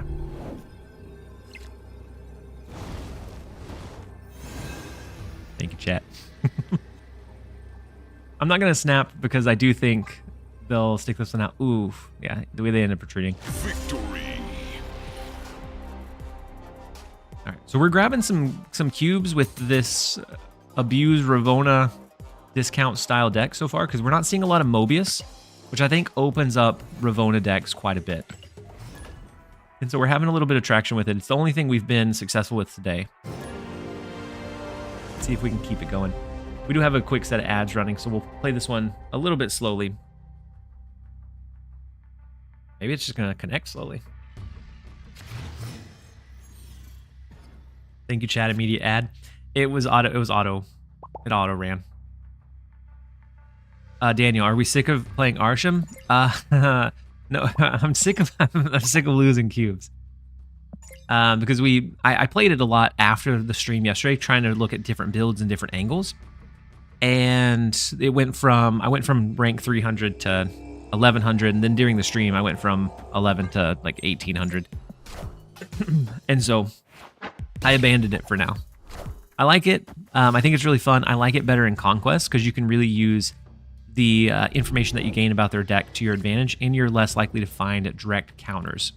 And I think that's where he falls, is that he's good enough that people are building things heavily favored against him, which can have that element of surprise on the last turn. It reduces agency and increases RNG. I like that he's in the game. I think it's fun, but I can see it being kind of a pain point. Since we don't have debris, I'm going to play White Widow to mid and see if maybe we can find a way to cap that location out. They do drop Spider Ham there. They drop a new card, Jeff. So Jeff is going to be able to move into Kunlun.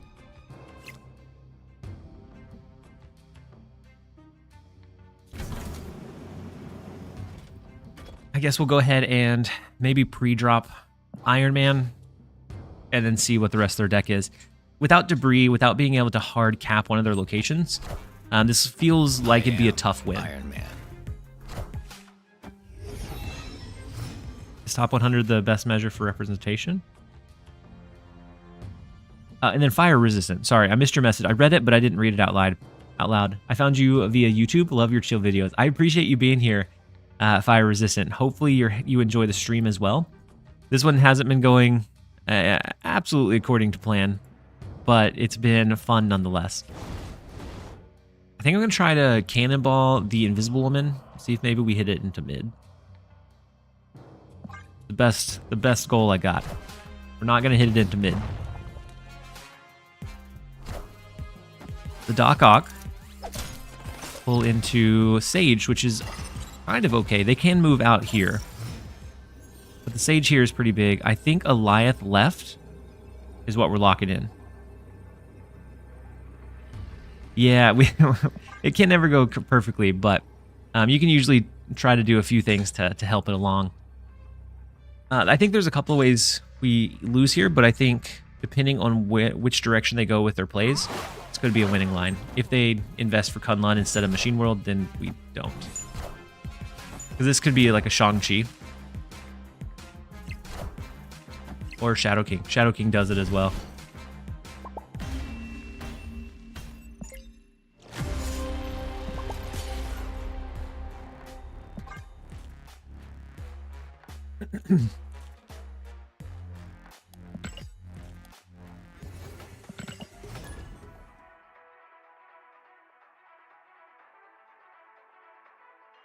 So maybe we're not doing great with the deck, but at least we're winning some. We're about breaking even. I just looked at the stats.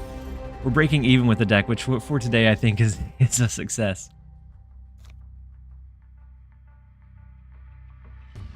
Hard to be consistent with any scaling one. Oh wow, down to 17. You did tank. Yeah, I told you. I told you.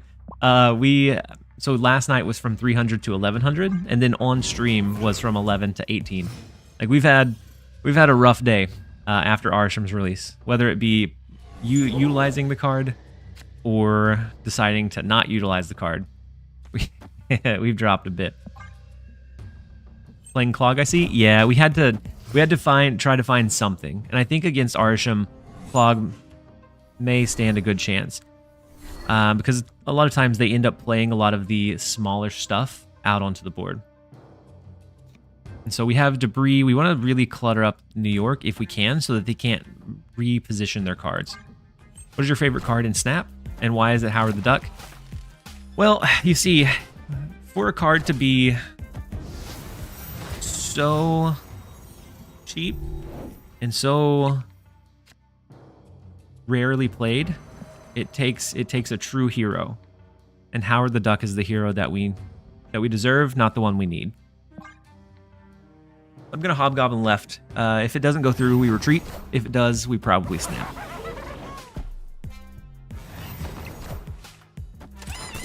Double hit monkey was unfortunate. It's Howard the Duck because it's vanilla like TLSG. I mean, Howard the Duck, I think we all enjoy a little bit of Howard the Duck. I think now we can do like debris.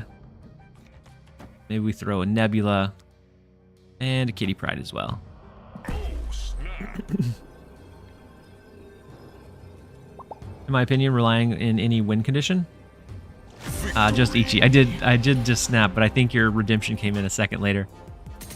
Running on any win condition in a 24 card deck is likely an excuse. So the thing is, like something like Blob, Mystique, Hawk, there's so many ways to make that a win condition that it becomes strong. Because it's not just one. They all kind of loosely interact with just being good value. My favorite was Phoenix Force. Oh, so my actual favorite card is Captain Marvel. I don't think she's ever been broken outside of the small reign of Silky Smooth. But I like her design. I think it's very interesting from a competitor standpoint. Like, you have Captain Marvel, they have to respect all of the lanes and the power that can be put into those different lanes. And so it's a lot harder to just stack into specific lanes to find those ways to win. Snap. Did you see the Hurt Arishem deck I posted? Could be worth trying if you need to switch soon. So I haven't seen it yet, unless it was posted before I started the stream. Phoenix Force is only going to get better when Activate comes out. It should, yeah. I think Nico, it helps Nico out. It helps probably some of the other cards that we typically have in Phoenix Force too. And so these goblins are going to be diabolical. We have the Iron Man for mid as well for a little bit of extra flair. But we're going for some big push in the left lane with like the double power Hobgoblin, double power Green Goblin. What is your favorite Marvel Snap card that doesn't start with the letter C? Schmapped and Schmarvel. Watch this be an Annihilus deck. Ooh, we would cry. We couldn't handle the Annihilus. So do they ever cap out the left lane because we played Goblin there? It could end up being something like this. Green Goblin right, debris to kind of fill a little bit more. Or we do debris to try to fill up some of the additional locations. Watch this. Yeah, I hope it's not an Annihilus. You sense Annihilus? Hopefully your sixth sense is wrong. Hey, I found a rook. But if not, then we'll play it. We'll play it as it is.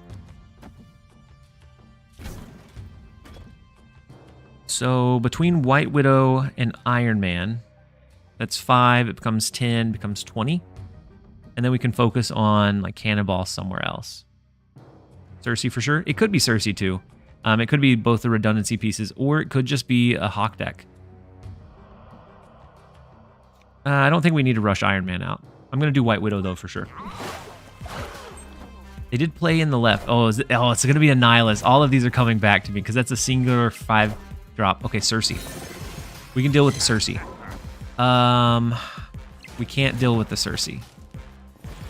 Fortunate. With that coming down, as long as they don't get...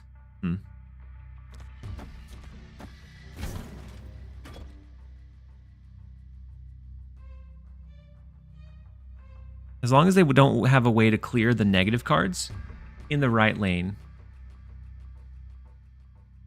then we're okay. Otherwise, the Cannonball comes down and pushes in the left. Think it's a retreat. Who snapped? I did. We have one additional turn with the Limbo as well.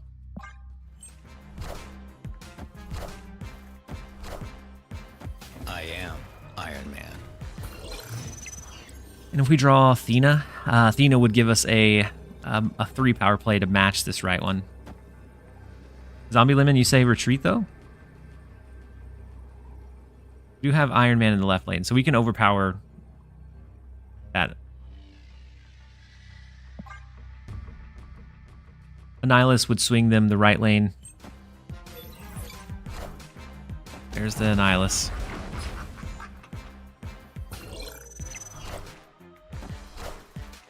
Oh, I guess Cannonball, even if we had the 3 power in the right, wouldn't have cleared it. The leader Cersei change into the White Widow did us in there.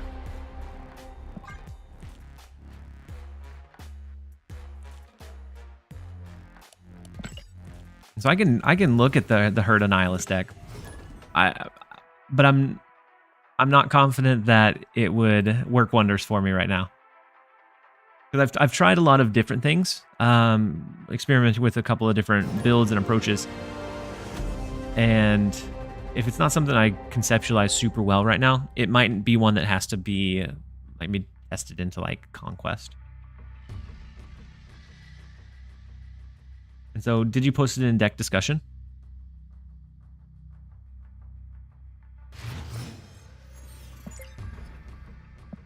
I did run into them yesterday. They swindled a few cubes from me yesterday too. The Heart Arishem.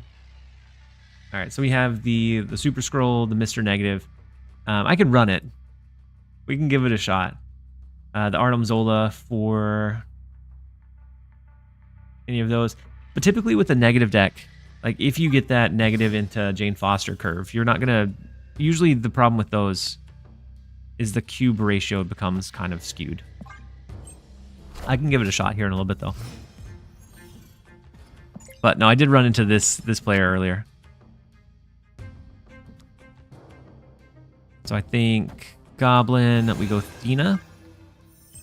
Because with our hand, it's not really going to matter if we get the highest, if we get the extra energy. Beta Raid becomes interesting. It's on very low likelihood of them pulling. Doc Ock is kind of a fun one. We could always Iron Man into Doc Ock and just hope that it's enough to win mid. This is a pretty good amount of power. If we can ever play 2 cards, Athena can scale a little bit more. Angel, you didn't want to play. Oh, they get the Doc Ock. How were they able to play it out early? Oh, because they were an Arishem deck before. No, I ran. Ooh, and they have the Havoc, so they're locked at 5 energy. I ran Arishem earlier. I've ran quite a few decks. I just haven't been able to find my groove with any of them yet.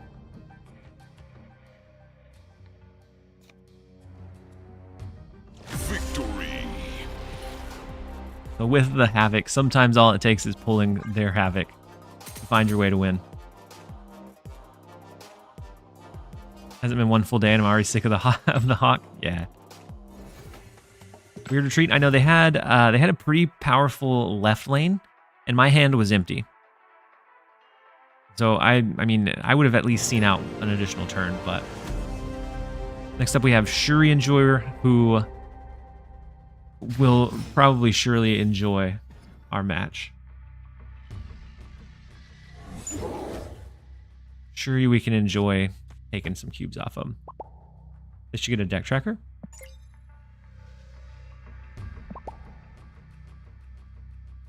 Rice Roney said, "Hey TLSG, I just found out that Mystique and Rogue can use Blob's ability." Yeah. Yep. So I'm not sure if they were designed that way or not, but I do know that's been the way that it's worked since launch or since beta. And so it's really a niche interaction that's just now coming to light because of how strong Blob is. But it's one that I think is a really fun one. Let's go Rinslayer. We have White Widow to clog a little bit if Shuri Enjoyer starts playing any other cards. Blog Mystique, Absorbing Man. Yeah, but you also have to be able to draw those. And so I think it's a good combo too. but you have to be able to draw into the pieces that you need. So I'm going to Green Goblin the left lane. Kind of want a Green Goblin mid, actually. It's not going to cap it out, but they'll have a hard time in the right lane keeping Nebula from scaling, because they'll have to play into shuffling more stuff into their deck. They do have Nick Fury, which is such a good card for them. I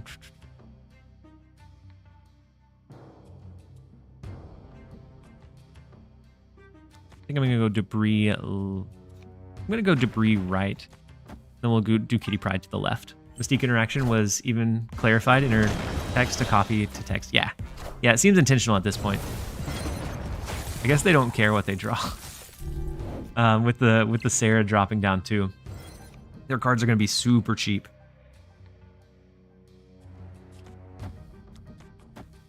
I think our biggest hope here would be the Iron Man and then something else big to the left.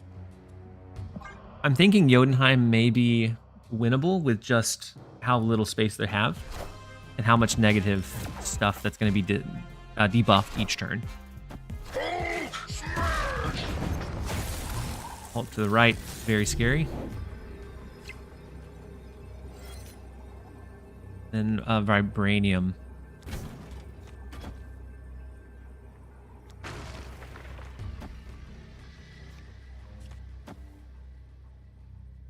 This is 24 power to the left. They could have Shang-Chi, but they haven't really been able to draw much, unless they had it right off the jump.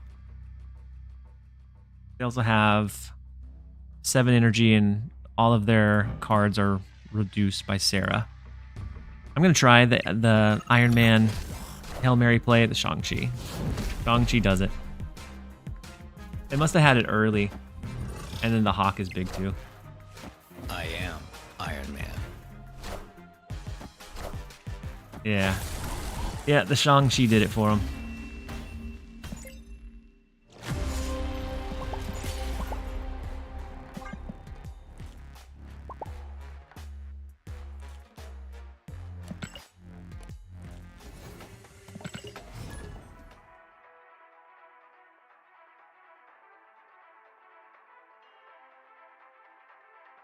See if we can turn it around before hitting rank 2000. I think one more big loss, it goes down to 2000. Ook, no, I'm good. I'm good. It's just we've had a very negative like climb stream, and I'm having a hard time breaking anything into finding it winnable. It seems like let's change decks. I've changed decks so many times, but it feels like almost no matter what I tried. Have you played a Swan deck? No, I haven't yet. Any Conquest runs today? No, we haven't done Conquest yet.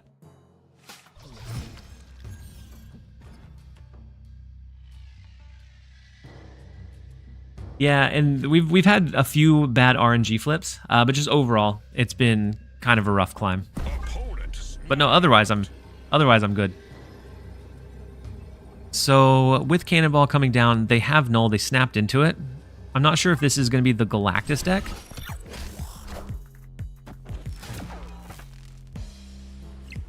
I know one thing we haven't tried. Is it Hela?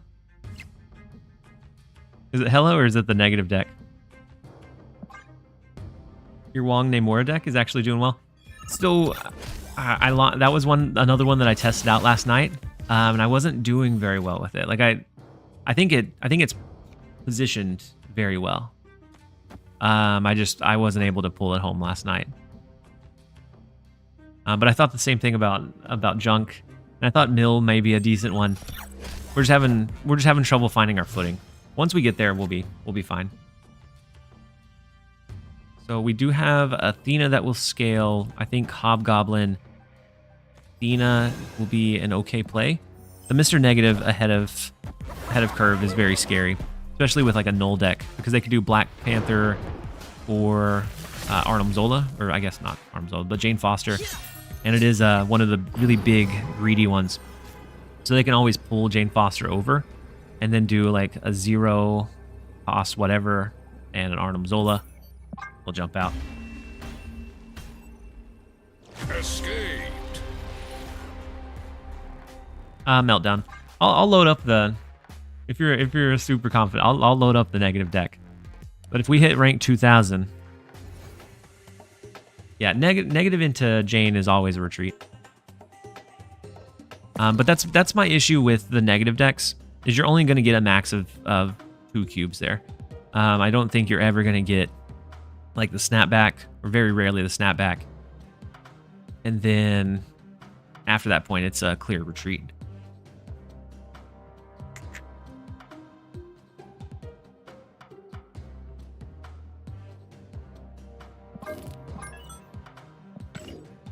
Let's drop this one out. Oh, that's the deck we just played. I don't think there's a code for this one.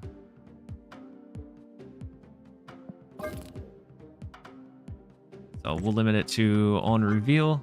I'm gonna run a quick ad break while we build this one out, so you don't get hit with it later. And then we'll jump straight in. This one's not a Tribunal deck, but it is a very greedy Mr. Negative deck. I think it could still fall to Eliath, and yeah.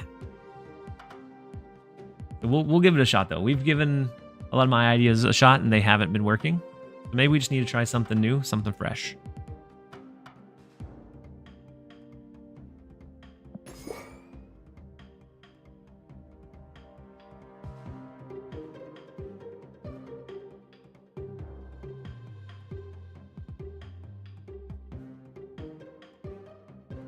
All right, so we have the Psylocke, we have the 2/3 Ravona, which having a hard time finding Ravona. Oh, she's not a known reveal. Okay. Then we have the 3/0 Morph. So we're leaning super into the high roll potential of the negative. And so the Mystique, we have Killmonger, Mr. Negative. I'll run this one for a couple. But I am definitely hesitant about it. I know that the scroll could do decently right now against like other people playing Hawk. That one's not an honor reveal either. We have the Shang-Chi. Then Jane Foster. We have the Arnhem, and then the rest I think are ongoing. We have the Null. Have the Iron Man. So it feels like a pretty standard, like Mr. Negative, like high-end greed. And so those work really well when you're drawing the combo pieces, but when you're not, they typically fall pretty quick. But with that being said, I've tried a lot of things today. Maybe this is the one that ends up working.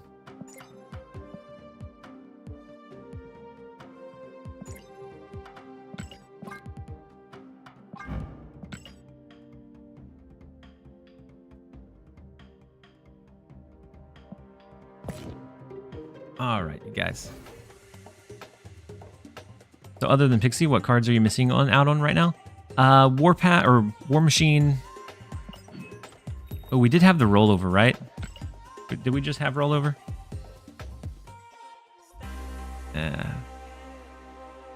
With Project Pegasus. I don't think I want to do ladder with Project Pegasus in effect.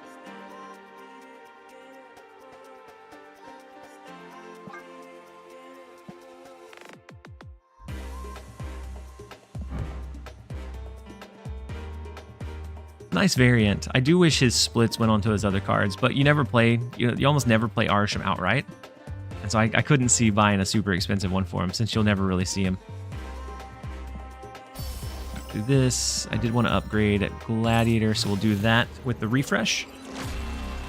Yeah, and I think we jump into Conquest. Maybe that breaks us out of the funk a little bit.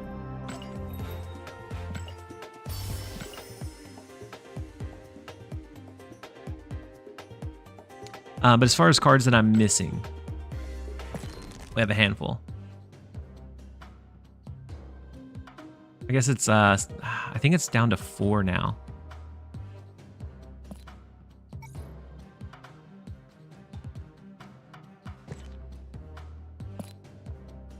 Wait, I thought it was newest in order. Maybe it was upgradable in order?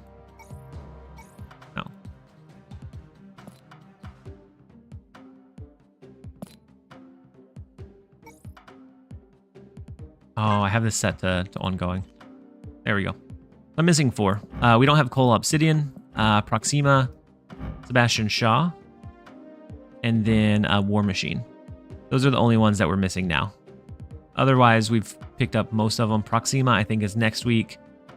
Coal Obsidian, I think, is coming up sometime soon. These are the only 2 that I don't know when they'll show up. And for those, I can probably eventually get them with tokens. I'm not in any rush to get those.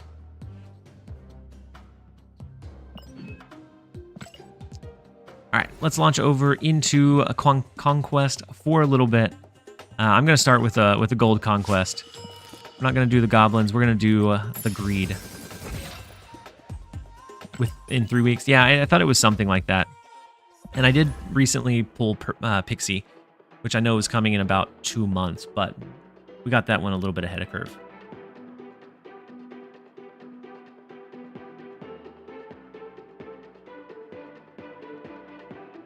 I'd like to play around with War Machine at the very least. I don't think he's going to be great. And 13 gold tickets, those are all from the collection track, which is my biggest issue with the caches right now is you get so many gold tickets. I don't have to play Proving Grounds or Silver the entire season because I always have a surplus of gold tickets, that is.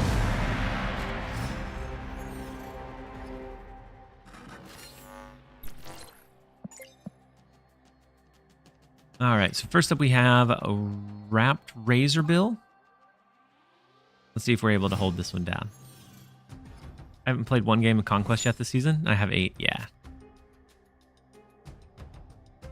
Our game plan goes out the window, fortunately.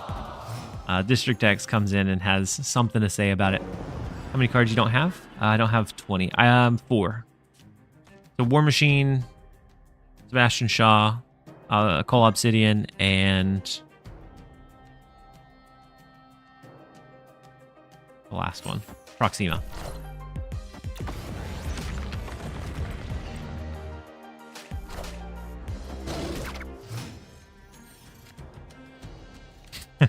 Ook, no, but I don't think you're wrong about it. Meltdown Kid, hopefully you have a fantastic rest of your day. Thank you for jumping in and joining and hanging through the little bit of ebbs and flows that we have. We have Rogue for the Devil Dino to the right, or just Super Scroll to piece it together. I think we go maybe Gamora. We can always play at least 2 cards into Mojo World if we have a pretty good sizable lead in Baxter Building. As someone who always goes for all the limited time cosmetics in Conquest, doesn't want to grind it, I like the tickets to an extent, but I always have more than I need. Because typically I need like 3 gold tickets and then 1 good Infinite Conquest run, and I'm able to get all of the rewards I need. And so more than that just becomes that overkill point.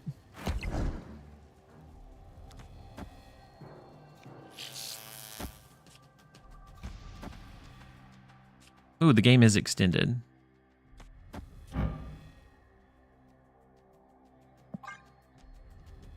I'm always rushing through my gold tickets end of season. No Rogue? Rogue will take out the Super Scroll. I do know that. But I think we need to win Baxter Building. We could potentially compete for Mojo World with just cards alone. Yeah, I know that it hurts the scroll. But the idea was we'd be able to put more cards into Mojo World than they could. And that didn't end up happening.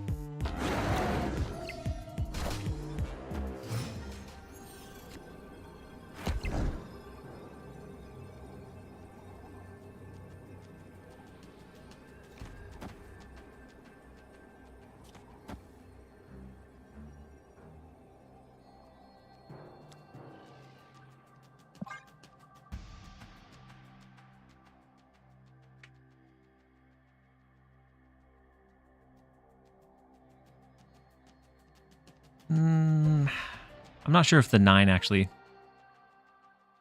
Martyr? Yeah. Martyr, if we could fill up mid, we could guarantee that we could win it if they couldn't fill up the other 2.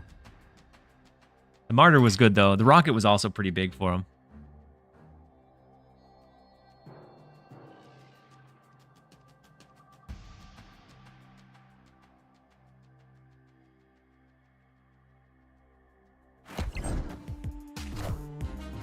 I see the way.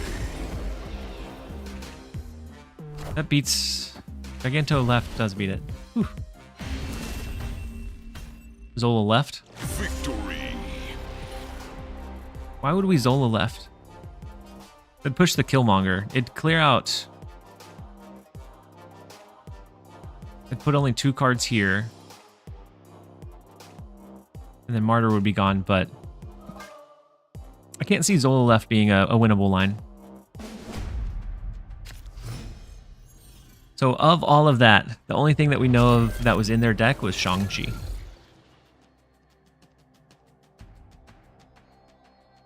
I don't want to Celine, but I also want to draw. But maybe we don't. We'll do Psylocke on 2, Mr. Negative on 3. That'll be okay. Just for show. Is this infinite? No, this is gold.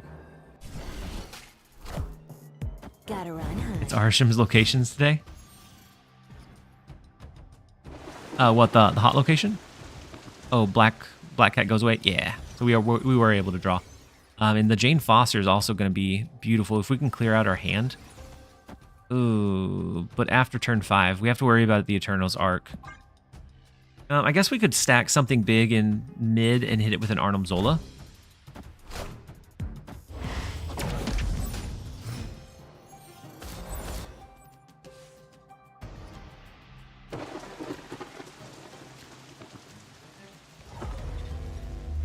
So I think we throw a Mr. Negative. I'm not sure that it matters where we pull it. That will start us with our inverted resources. We have Shang-Chi if we ended up needing it. We have all of our super greed cards left in our deck. And so we could clear out our hand something like this. Next turn would be Jane Foster.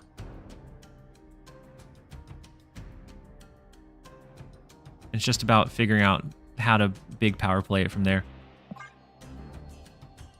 Zombie Lemon, thanks for jumping in and hanging out for a little while. I appreciate having you here. Hopefully you have a great rest of your day. I wish Arishem splits made the random cards the same. Me too. Me too. Absolutely. So the Sunspot mid is going to start getting pretty big, especially with Arishem. And so a Shang-Chi looks kind of favorable for maybe a last turn play as well. The inverted Iron Man is good. We'll be able to do that. We'll pull out Null, Mystique, Morph, which are all fantastic. And so I think we Jane Foster. We inverted Iron Man. And then next turn would be like Mystique, Arnim Zola. And with Ghost on the board, we don't have to worry about the Annihilus stuff. They'll probably change that. What, the Eternals arc? With Jane Foster, I don't think we need anything from the raft. I think we're okay. I want to be able to use the Arnim Zola to push either like a big Null or a big Mystique, which is going to be a copy of an Iron Man. I am Iron Man. So there'll be an Iron Man to the left and a double Iron Man to the right.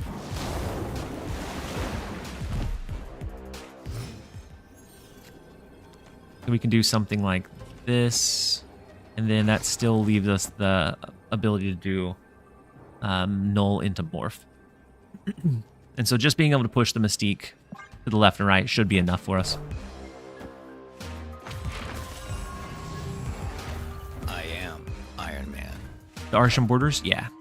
Yeah, I think the Arishem borders definitely will be changed eventually. I think they'll update it. I am Iron Man. I am Iron Man.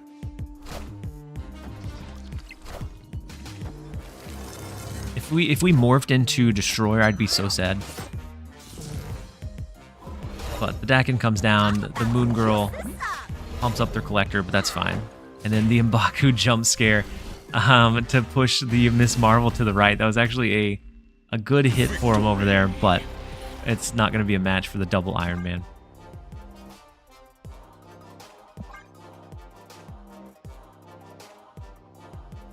I'm curious if they retreat here. No? We'll stick it out. We're in the first round of gold.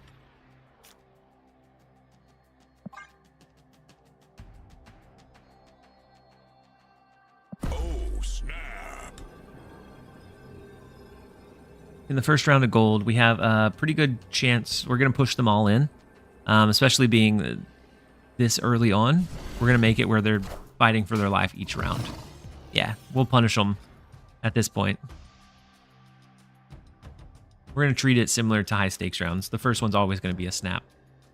All right, let's go Ravona. We do have the Mr. Negative on curve, which whenever this deck hits that curve, it's a beautiful thing.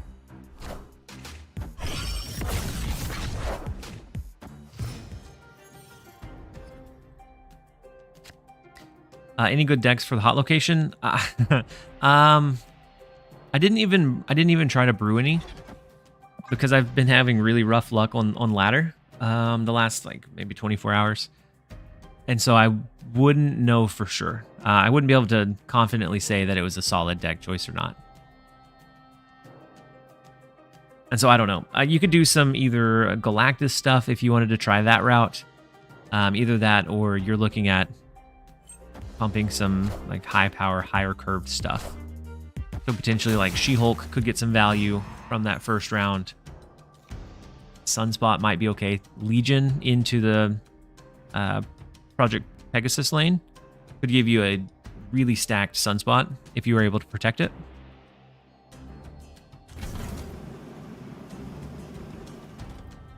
We're going to go, I think, Iron Man mid. We have Jane Foster that's going to have to be played to the right. That's going to pull out all of our additional like high value plays. I guess we could have held the Iron Man to use it alongside the inverted Mystique. But we'll see. We'll have the inverted Null, which will be nice. It's a guaranteed at least 12 power play. And I guess the only issue with the Iron Man there is that it could cap us out in this right location. So in our deck, we still have 2 inverted cards, so we'll still be able to draw on the last turn too. So either Scroll or Shang-Chi, the other 2 are going to get pulled out automatically. So that's exactly what I think when I hear Project Pegasus location. A bunch of turn 1 Galactus in random spots. Yeah. Yeah, and then potential Galactus mirrors, and it didn't sound like a fun time for today. I'm hoping it splits them up and at least goes 1 left, run right. Ever lucky. Well, with this version, it doesn't run the Ironheart, which a lot of times with the greedy one, sometimes I'll run an Ironheart.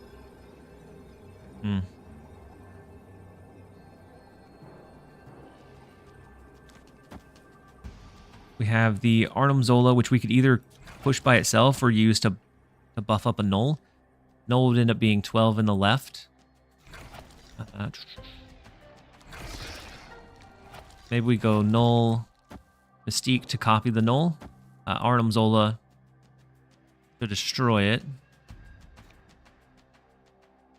But it should be an easy win to the left. We'd be looking at somewhat of a Hail Mary play elsewhere. Morph comes in clutch. We'll see. We'll see if he comes in clutch. We also have to worry about the official Goliath play.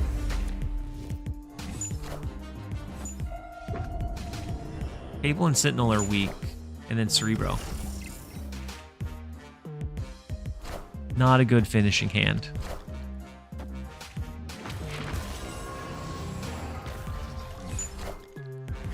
Hail Hydra! So between the Null and the Mystique, we're able to copy that one. We get their Cerebro as well. And then we morph into Shang-Chi. That's the second round in a row we've morphed into Shang-Chi. We'll take it. We'll take a win when we needed it the most. Maybe we should have switched to Conquest earlier. Because we had some really good opening draws for that one.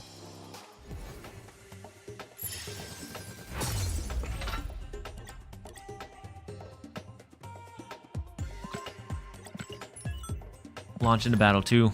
The juice is back. I don't know if I'd say the juice is back. But maybe it's just not completely gone.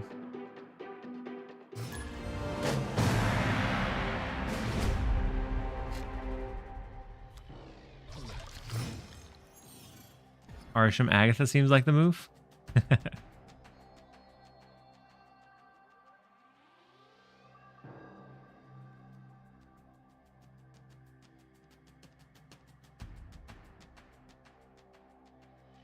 All right, so we have General Sergeant. Welcome in. You said just jumped on. I see you put in new channel point redemption rewards. I did. And I'm still thinking of other ones that could potentially be added, but I did add the new ones for now. You just jumped in. We've been having it's our villain arc story is what we've been going through here recently. I'm glad you're here. Hopefully you're having a great day. But we have become the villain. More so, we've had trouble winning, whether we ran like counter decks or not. And so we switched over into like a really greedy Mr. Negative that we're running in Conquest for a little bit. And the more turns we pass here, the more information we give them about our deck. And I went in with an Arishem generated Agatha. That can happen every once in a while. It's pretty fun when it does. The more turns we let pass here, the more information we give them.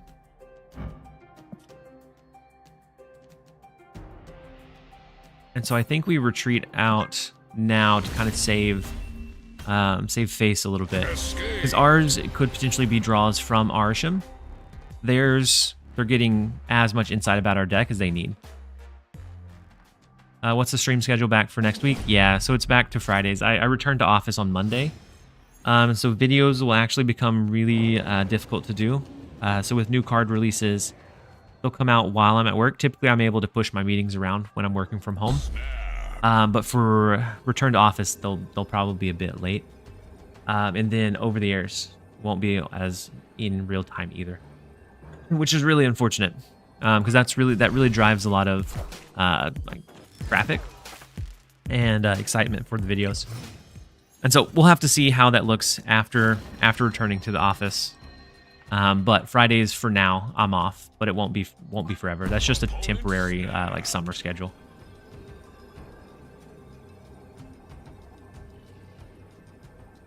TLSG heel turn?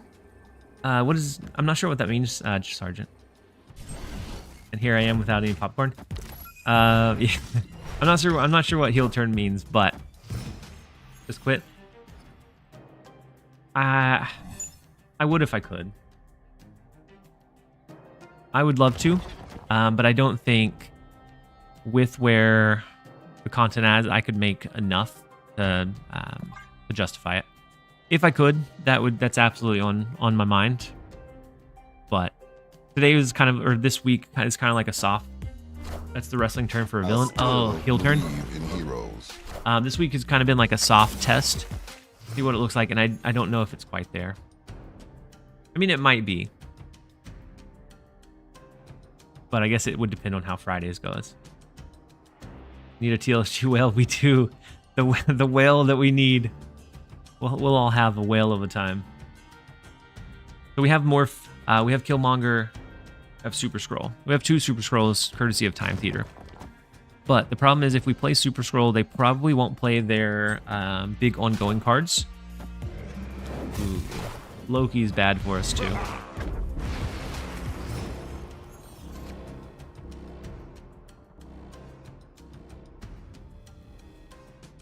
Jane Foster caps out at 6, so we won't be able to play it, unfortunately.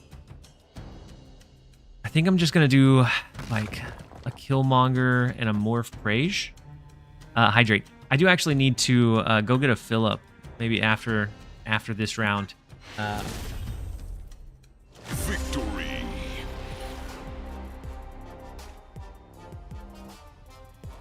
It was a weird Eddie retreat. But I will hydrate with what I have left. Timeout. Okay, Glove.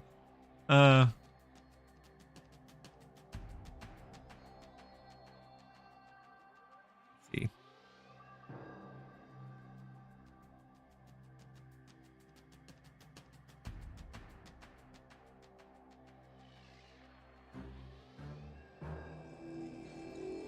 This may not be the right way to do it. We'll figure it out together. Or maybe I need to... Let's see.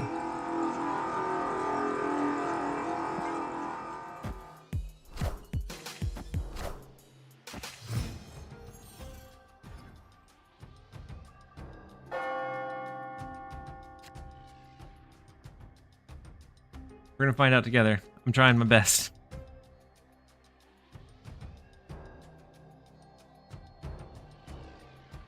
Is that how we do it? Well, the user you're trying to time out doesn't exist. Let's do it together. Let's do it together. We're giving it our best shot. All right, let's go Ravona in the left. And so I did.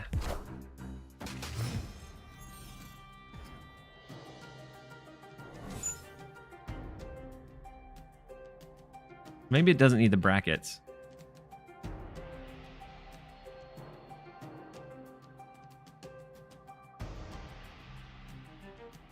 There you go, Glob. You have been timed out.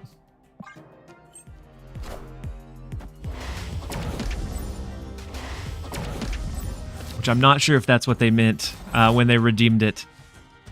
But you can come back in 5 minutes once you've had time to think about what you've done.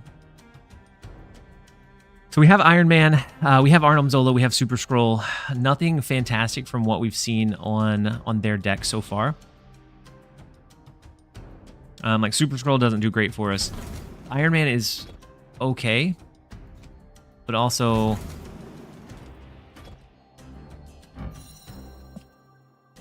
little bit scary. We can do a double Arnhem Zola next turn.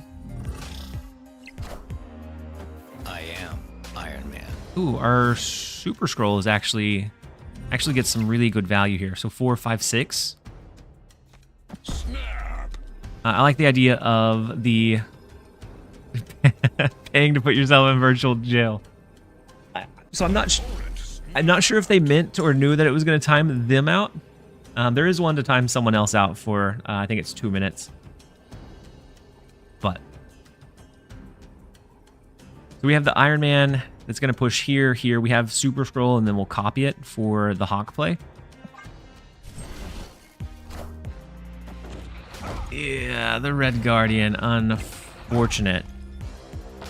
But at least we spread that -4 power across the board. That's good for us. We still may be able to win with the Super Scroll copying their Hawk's ability. So the Super Scroll Mystique is what we're leaning onto here. We have to look out for... I guess the Blob could do it for him. And we also have Shang-Chi, which I think I'm going to throw mid. Along with the Super Scroll. No, we can't do all of them. So I guess it's just something like Super Scroll Mystique. Just in case they blob here. I think that's the direction we go. Blob to the left. I thought they would blob in the mid since it triggers twice. But I was most definitely wrong. We're just over that power range, right? Barely. Just barely. It would have been better off for them to blob in mid. It'd make more sense. It mills more cards because that one reveal triggers twice. Or I guess it eats more cards. It absorbs them. Do you think Arishem will be nerfed? I don't know. I don't know for sure. I think he's very prevalent.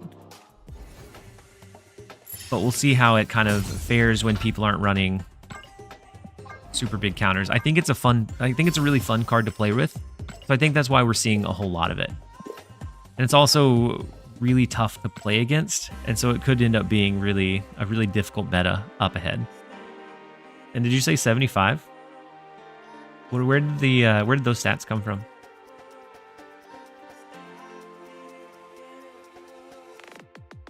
I'm not saying you're wrong. I was just curious where you pulled them from.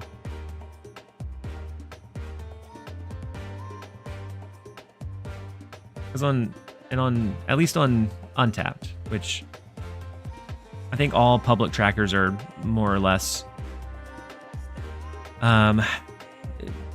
they're going to be skewed. But at least on Untapped, it looks like it has a 20% popularity, which is still really big. But a 20% popularity is really scary for any one card, for sure. 19 for Arishem alone, 19.5.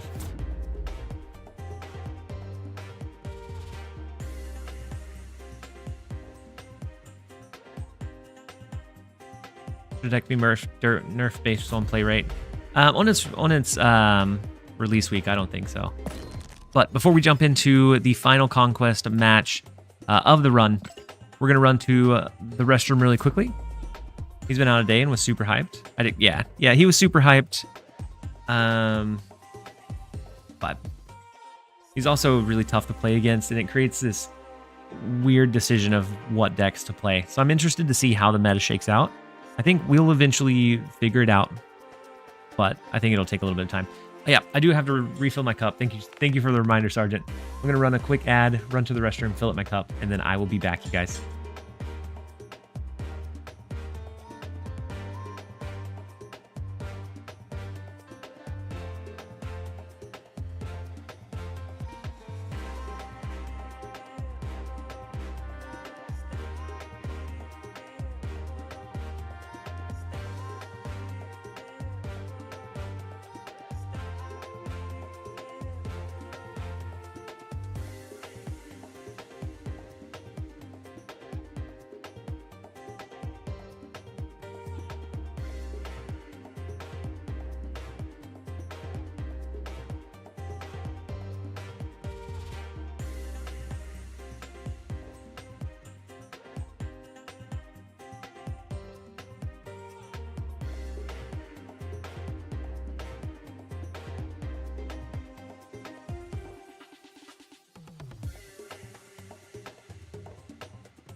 All right, we're back. Angel, you said I'm playing a Gold Conquest aside you, but I'm one battle behind. Maybe I can snipe you in the third match. If you were able to finish your second one up quickly, you may be able to jump in and snipe us.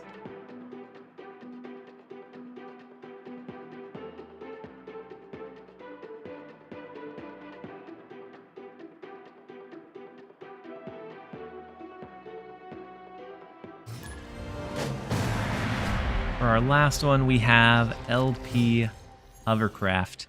And so we'll see how this one ends up going. I'm too slow. It was worth a shot. Opponent snapped.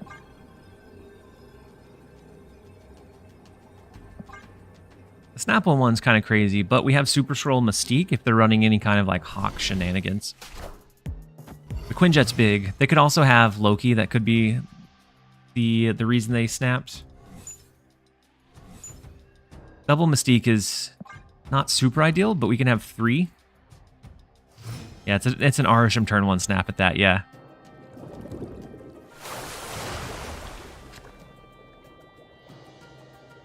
And so I think we're going to do a morph random play in the left. And then I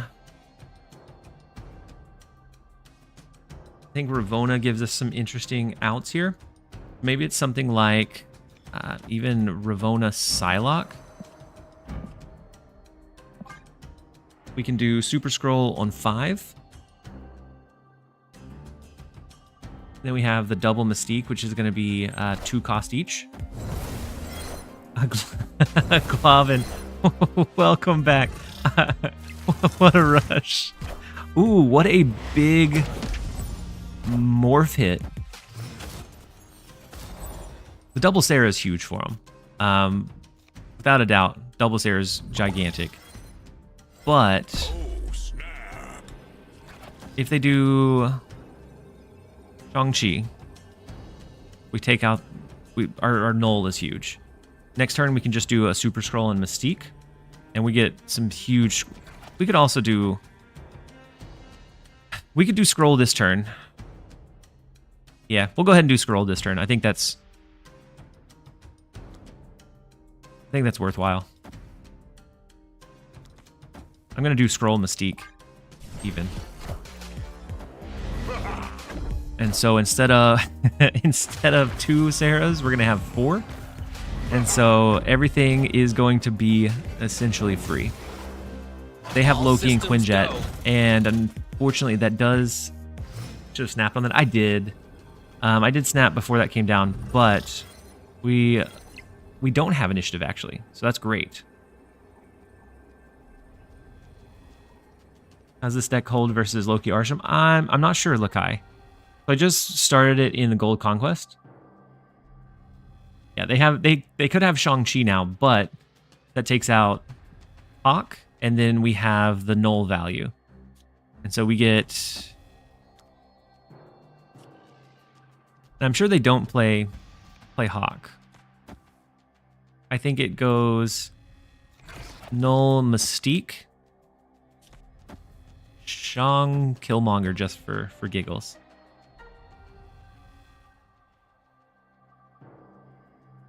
So if they Shang this one, null's gonna come back as that kind of backfill for it.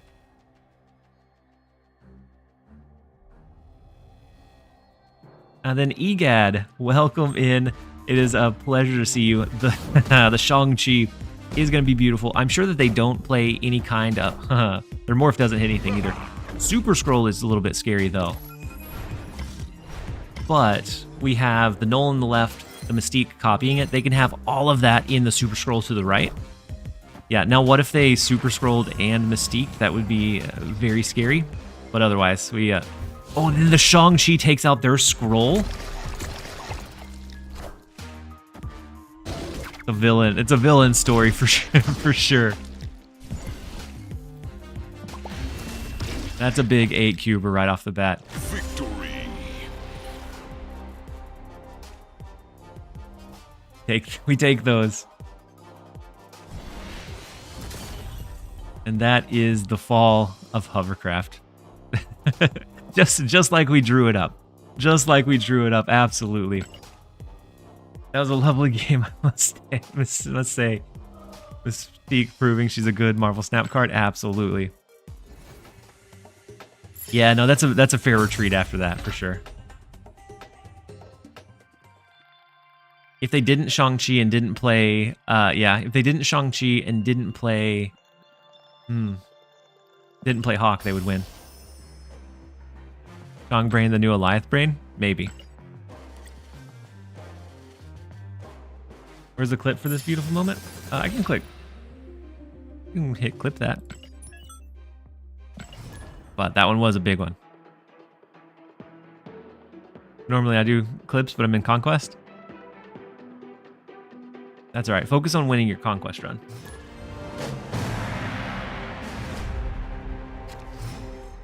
Quest play cards in total of 200 power.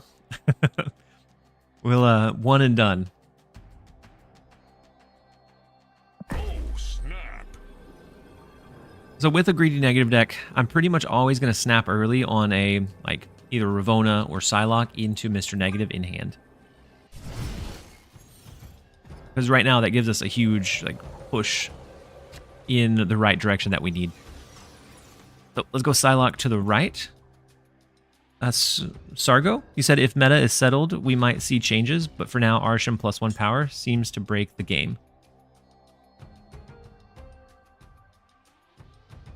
The +1 energy? If so, yeah, it's very, very strong. And creates some really kind of crazy plays. I'm sorry for my opponent. They have Negasonic.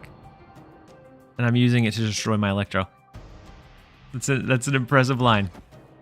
So we Mr. Negative. All of these locations kind of stink.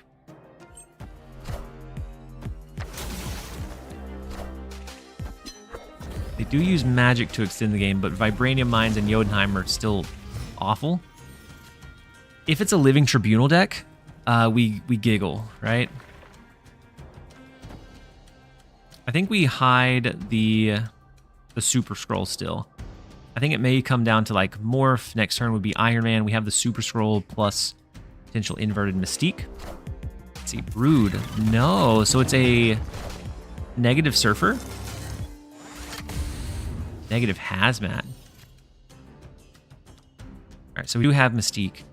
I think now we kind of hold off. If they have Luke Cage, Super Scroll gets some insane value here, and it'll pop all of our power back to kind of base. Toxic Surfer. Yeah, that's what it looks like. So maybe it's Iron Man. Maybe we Mystique copy the Iron Man next turn. It's an early Surfer. I am. Turn 5 Iron Surfer. Man. The Null is pretty decent too. How have the games been? Whew. The games have been with this deck we're doing okay, but we've been doing decently in Conquest. Our problem was ladder, and the location changed for ladder, and so we absolutely dipped out of that one. Opponent snapped. Might have Odin to play if playing Surf that early.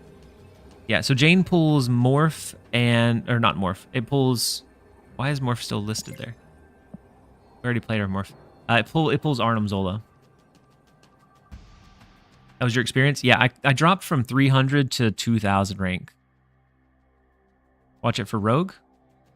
But then we have Super Scroll for the backup. So maybe we hold the Mystique. So we can spread that across. And maybe we just go Lady Jane Foster. And then I'll hold the Super Scroll for now. That's brutal. Yeah, Glob. Yeah, it was a rough one. All right, so we're gonna get good Rogue value here. I'm hoping for a Luke Cage Iron Man. as well. That would be like the finishing that we needed. Otherwise, it's still a little bit risky.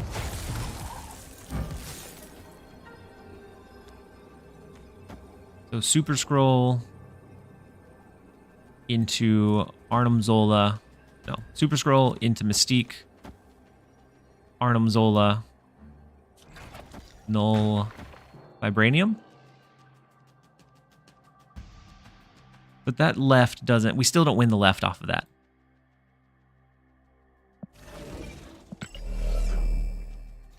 So maybe...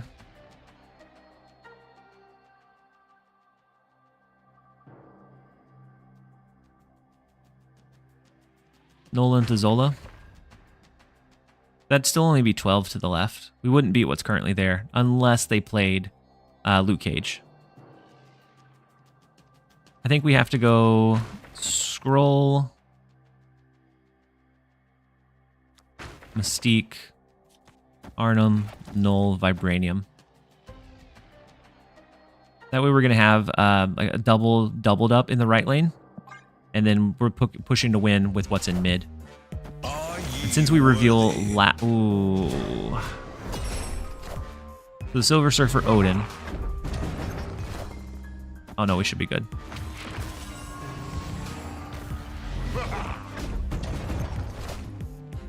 What about running Hawk in the list? He gets discounted and is pretty big. And could work with that. So we don't have Taskmaster in this one. And so you could run it, but a lot of times if they have Hawk, you can just play Super Scroll and it'll be a little bit better most of the time.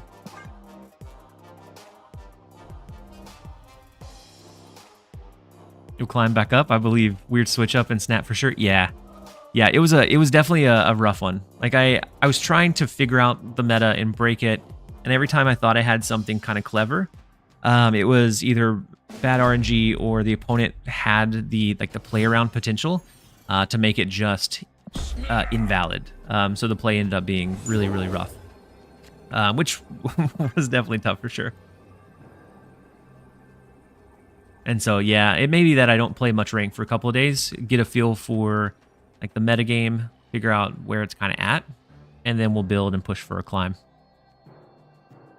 So that would be like a Friday for not this upcoming Friday, but the following Friday. Could be a climbing stream for sure. I'd also be interested to see if we have any kind of patches, not this week, but I think maybe next week. Because I know that Second Dinner's on vacation this week. Yeah, they wouldn't be able to take his +1 energy because that's his whole draw. The control lever or valve that I think they could do is give him more cards that get shuffled in. So 12 is the starting point. They could always add it to 18, 24, so that you're less likely to draw into the cards you need. But so let's go Ravona, Mr. Negative. I do like the Onslaught Citadel. And we have Jane Foster for 4, which is beautiful. We'll be able to make sure we get the inverted Iron Man, the inverted Null, the Super Scroll, all going to be fantastic in the Onslaught Citadel. Anymore, and I think he's useless as well. Yeah. Has he been competitive? He is... So his biggest strength is that it's surprising. And getting Blob into like the Rogue Mystique and all of that stuff too is surprisingly a lot of power very consistently.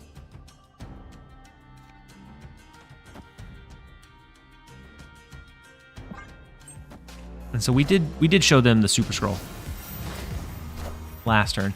The Wong is very scary. I almost think we do Jane Foster to the left to make sure we dodge priority.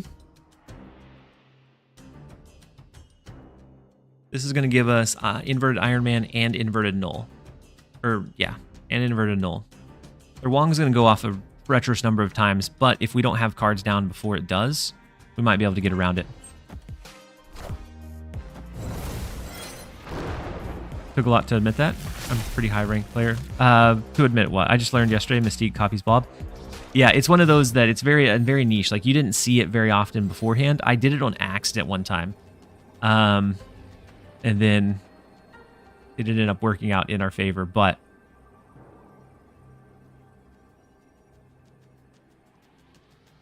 yeah, Mystique, Rogue, and then you can do Absorbing Man following either one of those to copy it again. It's definitely a really crazy interaction.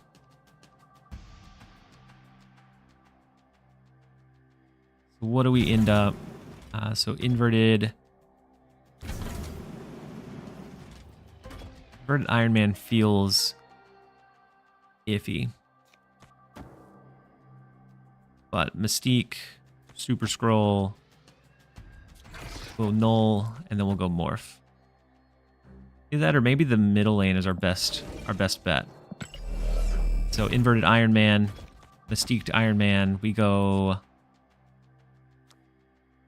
I don't think we go Morph there. Maybe it's more like Super Scroll. We go Null. We go Morph to the right. Since their Hazmat will trigger a gazillion times, the fewer cards we have revealed, the better. Middle is going to be huge for him. Ooh, the Super Scroll. I forgot about the Silver Surfer. I forgot about Silver Surfer. I do appreciate that the Hazmat ability is quick. So at least these 10,000 triggers aren't going to take 20 years. I hope. I have to hope that that's a Luke Cage in Nova Roma. I thought it was fast, but maybe not. There's the beautiful Luke Cage. We have the Iron Man. We have our Super Scroll coming in, which will copy their Hazmat. Left lane is pretty close. Yeah, yeah. The left lane's pretty close. But we have the Super Scroll coming in, and that's going to be all that we need to be able to bring this one the rest of the way home.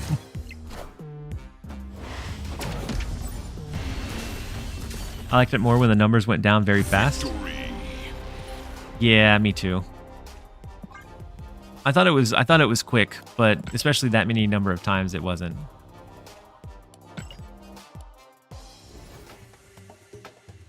That's battle number 1. From gold, we went 3-0. Now on to the Infinite Conquest grind. We're gonna see how far we can get. Imagine Morph copying Destroyer. Yeah, that would have been the villain story for sure.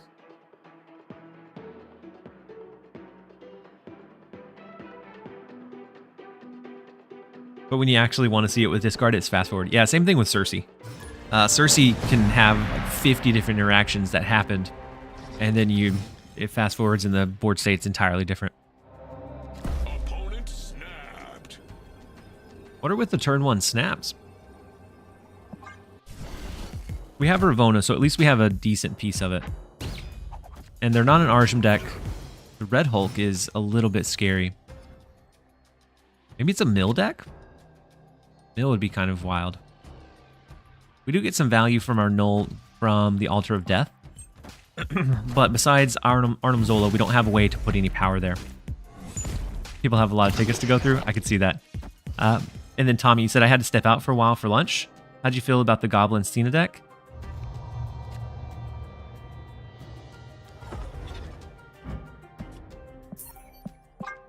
I felt like it was okay, but I did keep getting the wrong flip. So we ended just under 50%, which by today's standards was very, very good.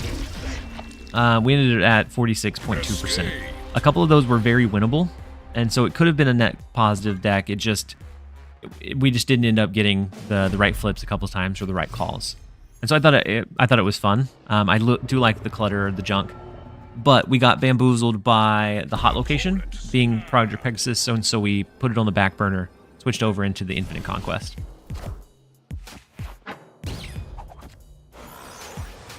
Knowledge is power.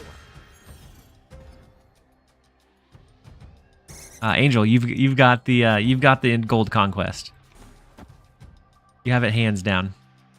Wait, they snapped on early on us again? I didn't see the early snap.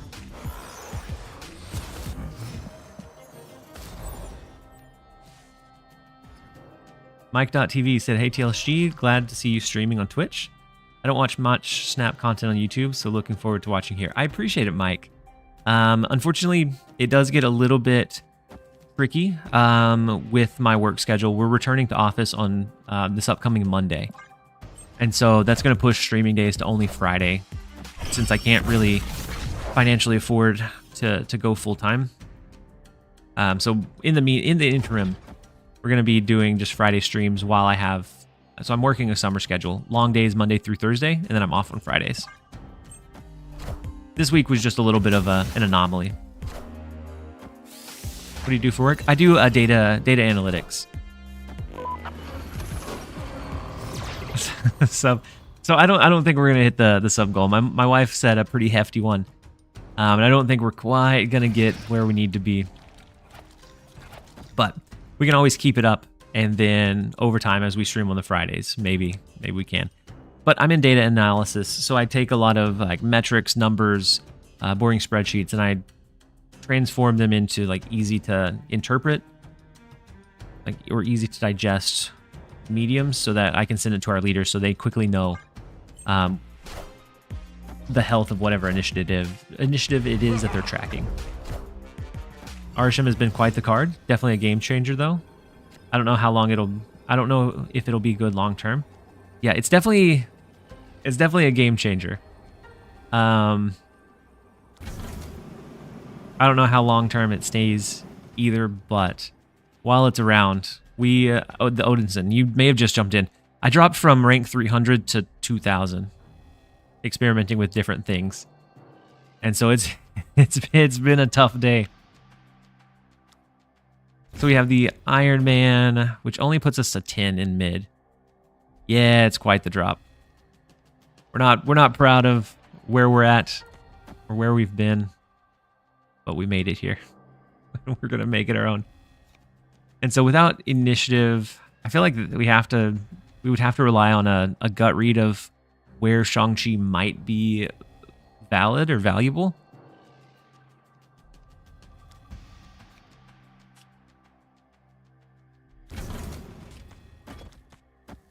And I think it makes the most sense for them to put into mid. but I'm kind of curious. Ooh, Valkyrie's not going to be it. Arishem decks just can't win with such random things. So it wasn't even just Arishem decks, though, which is a sad thing. I am Iron Man. Nah, we're not able to win mid without something buffing up that null, unfortunately. So it wasn't even Arishem decks. I tried just the across the spectrum decks, and I wasn't able to quite find a win with anything. I tried like the Hawk hard counter stuff, and either ran into Eliath whenever I thought I had the nut draw, and would end up losing 4-8. I had a few that were pretty bad RNG flips and just couldn't get anything going for anything. Is it just me, or has the game devolved down to who has the Hawk blobber counter? That's what it feels like right now, Philo. Or if you have some kind of cheeky way to go around it.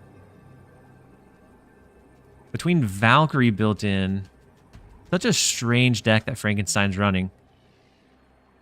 And I think our deck does like nothing against it. Are you playing on EU? No, I'm in US, on the US servers. I've been doing a lot of climbing with Namor on reveal. That was one of my first switches because I lost as Arishem a couple times to it, and I ended up losing to Shang-Chi and just so many random things.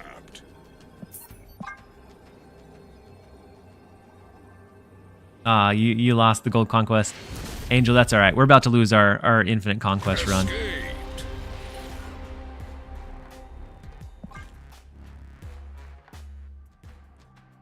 But it's so easy to think you're winning, and then they somehow have some crazy... Yeah, that's been the biggest downfall for me, is that like I'll think I have the winning line, whether it be a Shang-Chi, whether it be like a Taskmaster to copy a 7,000 power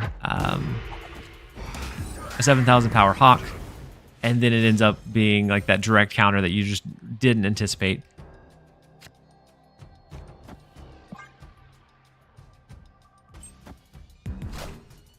Oh no, we're not going to come back from a 2 to 10 with this deck. A Mr. Negative deck is really good. It can do some really high power plays, but one thing that it does lack is that consistency. If you get behind with a Mr. Negative deck in Conquest, it's really difficult to come back from. Not to say that it can't be done, but it is very. We did do a 2 to 10, but we had a lot more tech options, a lot more flexibility. With Mr. Negative, it is very like linear. You get negative or you probably die. And so we're still gonna give it our best shot. But I'm not hopeful. So jokes aside, Arishem can be quite frustrating. Because you can't expect the play line. I can't expect Bird, Scar, and Blob P6, and especially not the numbers. Yeah. Tommy, you said, I managed to have a fun win yesterday. I was losing 2 locations and had 1 spot free and right, where I needed exactly 3 more power to flip and win the game. Happened to have Blue Marvel on the board, and Arishem had given me an M'Baku that popped out for the win.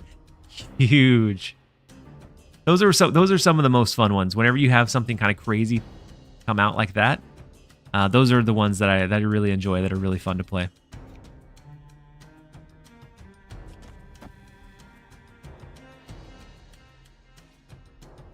We have Morph Mystique. We could always do a Morph and a Shang-Chi, depending on what they play. The Rogue stole my 18 power Morbius and gave them a 12 power Morbius. Oof. What was the sub goal? Wait. What was the sub goal and what would happen? Yeah, so the sub goal was a little over, it was 1,250 is the one that my wife had agreed on.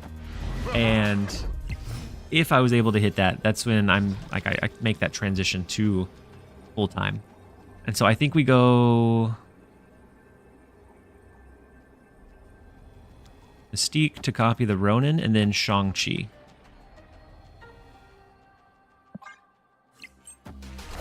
I've had the most fun playing Arishem. This game was feeling very stale, so the changeup... Yeah, but it's one of those changeups that I'm not sure in the long run is super great for the game. Wait, we still lose mid because of the Luke Cage. Oh, no. Unless we win left and right.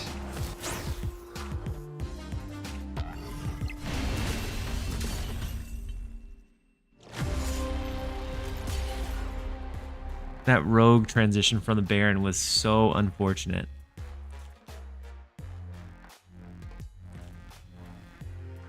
It was well played, but it was unfortunate.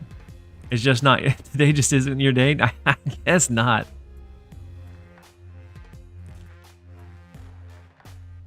Going into the, I don't think I get in a car.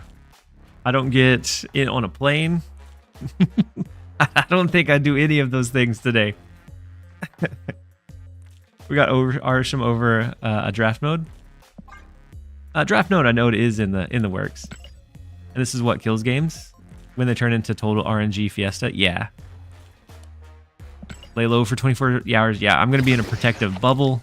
We're not gonna be doing anything. Let's see.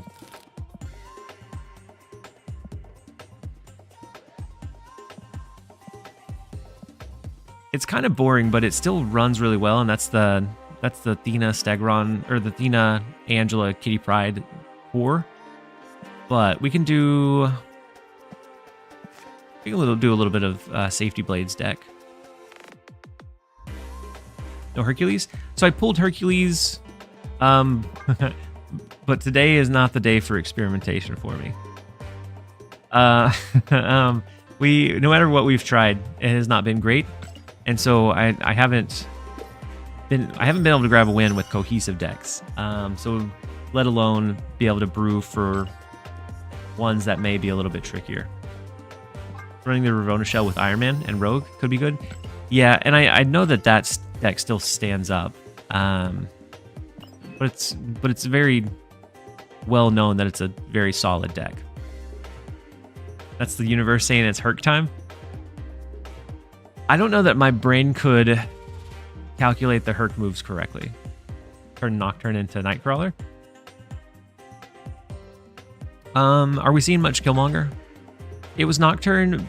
It was Nocturne for me because we were seeing a lot of Silver Surfer. And with Arishem, that may have died down. So it may be okay to switch out.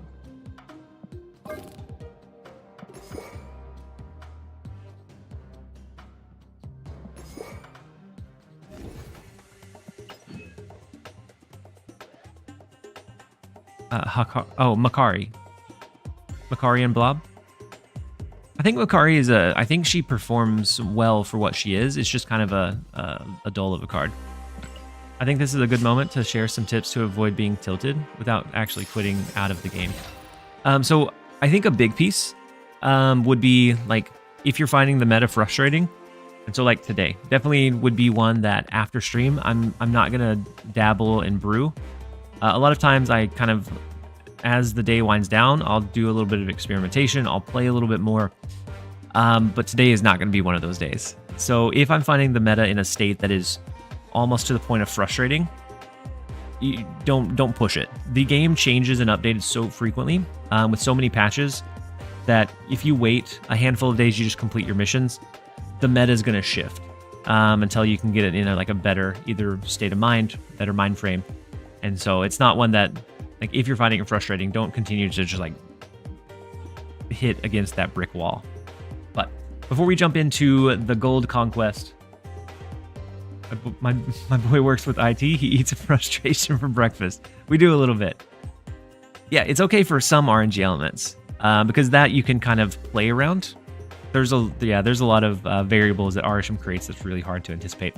We're gonna run a quick ad break before we jump into our next gold conquest run, and we'll take this one. If we get a ticket out of it, we'll take it all the way through to infinite. And so don't go anywhere, guys. We'll be right back.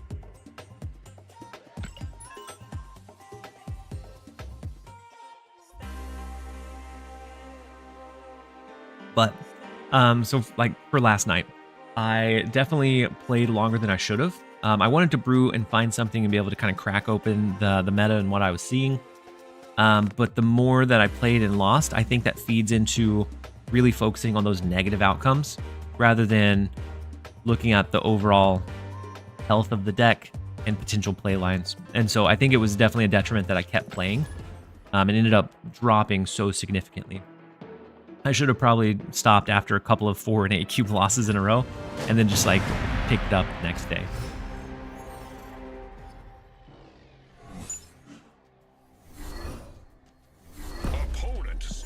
So we lost Sage. They lost Kitty Pride.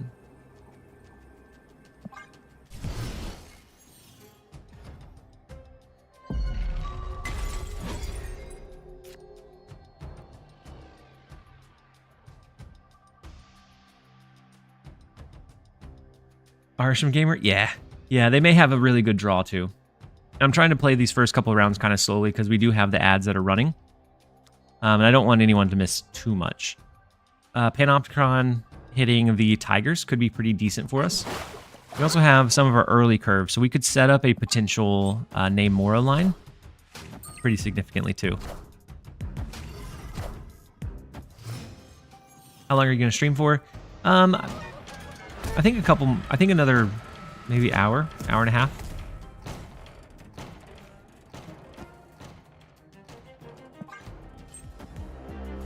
I think that hopefully things will simmer down and smooth out. Yeah, I'm hoping so. But it's also really hard to directly counter the Arishem stuff too. I'd like to go on record and say that when everyone was naysaying Arishem, I was saying it was going to be good. Vindicated. Yeah, and it does feel like it bricks less than Thanos too, which is kind of scary. So we have Iron Lad. We could potentially hit a Wong. I don't think that'd be the Wong, Chad. Wong right? Yeah, Wong to the right in case it hits. Wong, it could hit Ironheart. Rogue would be probably the downside.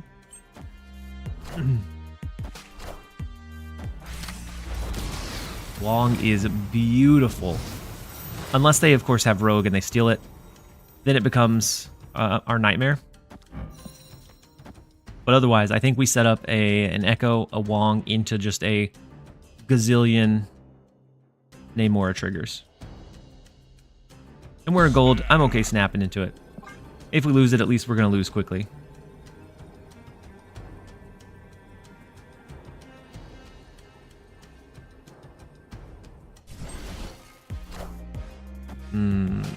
They do have Rogue.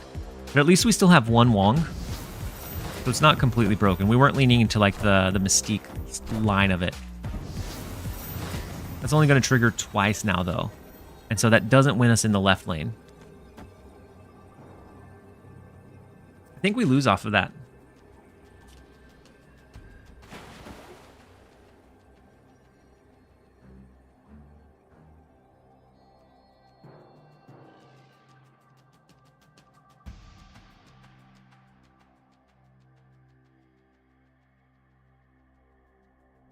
Switch Jeff and Crawler. Crawler's gonna be lower in the left, right? Or switch it and then White Tiger. So Namora, we'd have to beat 15 here, and we're not able to do that with just the Namora trigger. So if we're gonna stay, I think our realistic play looks like this. That still becomes a big gamble. Because we would have to hope that they're not gonna play into the Murder World location.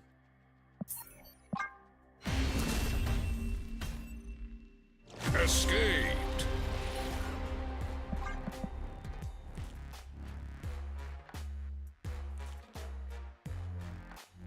Just won my first ever Infinite Conquest after losing Game 5 Infinite in 3 consecutive runs. Congratulations, Puma. That is that's incredible. You won it with Arishem, right? Yeah, the Rogue was devastating. And for this one, we have turn 5, and the Rogue is built into their Arishem deck as well, which we can expect a lot of, which is where I was kind of running into issues when I was testing this build off stream, was that Rogue started getting teched into just about all of the Arishem decks I was seeing. 24 cards in a deck and they still get the Rogue. That's how my luck is with Arishem. It is how it is sometimes. I've never won an Infinite Conquest, but also don't play much.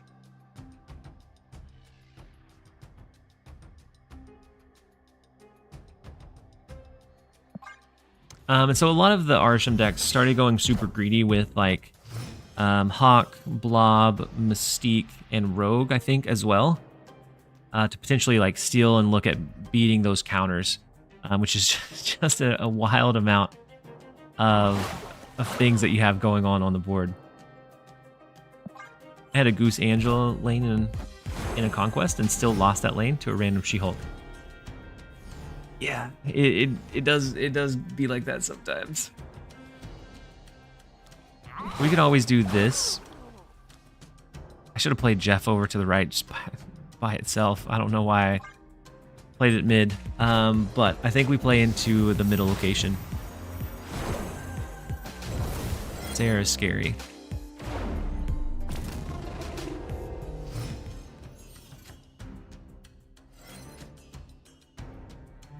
We do get Namora, which would have been a good, like, 1-2. But I think instead we have to go for the Rogue to steal the Sarah. And in reality, it may just end up stealing back. It may just end up stealing back our Wong if they have Rogue. But into Sage Namora, if we're able to get this line, then that's the idea. That's the ideal finisher here. We get a decent bump to the right, which I think is where we would be competitive. Don't think these greedy variations are too good. Combo reliant plays. Who they dig up this time? With many cards in a deck just give you too many dead draws. But the thing with like the Mystique and Rogue, they feel really greedy. But with everyone running Hawk and with everyone running so many like ongoings right now, they have a lot of strength in that flexibility. So Mystique can be Blob, Mystique can be Hawk, Mystique can be the Rogue card. Sometimes it's going to be Scroll. So I do think they have some validity to them. I think we do go ahead and try the Namora Sage. And see if we can make a break in their armor here. We do get the retreat. Victory. Is he finally useful? Not really. So at 1 cost 2 power, a lot of times he's not worth the deck slot. I'd like for him to be, but I think he just needs more base power to even make the cut in this one. He has a much higher likelihood of jumping out, but if he was something like 2-3, 2-4, I think 2-4 would be where I'd start considering him to be included into a lot of them.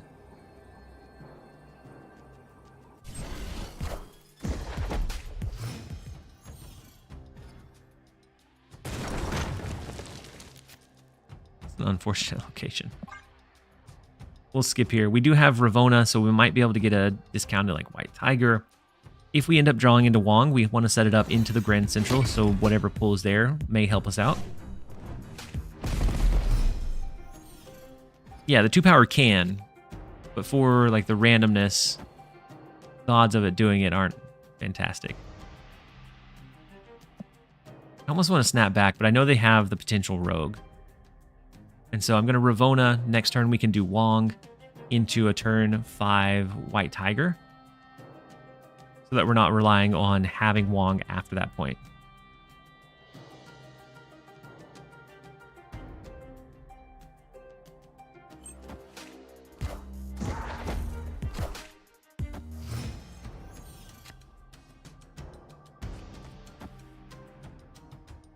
Okay, so the Wong, if we, depending on where they play, I think we do lose priority, so the White Tiger may not be perfect. But that's the general idea so far. Oh, snap. I'm gonna go ahead and snap back into it.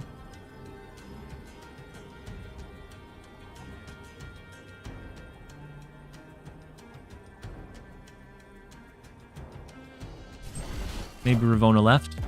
We could, especially since we're going White Tiger. We could. Ooh, with the Loki, it gets pretty scary. Because we know we have, and they did it onto 5 cards. So we know we have the Rogue. They have a higher likelihood of having the Rogue at this point now. But I'm still going to drop White Tiger, see if we're able to hit something. Maybe we pull into Iron Lad and it hits Odin, so then we can re-trigger the Odin to re-trigger the White Tiger, even without Wong. That is a big, has a big arrow.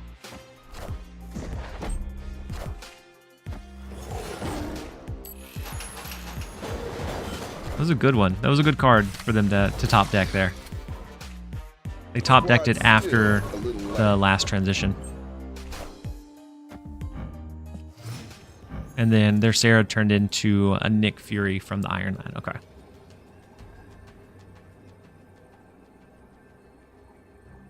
So from this situation, we have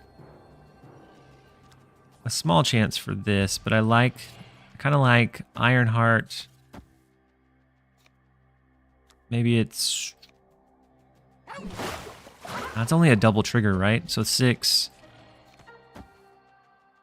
7, 8. We would need 3 hits to the left. Maybe we do this. I'll give it a shot. RNGs, this is not by your side today. RNGs is not by our side today. We are the Goodness. future. That Wong is absolutely getting handled.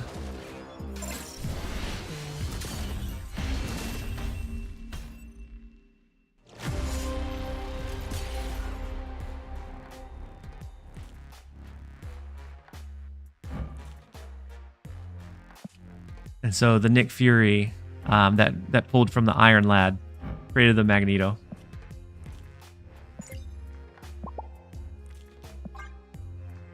It's one of those days. Yep, the arrow top deck. Yeah. It is. It's fine. But that's typically what was happening when I was running this deck. Like, I know it's very strong. I know that it can do a lot of good things, but that's essentially what I saw whenever I was running this deck, which is a little trying. Let's see.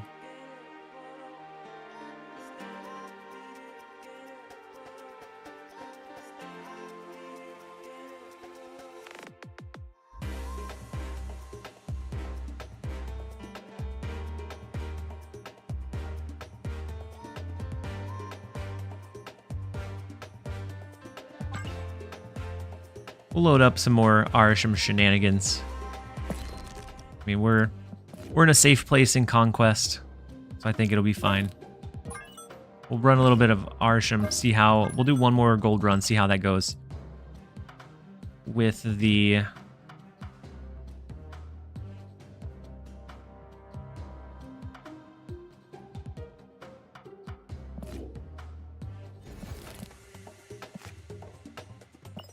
Let me check the timer. Yeah, we got plenty of time before ads hit. We're going to do another Gold Conquest run.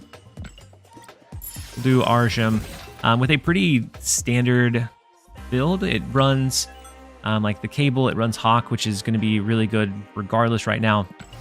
The Rogue is that counterplay. The Shang-Chi is that other counterplay component. And then Legion as one of those really... Posture check. Thank you. Thank you, General Sergeant. And then the Legion as one of those additional cards. Can you try High Evo Arishem? I did earlier today. And it feels okay whenever you pull certain things. So like pulling into a Sunspot early felt great. But on those times where we didn't, it felt very lackluster.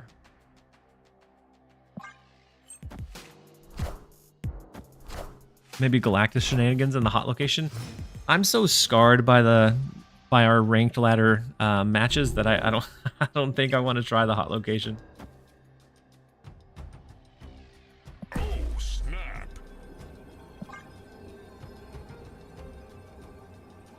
We're going into an Arishem mirror, and so we have to look out for them being able to counterplay our like Blob and similar cards. We do have the Agent Coulson Curve, which is fantastic for making sure we have something to play on each of the turns. And so by 3, we could play Captain Marvel, but we are gonna switch. We're gonna skip here to allow the rocks to clear. They have Red Hulk built into theirs. We have Martyr. If we can end up flooding enough, might be fine. We could also just Loki, which might be fine. Since we're running the mirror match, A lot of times we're going to be able to get things like Mystique, Blob, Mockingbird. And so I do kind of like the Loki here.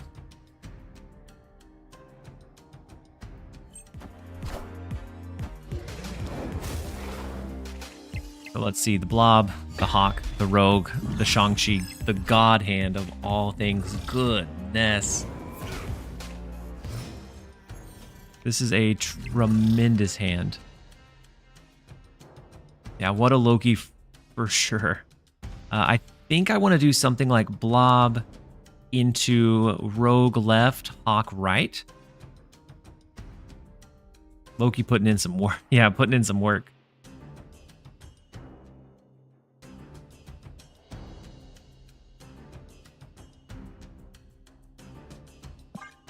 So let's throw down the Blob, and then I think we have the surprise of how big we can go here. The Red Hulk goes bigger though, or will if it scales again. All right, let's go Rogue to steal. Since we're not using all of our energy, we do actually allow some wiggle room for a comeback. What if we did this instead? Rogue to steal left. We're just gonna take out the Red Hulk with our Shang-Chi. And we have Mockingbird as a backup in case they Shang-Chi as well. Slow Dive, you said, hey dude, long time fan of your YouTube. Why I just found you now on Twitch is beyond me.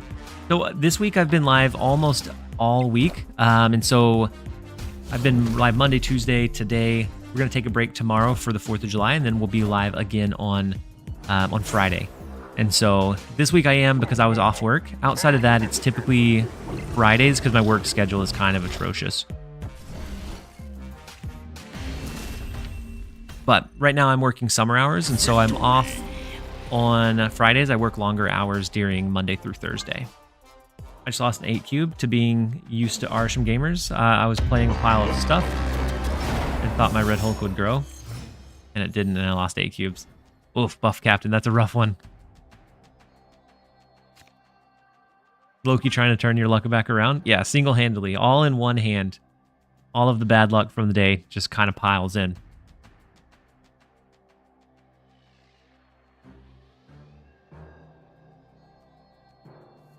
We got this. We can turn it around little by little. Just kind of staying on a non-tilt path where we can.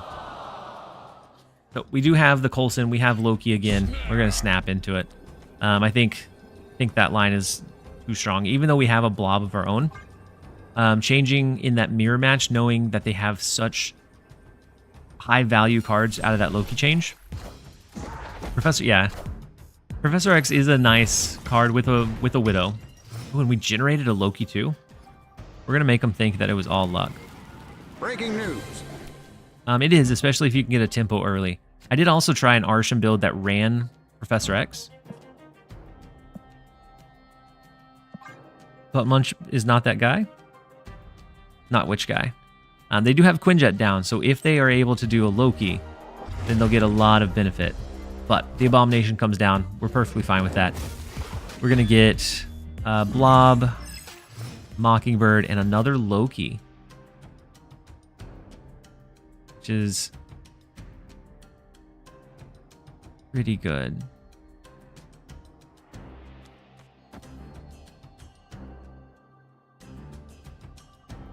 Yeah, a Coulson and another Loki roll. And so I think we'll do Blob into mid in case we need to push for the amount of cards there. They do have a Claw that comes down. They're playing into the RNG this time around. They have Sunspot built into their deck too. Kind of crazy. We're going to eat through some of ours. Most of our base deck is still in our deck. And then a Loki for the roll as well. And so, or Quinjet. Quinjet, Coulson, Loki is going to give us 6 more cards. We have the Quinjet reduction, and so we should be able to flood all of them next turn. They do change Strange Academy, so it's not going to force the capped out, which is why I didn't play anything in the left. The Morph roll, or the Morph low roll into the Shang-Chi is devastating for them. We had a Red Hulk it could have hit, Mockingbird. The only thing worse was the Uatu. But the second Agent Coulson here into the second Loki transformation. These games get crazy so fast, especially in your inner mirror matches. So now we have Rogue to steal the rogued blob. And we could protect this lane with...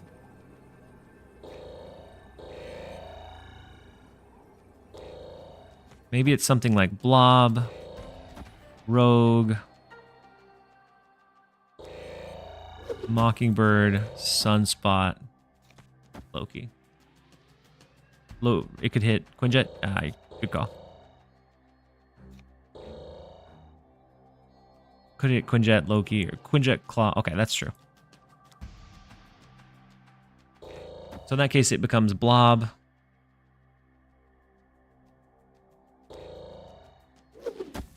Maybe it's the Sunspot. Loki. Rogue to the left. Just in case they play anything else like a Hawk.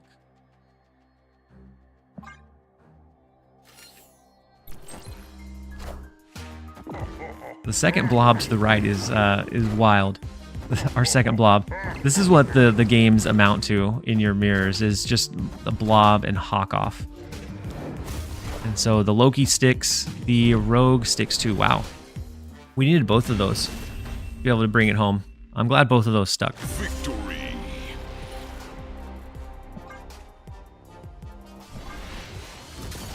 And we get the retreat from Butt Munch. Just had a little bit too much, was ready to end it, start a new one. Cooked them. That's so from what I was playing yesterday, I was doing really well with Arishem in Conquest. But on ladder was where we had the difficulty because there were so many like big, heavy, direct counters to the Arishem style stuff that was so hard to really anticipate. But I do think Conquest Arishem is really flexible because it gives you that kind of skill expression in where and how you play your cards and deal with the RNG elements. That's how Arishem versus Arishem goes. One side gets better generated cards. Yeah, being able to hit some of those cards on curve is definitely big.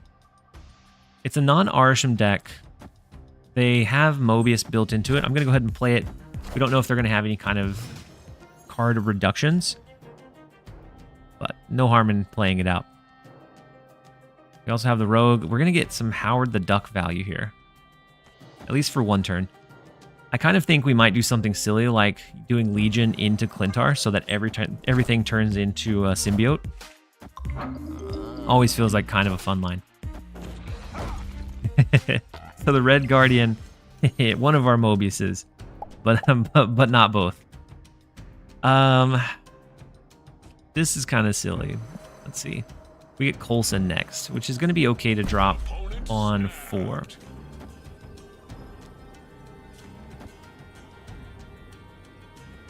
Mostly it's one side gets the Hawk in my experience, yeah. I could see that too. So everything we've seen from them so far is Cerebro 3.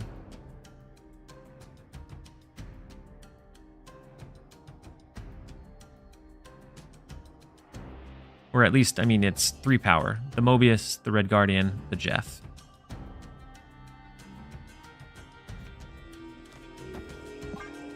Maybe the right answer becomes Legion into Monster Island, which would break a Cerebro bonus all around. It does lock us out of the left. Oof. That was the wrong call.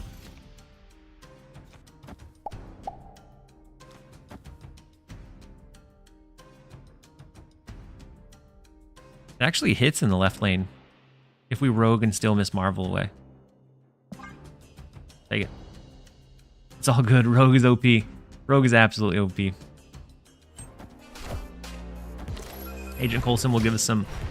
Agent Coulson generating Loki is crazy. And then a Nihilus as well.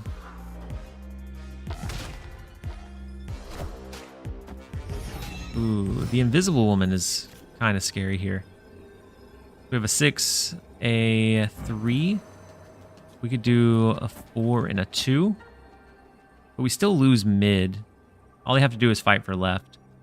So I think this would be a loss if we stayed. Olsen and Loki have your back. I mean, they're trying to pull through. But I think between this, I mean, this is pretty big. Do it? I've been listening to the do it all day and we've been losing. The Shang-Chi to the left clears us. Prepare to get your rogue rogued. Yeah, Shang-Chi all day. Seeing this, it looks like the Sarah counter deck. And so it makes sense.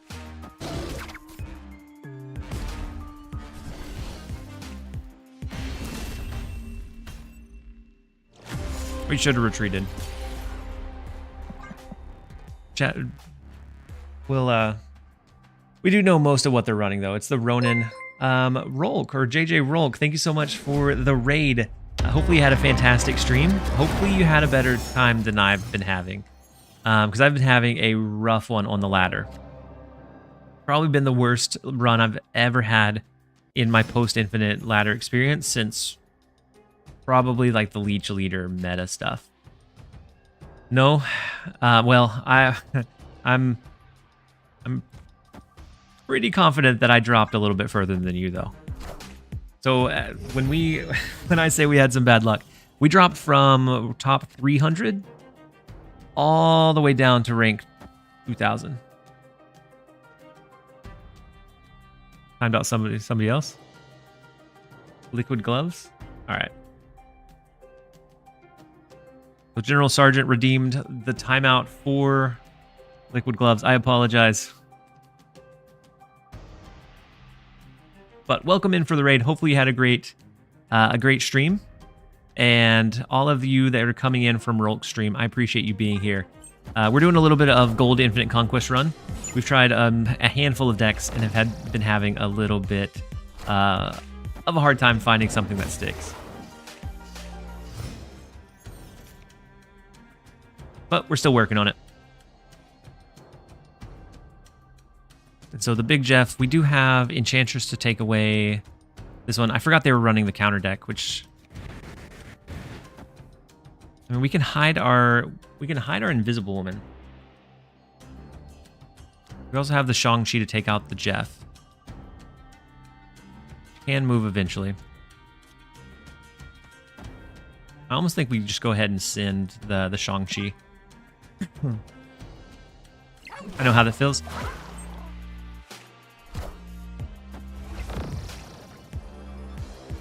Well, that's unfortunate. They moved Jeff right off the jump.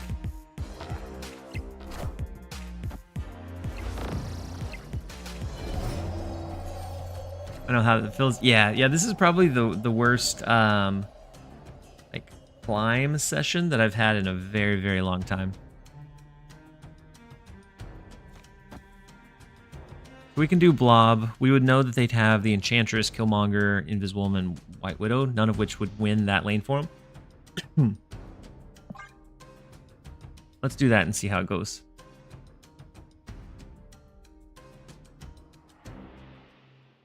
So we're going to give them back the cards that we generated with Loki. Opponent snapped.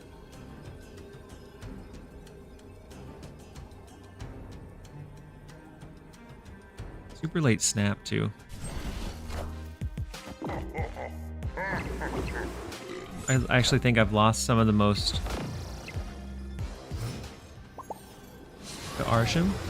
But when they get super giant, I think I've lost most to Arishem when they get super giant.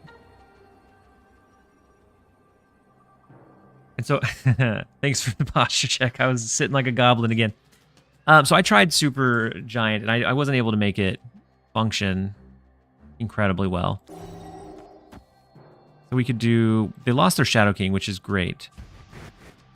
Do Gladiator left, and then something like this. Just put some decent mid-range value elsewhere. The Enchantress is what we're scared of. I think we go with this one. Victory. Oh no, we have a time off. Let's see. So timeout.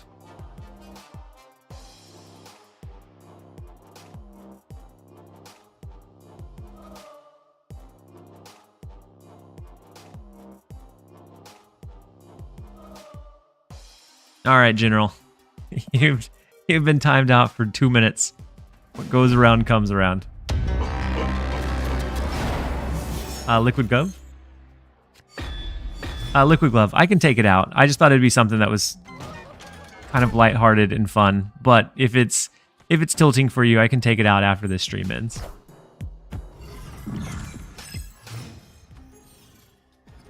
So I apologize that it was frustrating. It was meant to be something that was kind of fun, but if we need to take it out, we absolutely will.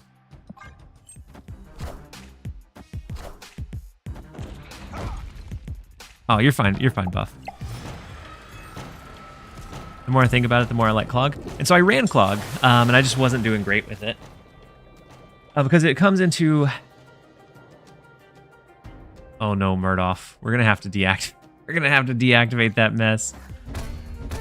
You guys are...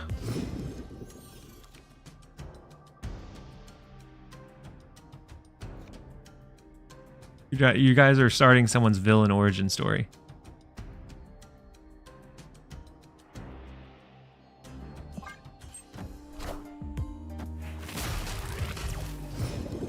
And so you would think Clog was great, but I still wasn't able to win either. 2,000 is way too little. If anything, it should be 50 or 100,000.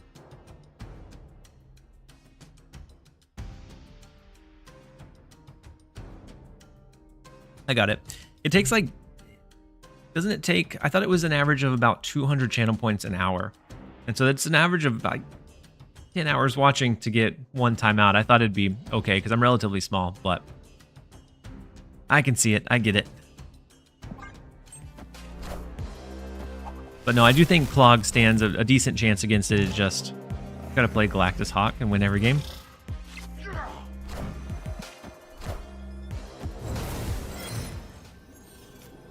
Their Gladiator pulled into our Hawk, which is nice. But we know that they have Enchantress.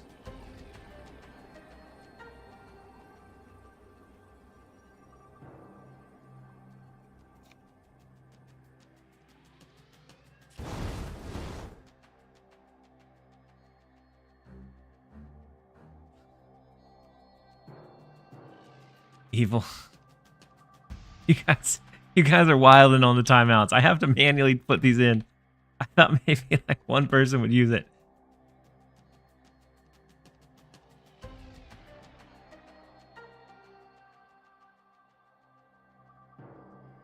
So I think we lose. I think we lose mid as long as they have the Enchantress. We're safe from the Shang-Chi, but Tress in hand. With our day, I'd assume they always have Tress.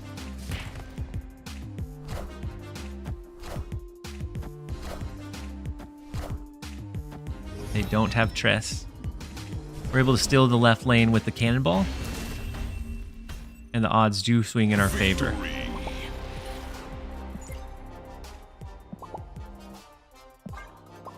Had to snap that trust. You've been here for a while for the stream. You know my luck has not been on me. To go on your Twitch permanent record? Alright, I'll turn it off. Noted. Is there a Twitch permanent? Is that a thing, Corn? Not really? Okay. I'll turn it off after. No, you're okay. I wanted to make sure that, okay, I can respect that timeout. Cornflake, you got hit. I'm sorry.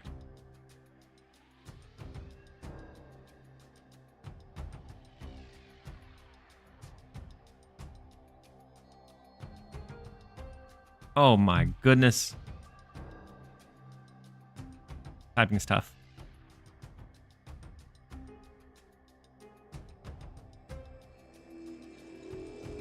All right, back to the game.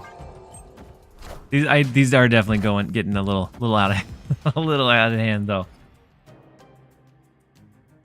So Shuri's Lab, we know that they have the counters in like a Shadow King, so we can't be reliant on what power gets put over there.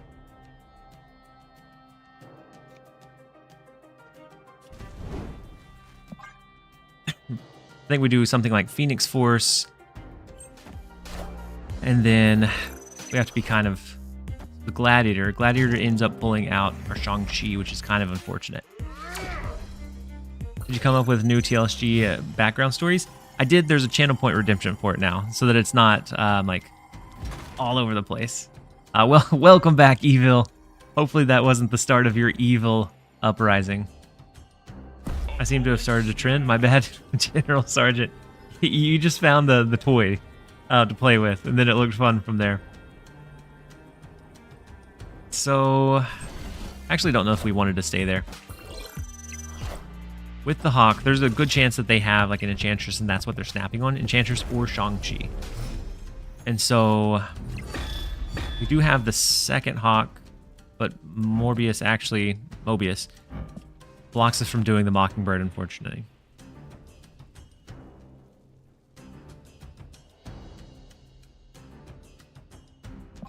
I think we just play this one out. I think we lose the left to a Shang-Chi. And then next turn we lose the mid. Oh no, it's a Sarah.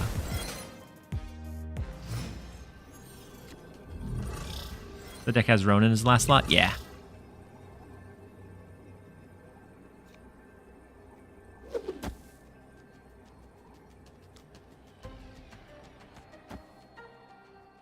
I think we still lose this one, but this deck is kind of tough to play into. With them having a snap, I think they're probably snapping into having both of the counterplays.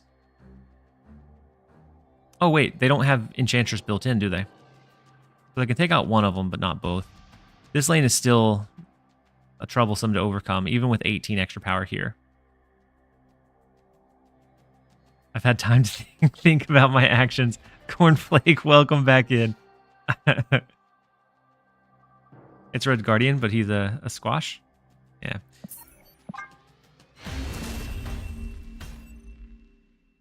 Escaped.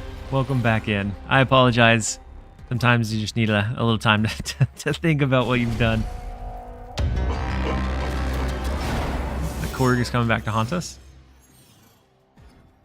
Oh, the Korg we played? Yeah.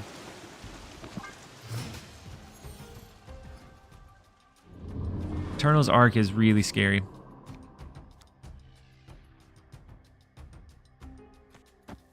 We get value out of Patriot in like the Misty Knight, but otherwise the Hawk would have been 9. Yeah, and we would have been under the Shang range.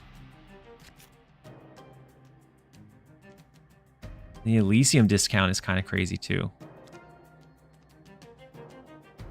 We just make it a free-for-all game. We typically get better value out of something like Eternal's Arc. We can play our cards out early. Patriot deck?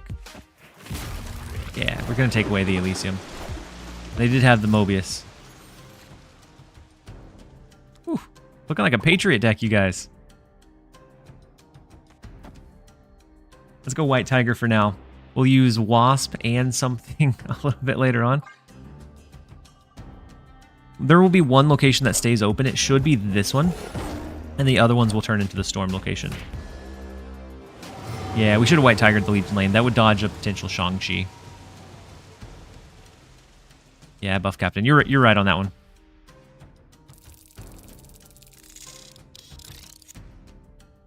And the only place we can play Crossbones is into the lane that we're going to have to worry about Shang-Chi anyways.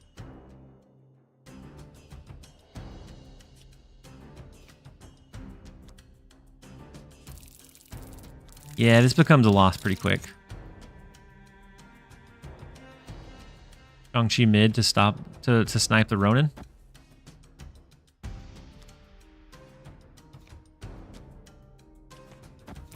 So 4, 5, 6, 7. Nah, we don't even win mid with that one, so we would have to do this.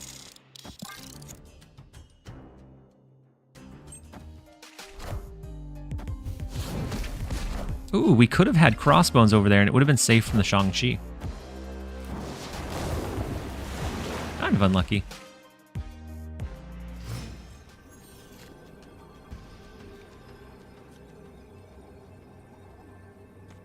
What's their finishing play? Is it Ronin?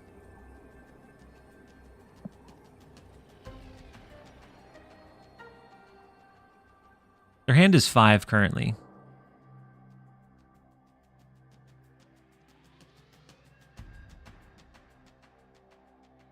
They could have a Maximus plus Ronin, right? No. They can't do it because they don't have a discount.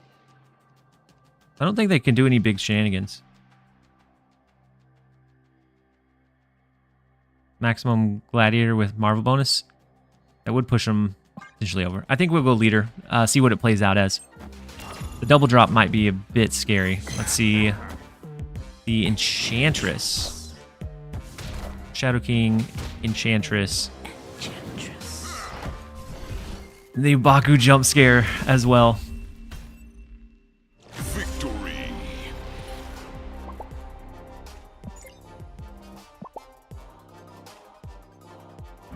It's interesting that they broke their own Miss Marvel bonus in the left lane. But yeah, no Ronin in the deck. With Maximus, I would think that would be like an auto include.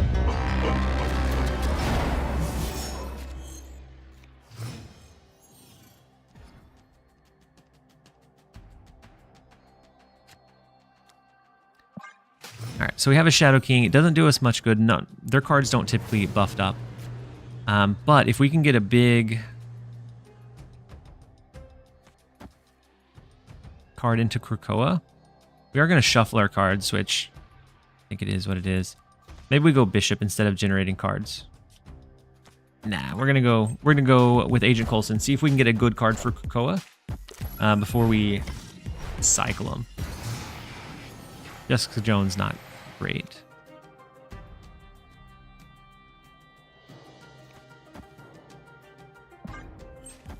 As a Gladiator enjoyer, I love Krakoa. I love Gladiator as well, and so I think you're justified in your enjoyment of the location. Whew. That'll be a big Krakoa. Blob or Giganto. And Shang-Chi would be the only thing we're worried about with the Blob. Giganto would be the same thing. Oh, what am I doing with the White Widow? Let's do this one. JJ Bonus. And then Widow mid. Yeah, Widow mid for sure. The Mobius comes down. Hey, Let's welcome. go It took you long Blob enough. and Jordan the Hobo. Thank you so much for the Prime sub for the 14th one for today. I appreciate having you here. Love the support. Hopefully you're having a fantastic day so far. So I think we go Blob. It's going to be bigger than the Giganto. 23 is a pretty good hit. They do have the Sarah discount. Whew. 5, 6, 7. We can still only play the one card though. But that is a big bishop. And so maybe it's bishop to the right. They can play a lot of cards though, so I think they could easily Shang-Chi and then swing this location. But we're all in for the max. We might as well push and see what we can do. That's the biggest bishop I've ever seen. And he's dropped on the last turn of the game.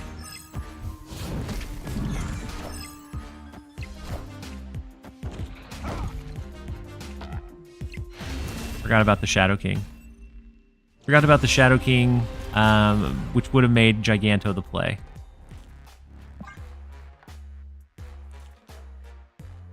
Well, it all comes down to this, you guys.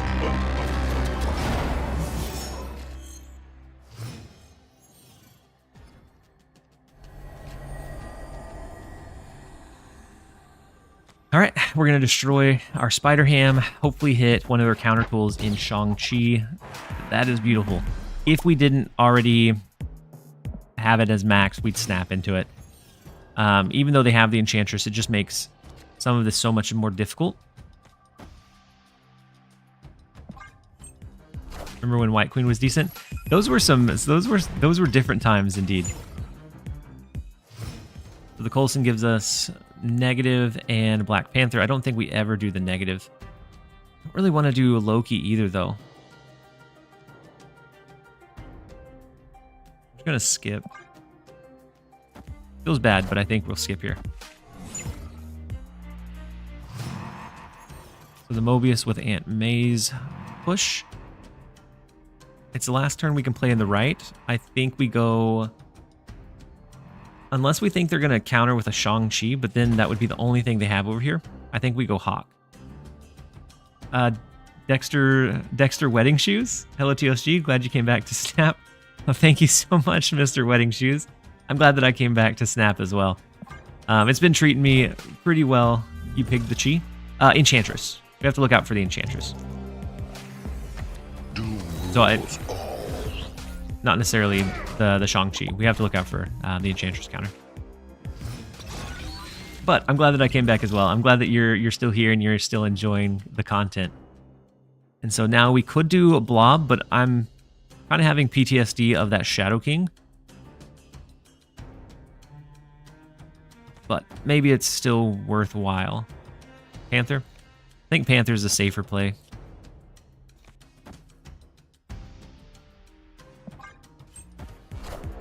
But either one could be a target for Shadow King. We'll just spread out the potential targets for it. And so we would have been able to do Black Panther plus Baron Zemo on the last turn, had we waited for the Black Panther.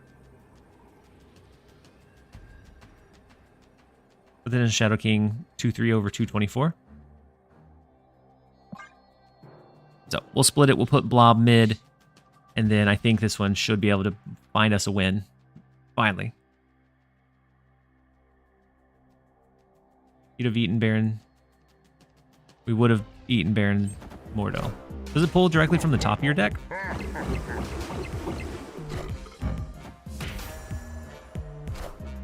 Ooh, we lose to the Miss Marvel.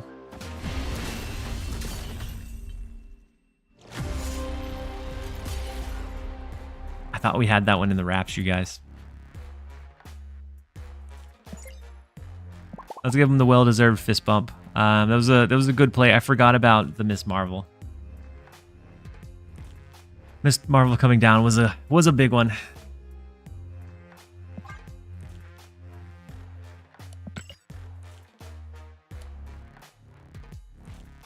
You're getting you're getting cooked alive.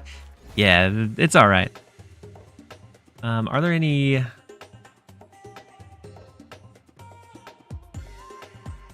We may regret it, but do we want to cook for the hot location?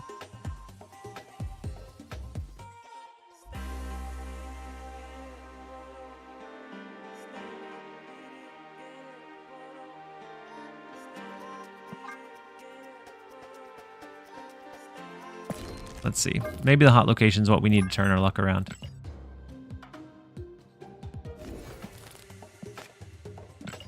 We're going to queue into the crazy Project Pegasus.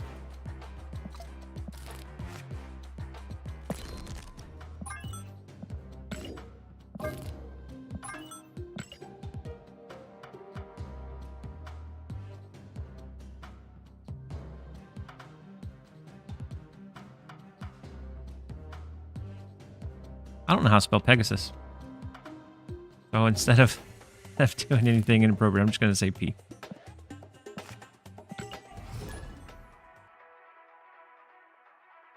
Galactus? Nah, we're not gonna do Galactus. Pegasus, yeah. It was just slipping my brain for a second, Lord. Pegasus.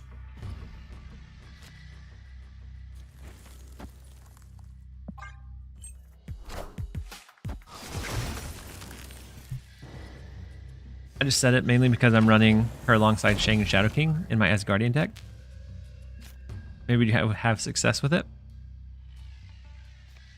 We could try it out. This is a bad hand for Arishem. Anytime you're actually playing them onto the board, it's not a good thing. It's clobbering time. See, it would have been great. You don't know that. We may still have been cooked in the right lane. We do get the Doc Ock a turn late. It would have been good a little bit earlier, but it's still, I think, an okay trade whenever we have counter cards like Rogue to force their hand into locations. And so we're going to Doc on 4. I think we play it into the Baxter building. We're just looking to full cap them in there, and then we'll look to win one of the other ones afterwards. Ooh, we're not going to full cap them. They only had 3 cards left in hand. Gilgamesh. The inevitable Shang-Chi. And then Cerebro. And then off-screen Shaman. Hey, welcome. Thank you It so took much long for enough. the Prime sub. I appreciate having you here. Hopefully you're having a fantastic day so far. So no Shang-Chi. So what are the odds that they have Opponent snapped. an Enchantress too?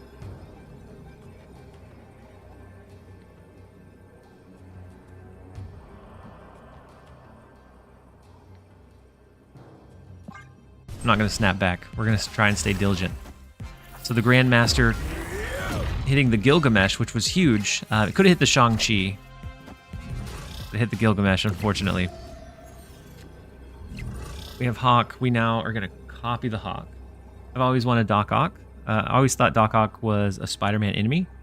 But Snap has taught me that his true arch nemesis is Shang-Chi, apparently. So we could do Mystique to copy it mid. And then I think we just like steal their Cerebro with Rogue. It's only going to buff this card. Enchantress or Hawk of their own? Yeah, I could see it. And they didn't play Blob, so they're thin. Their deck's not thinner than what ours is. We'll see, though.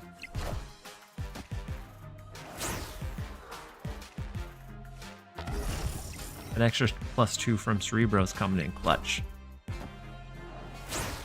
No, we lost the 50-50.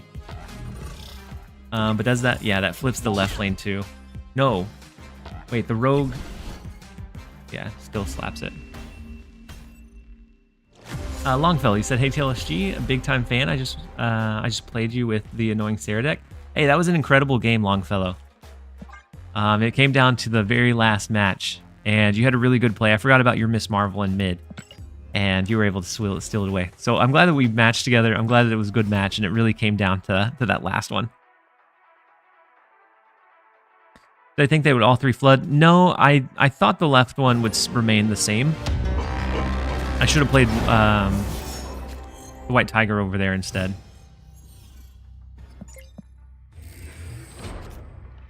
But yeah, we misplayed on where we played the White Tiger. Yeah, the Evo and Arishem has a 50-50 chance. So if Arishem generates or ability, if it triggers first, and then High Evo, then any cards generated by Arishem that are vanilla will get the High Evo abilities. If it's the reverse, then they won't.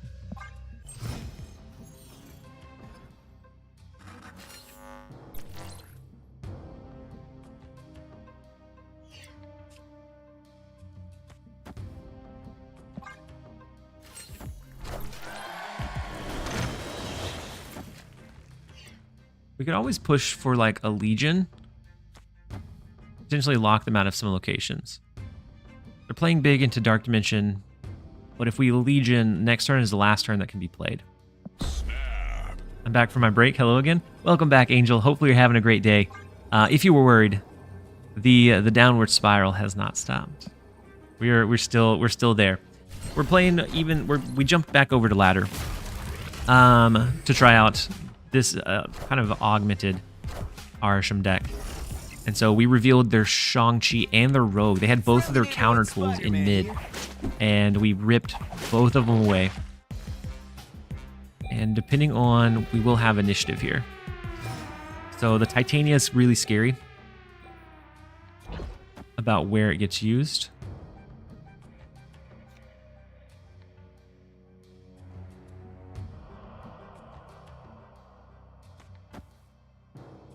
I think I'm going to go Abomination. I almost think maybe we stack double in mid, but we're going to go mid and to the right. Oh, it's not the last. Oh, it is the last turn. Unless they change the vault. Ultron was big, but not big enough. Is it favorable for Arishem decks? I mean, it doesn't hurt it. I think you can go Galactus stuff and really try to lean into that extra. But a lot of times you have, like in this version, there's a little bit higher curve cards with like the Doc Ock, so you can potentially drain them of their resources early. But I don't know. I'm right now, I'm not a great judge on what's great on ladder.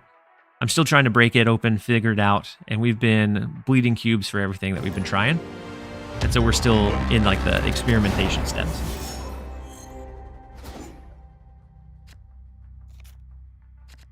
I'm sorry that your day is ruined, Angel. But no, we're doing good. We're doing fine. I guess good may be an overstate. So we could play the Hawk early, but that's always really scary because then you're just kind of loading it for most of the game. I think I'm just going to play Arishem and see what they do. We are the future. Yeah, you can play Ramp too. That should be fine. But Longfellow, if you're still in here, I was surprised that that Ronin didn't make the cut in your deck. I'm used to typically seeing Ronin in those.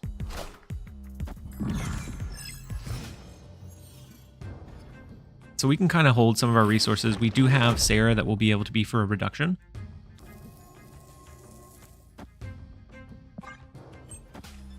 I think I go Nocturne for now. We have Sarah that we're going to drop here in just a moment. I hear you. Arishem has helped me reach rank 20,000 post-infinite. Before that, I was slumming it around 10,000, so he's really helped me today. That's the general consensus. It's because he can both trap the opponent and trap you into staying or overstaying. And so it's one of those that, yeah, it's very scary to see because it could swing either way. And so with Supergiant,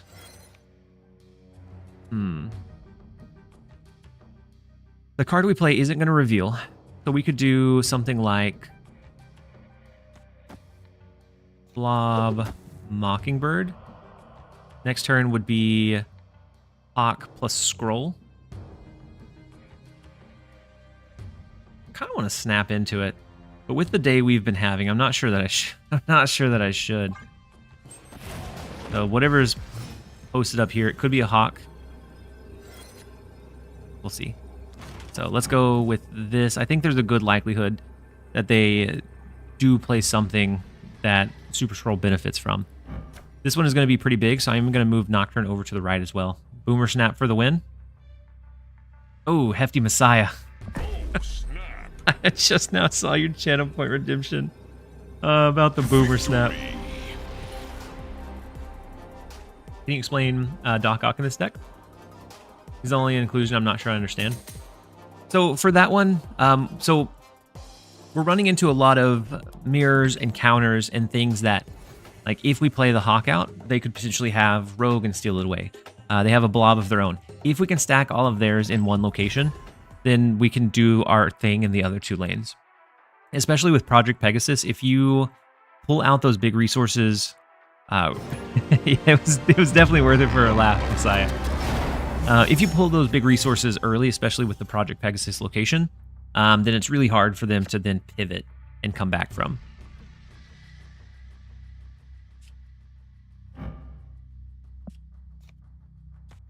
We might be able to get Calling Wing value here out of the Wolverine. So I'm going to start with the Athena. And then, okay, so Nocturne pulls in. Arishem is the least of my worries. I'm more worried about my dog. I hope that everything's all right with your dog, Angel. So the Rogue came down. We know they're not going to be able to Rogue steal like a Blob or a Hawk away. We're going to be kind of low on cards, though. And so we're going to be really reliant on like either Valentina, Agent Coulson to give us those useful utility tools. Or if we just get lucky with the top deck, of course. It's not awful. We can do Wong into a Gamora. Oh, snap. Their board development looks pretty iffy, so we're going to snap it. Victory. I think Sarah Tech will see quite a power spike in the Arishem meta. Yeah, especially with the way that Shadow King interacts with Blob. I think it's really big. And so the Shadow King, Shang, Enchantress combo seems necessary. Come back tomorrow. We reached the booster limit? I don't think I've ever reached the booster limit. We've been playing a lot of Snap today. Even so, I've streamed for longer before and didn't hit it. Maybe we're playing games a bit quicker. Ooh, no. So when does it reset? You still get boosted, yeah. Even if you're tanking. So when does it reset? Because I know I played quite a bit pretty late. So if it's like a shop refresh, then that was only 2 hours. And that's a sign to stop gaming for the night. No, I mean, it should be. Let's do Werewolf. Let's do Gladiator.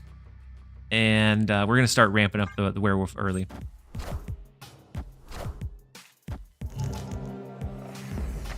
And then Ook, thank you for hanging out for a while with us. Hopefully you have a fantastic night. And hopefully we catch you again on Friday stream. Mine resets are at like 5 p.m. when I've hit it before.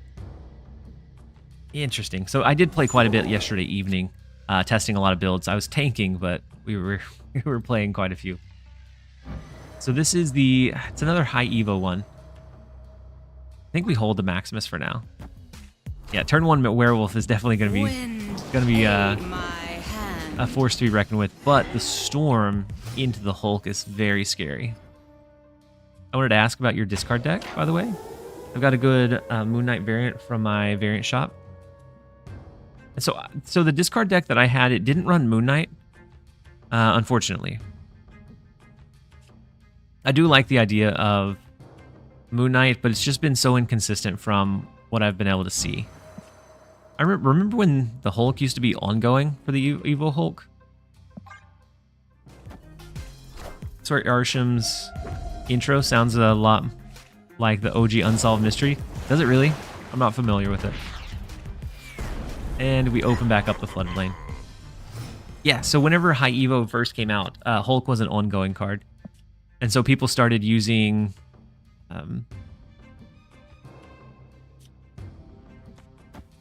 they started using Scroll as a way to copy the Hulk's ongoing ability.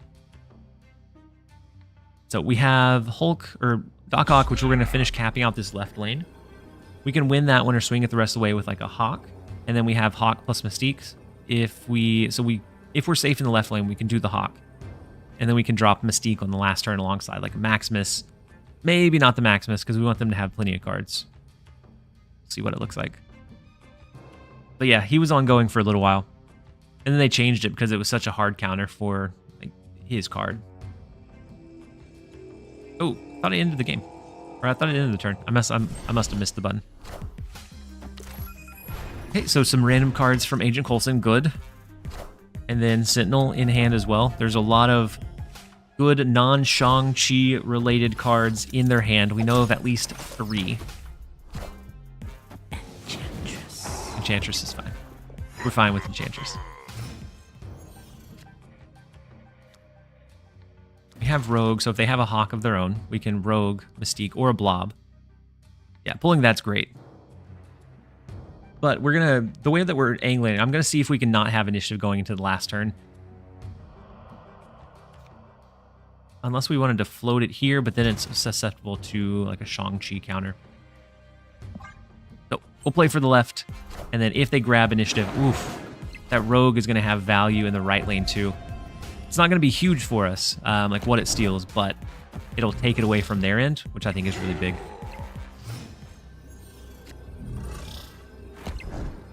All right, so Mystique to copy here. We're going to split them just in case there's an Eliath. We're going to split these two because I think either one can solo either of those lanes. Shang-Chi there is big.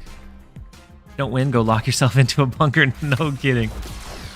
So the Iron Lad hits high evo. The Mystique is going to be able to solo that lane even after the Shang-Chi comes down. So it was important that we dropped priority going into that last turn. Can we go for the casserole? No. We tie the right lane.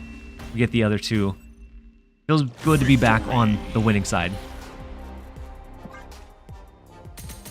I kind of like the Doc Ock inclusion, maybe even outside of the hot location. Because being able to finalize one of those gives you freedom for your Hawk where you're not worried about those counterplays.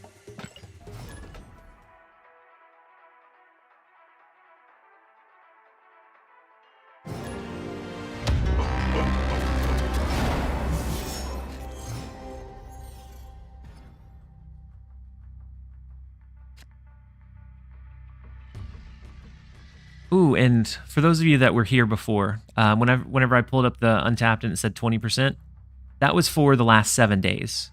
Since Arishem's release, he's been the 72% popularity. So it is like 70% of the meta is Arishem. It's crazy.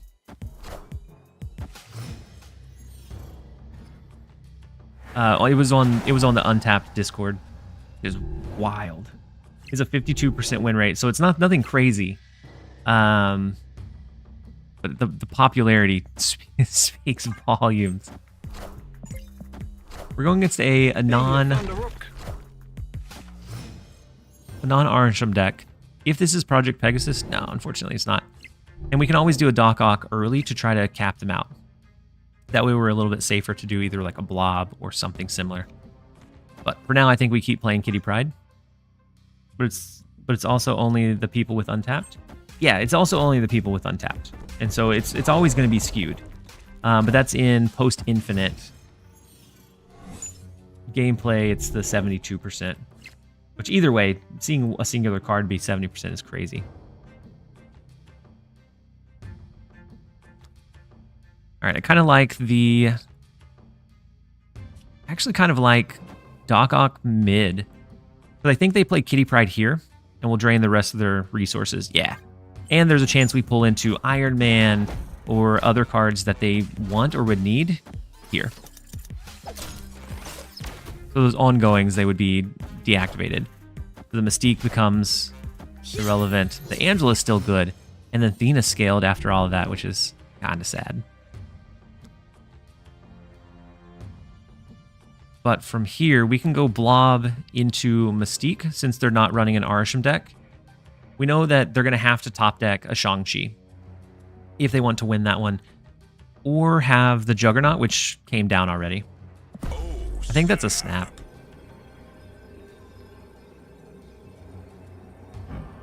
And I think we can play Mystique into mid and copy Blob for turn 6. And so Hawk to the left. A little bit unfortunate. Let's look at how much we're thinning here. So if we thin a little bit more with Mystique, we should be able to win with the Hawk left. Unless they do whatever they draw this turn there.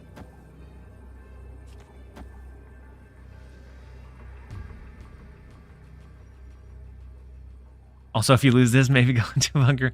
Maybe. So I think the Mystique mid... Or actually, I think right may be a little more vulnerable. Evo over the Kitty? Yeah. I was just used to getting the Kitty Pryde out. But this would end up being like 21 power minimum. The Iron Man there wouldn't do great. They're going to use a Nocturne. Or they could move the Nocturne. But I think they always continue playing here. So we're going to do this. I guess we have to look out for the Iron Man right. Maybe a Sage? Iron Man right. Iron Man. But do we overpower 20? I think we should. We should, at bare minimum, get 21 as long as we have the cards in our deck. And so 16 and then the 6. Good shout out on the high Evo versus the Kitty Pryde, by the way. Who would have lost with the Kitty Pryde? And we just barely scaled their Hawk down low enough that this won. Oof. How do you keep drawing cards when Blob has eaten them all? He hasn't. And so in our deck, we still have 9 cards. And so it's Arishem. Arishem shuffles 12 additional cards. And you may also so Blob used to eat the rest of your deck. Now it's only until he has 15 power. And so he cuts off after he reaches the last card that he pulls. After he reached 15, he'll stop.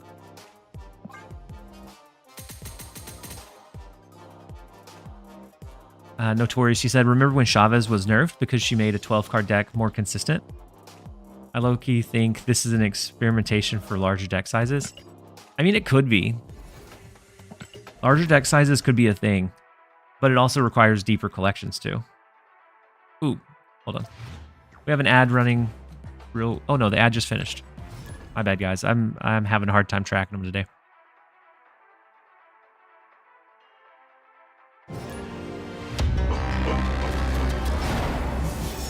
So for those of you that got hit with an ad mid-game, I apologize. I try not to do that.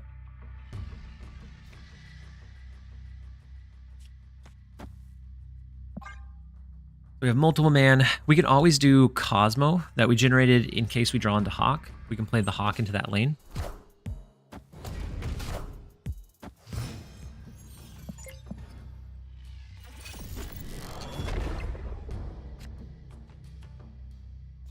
I'm gonna go ahead and throw Nocturne down. We have Green Goblin as well. So what was the last card he ate? To go 15 to 23. So the last card, he may have pulled like 2 cards and ended up at 14. And so then the next one could have been like, whatever the difference would be. Ended up being, the last one could have been 9 to push him from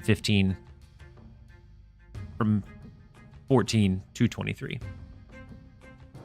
Emmy, welcome in. Hopefully you're having a great day so far. So we can do a Jubilee, which kind of becomes kind of crazy over here. I think we'll Jubilee into mid. You're new? Welcome in. Are you new to Marvel Snap or just to the stream? Either way, we're glad to have you. Hopefully you're having a great day. Ooh, Doc Ock off of the Jubilee is fantastic. And so the Gamora becomes even bigger. The Hawk. And so we're going to stack those high power resources. So if we get Shang-Chi, great. We could also just Rogue, right? Rogue's not a bad... Rogue's not a bad lineup. I think I'm going to move the Nocturne, play the Green Goblin. Oh, it is 50-50 for the Rogue. You're right. The big Gamora.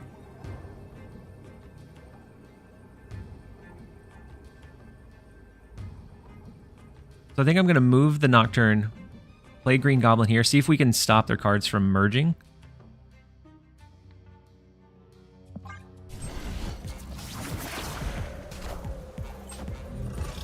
Wait.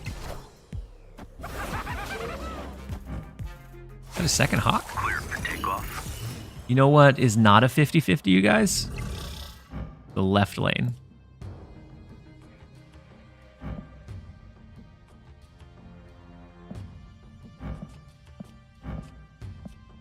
Beautiful. So I think we go Beta Ray. Next turn is Rogue into the Mystique. And so we'll do Mystique to the right to try to win that one. Yeah, we're going to feast on the Hawks.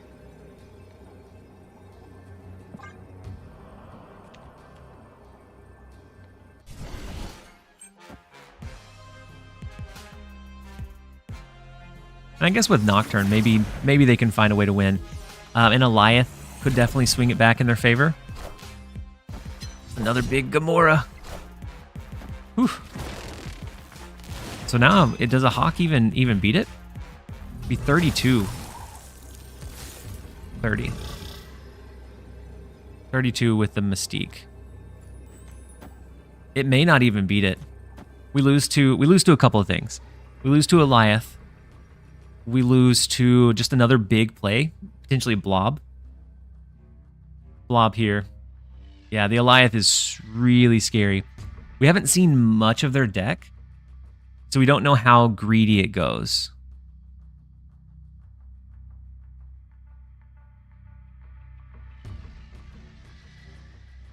And without initiative, it definitely becomes even scarier.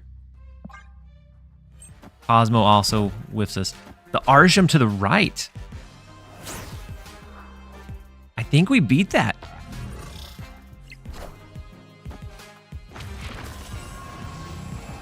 It just took 6 hours, 52 minutes, and 32 seconds for our luck to finally turn around.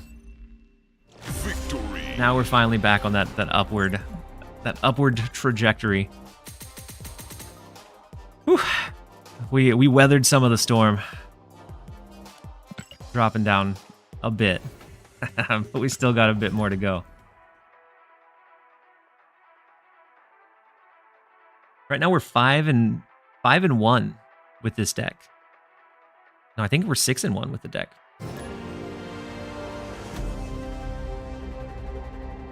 That one Loki hit with that spike. Yeah, I could see that being it. Yeah, we're 6-1, positive 16 cubes right now with this build. And I'm not even sure. I think we haven't really been able to benefit from the hot location too much either. Come on, man. Why can't I run into you? I don't know. Maybe the spread is too much.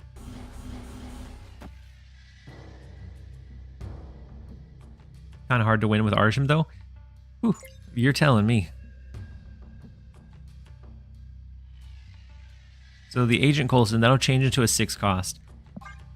With this one, we're not running against an Arishem deck. No, I'm like 300 numbers ahead of you. So maybe you're maybe 300 is too high ahead right now. Claw becomes, I guess, somewhat decent. Do we ever waste a Mantis? I don't think we do. I'm so bad at this game, it never occurred to me to Mystique a Rogue. Oh, that's one of those that, I mean, it really didn't come up all that often until recently. And so I wouldn't say that it's you being bad. I think it's just that it's very new to being relevant. I do like the Nocturne. Nocturne gives us a good control valve on Sinister London. We saw Lizard and Captain America. I feel like this is an ongoing deck. Drop the Mantis. I'm just worried about our locations being 2 caps too quickly. I don't know if I rip it away next turn or if I double a Hawk first.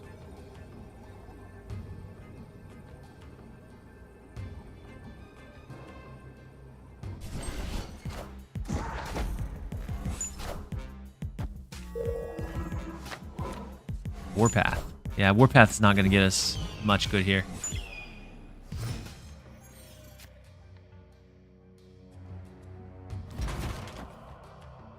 I kind of like dropping the Hawk and then rip it away on the last turn.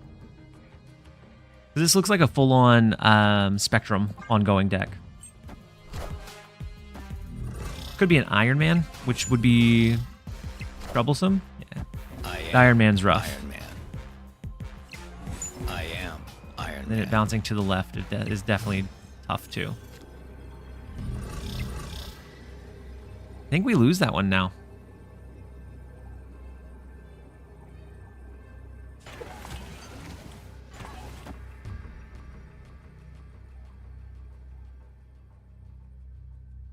Unless any of their stuff got obsessively high. We couldn't Shang-Chi. This is going to be a retreat.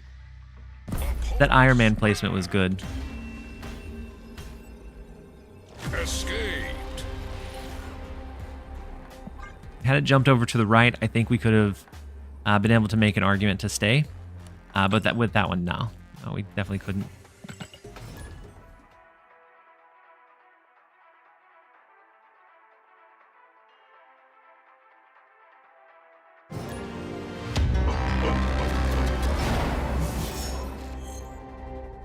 Did we reach back to 8K? Or are we climbing to it still? Alright, so we have Jimmy Dinkins. And they are running an Arishem as well. Let's use a Mirage. Let's figure out their lowest cost card. We're going to get some good info about their deck here. Goose. Goose is interesting. You're very close. No, you're very close. I got to it for the first time. Nice. So you reached it. Perfect.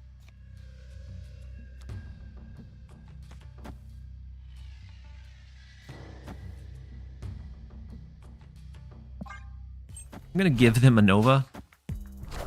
In some world, it might. Maybe that's not good in case they have Loki. The Invisible Woman left is always kind of scary.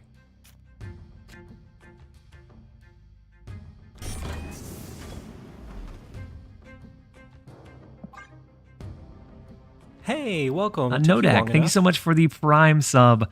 Huge support. I appreciate having you here. Hopefully you're having a fantastic day so far. We've weathered the storm. I think we're on the upward descent. We had a pretty rough start, dropped a few ranks, but we're enjoying a little bit of play again. And so with that Goose, we can actually play 2 cards now. So we can push for both the left and right, and I guess with the Nova as well. Do you ever just send them a whole bunch of junk so that they can't draw any new cards?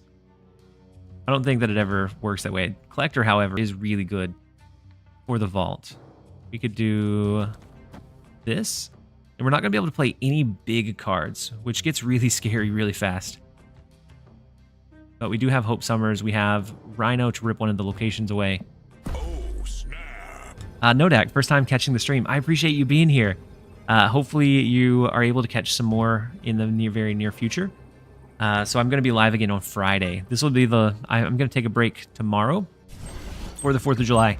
But after that, we're going to be back bigger and better and continue the grind.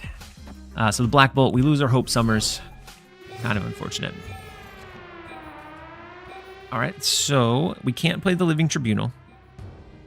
But they can play over in the left this turn, I guess. I'm going to play Rhino. We're going to hope that they're not able to play enough small stuff to be able to get past all the geese. Agent Coulson is good, but they can't use any of those resources, which is a fun one for us. The Goose became so wild so fast. Do they have any other small stuff?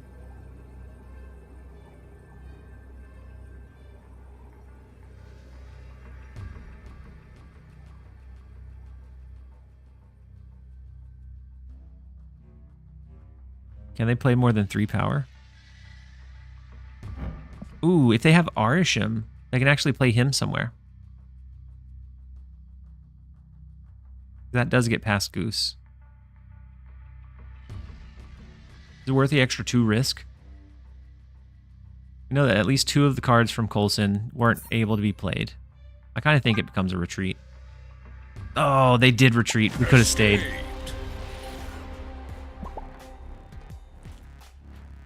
Yeah, Arishem gets past Goose, but they could have been thinking that we had something to play to swing this one too. And so it would have been a gamble on their end as well.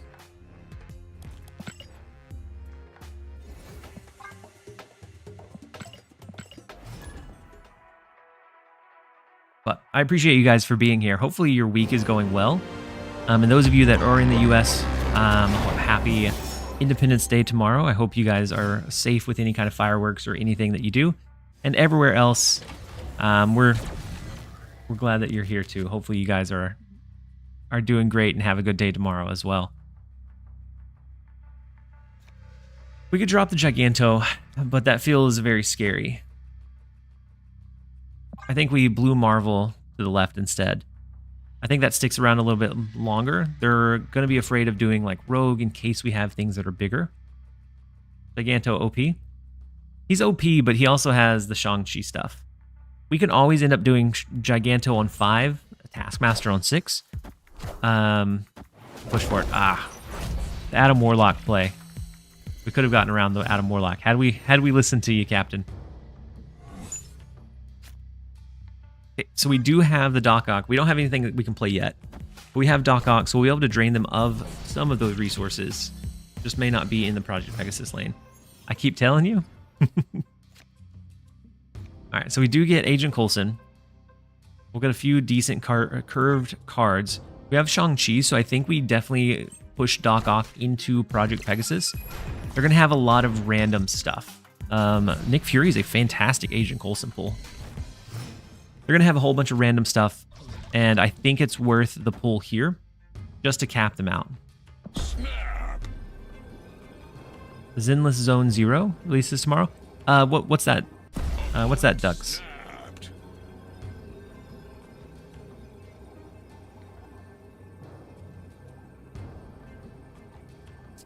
So they did a snapback.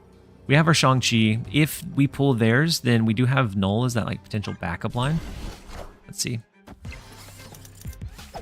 So it turned into 4 cubes very, very quickly. The Arishem in the right, and then the Electra, or in the left, and then the Electra as well. The Hawk is going to be a beautiful Shang-Chi target. I think for now we do...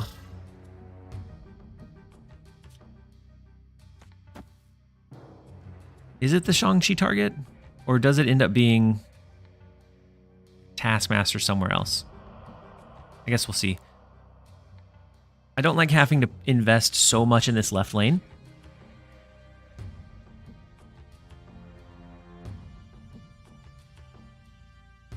Hydrate. Thank you so much, Rice Burner, for the reminder.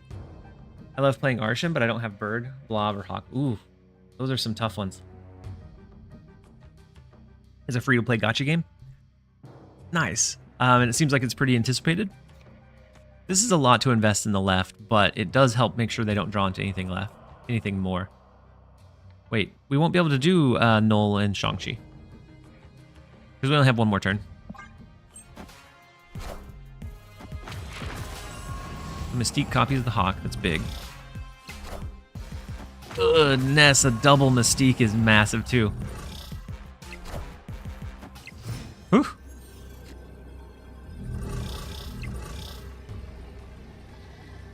They're just they're throwing their Hawks all around.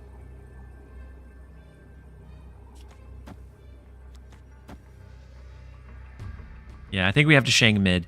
The right is much more easily swung by like an Eliath or something, or anything that's just bigger than 3. Eliath again. If it's Eliath, we end up. I think it was Null over Giganto. No, go back in time. Null over Giganto could have made sense.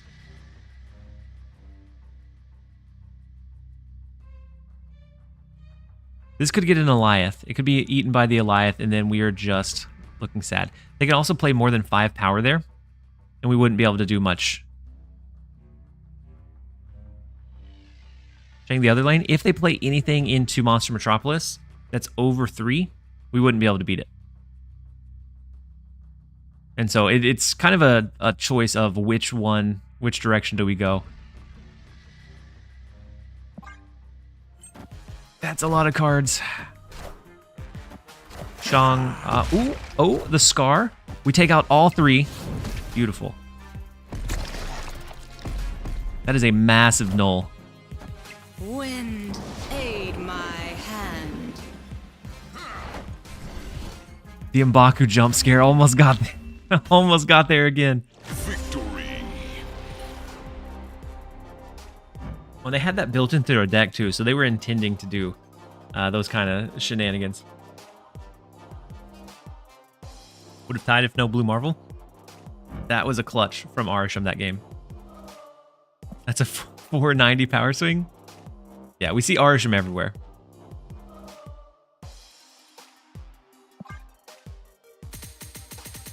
Yeah, we'd remove right by removing Metropolis, but if they played more than 3, 6, 7, 8, which the Mockingbird would have won them right. Whew, that was a big one. That pushes us a little bit closer. Yeah, these games, that's the way it's been all day, except for this morning, it was swinging the opposite way. I was losing all of those like coin flips. Blue Marble becomes Null, and we win the breaker.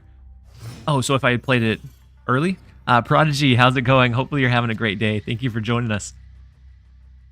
So we do have Doc Ock early, so if we end up getting Project Pegasus, we can drain them of those resources. That way we can put them into those tough-to-win locations.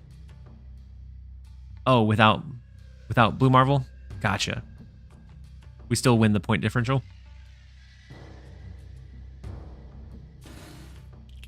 So we have Rogue. We also have a really big Krakoa coming up. If we can hold off. So the Quinjet to the left. I like Doc Ock to the left, though. To cap them out. Maybe not now. All right, let's start with, I think, Coulson. 3, 4, 5, 7. We really need to play Squirrel Girl as well, but that starts blocking up our space pretty quickly. Yeah, Krakoa is a good lane for it. We're also going to drain them of the resources outside of the Nexus, so I think I could justify it. We could also try to cap their Nexus, but there's always a chance that we don't get all of them, like they play a card here or here. And I'm not sure which one's better, honestly. Snap. So Arishem is going to completely skew all the card data. So I don't think the card data for the cards that Arishem generates count differently. For the Rogue, perfect. Blob, we have Rogue for it. The Mystique to copy, the Quinjet, okay. And then Absorbing Man, copy nothing. That could have been, this is the very greedy version. That could have been so devastating. But we do have Rogue into Mystique on the last turn. Let's see. Ooh, maybe not Rogue. Rogue could potentially hit their Mystique. But could be the wrong play.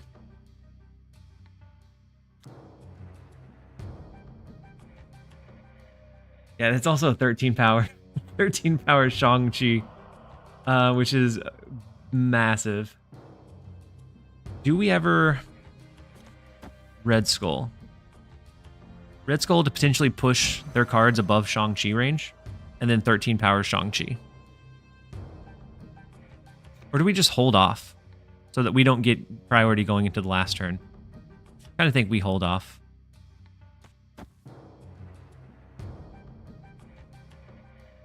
We'll be able to do Elsa Bloodstone plus Shang-Chi to push it a little bit higher.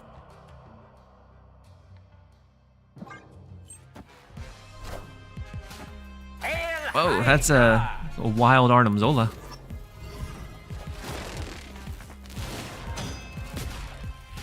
All systems go. We would lose to... Would we lose to Eliath? Because these would still be really big.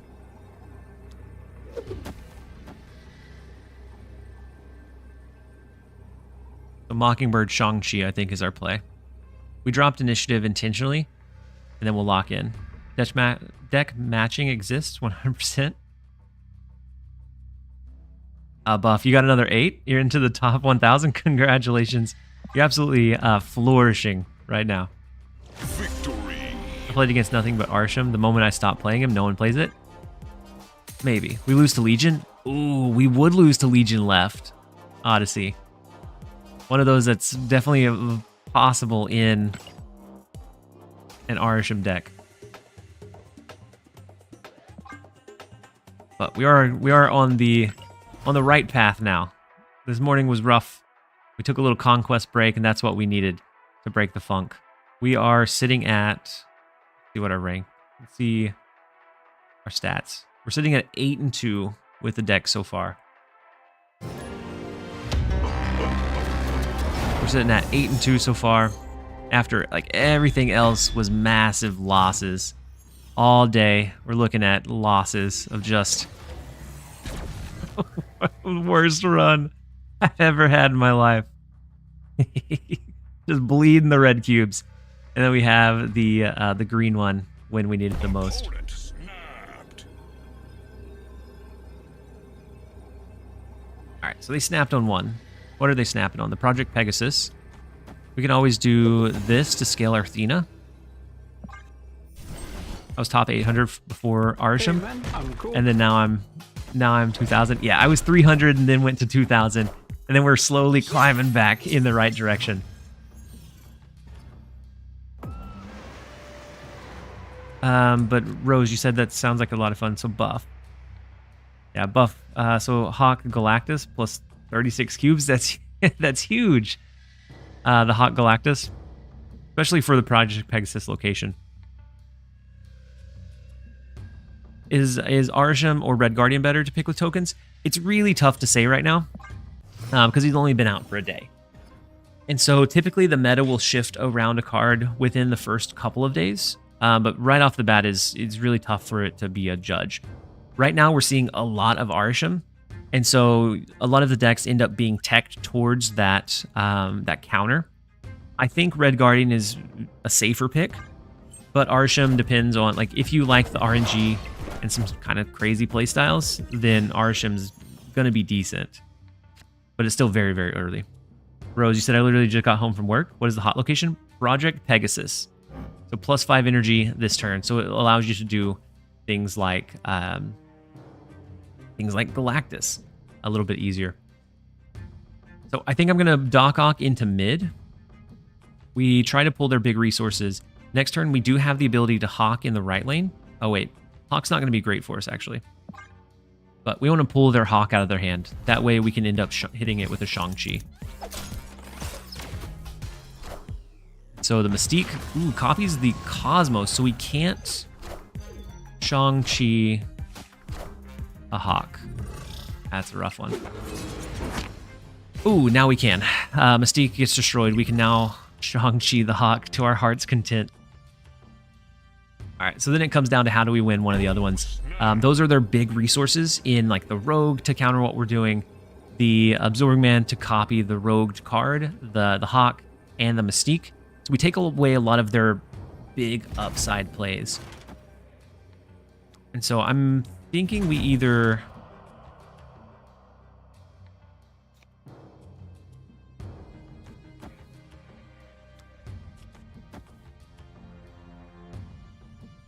I don't know if we Shang-Chi this turn or we wait a minute. Victory. We are able to get the 2 cubes, keeping the streak going. Where was the we needed this earlier. But so far going very, very well as well, Captain. Me and you are both having what sounds like really good runs. Yeah, Blob should be in the caches, I think, again, pretty soon.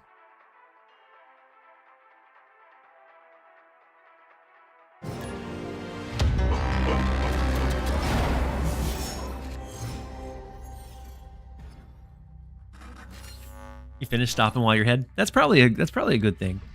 Probably a good idea. Jimmy, yeah, this is the first time I've done that, and I'm wondering when the rollover was, because I played super late last night trying to brew and find different things, and that's where like that downward tilt started. And then from there we've been streaming for 7 hours and playing consistently since then too. So we can always vision and agent to reload our hand. We have Loki to come down here in a minute once we get a bit better idea of what kind of deck the opponent's running. I mean, 150 snap points, yeah. That's a big Doc Ock. We do thankfully have the vision to be able to move out of that lane, so it's not going to be completely locked in. It's just going to be very, very close.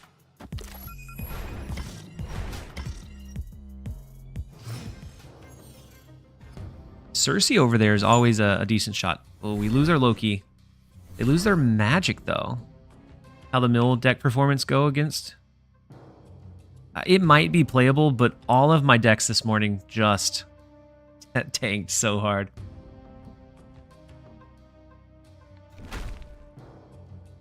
I think I'm going to push for Mojo World. We don't have a lot of like free resources that we can move around. Cersei turns Arishem on death. Yeah, so it's the guaranteed death there. It's just a matter of when do we pull that lever. Like, we can always do this, move vision. We have Cersei for the upgrade. We have Blob for one of the final locations. Because I know that AV is pretty limited on what they have in hand, too.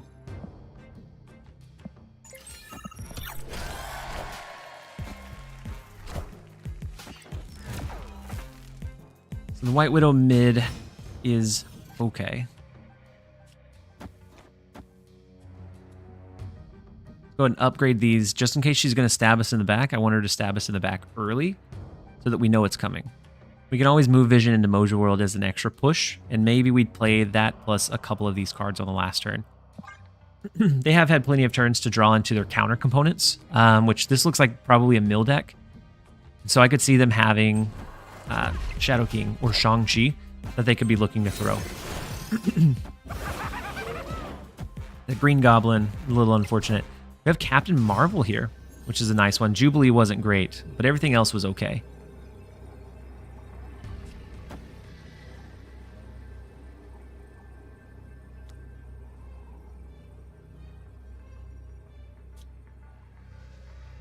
They only have 2 cards that they can play.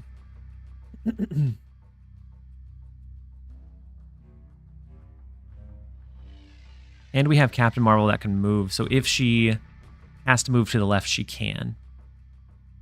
Maybe it's that we blob over here.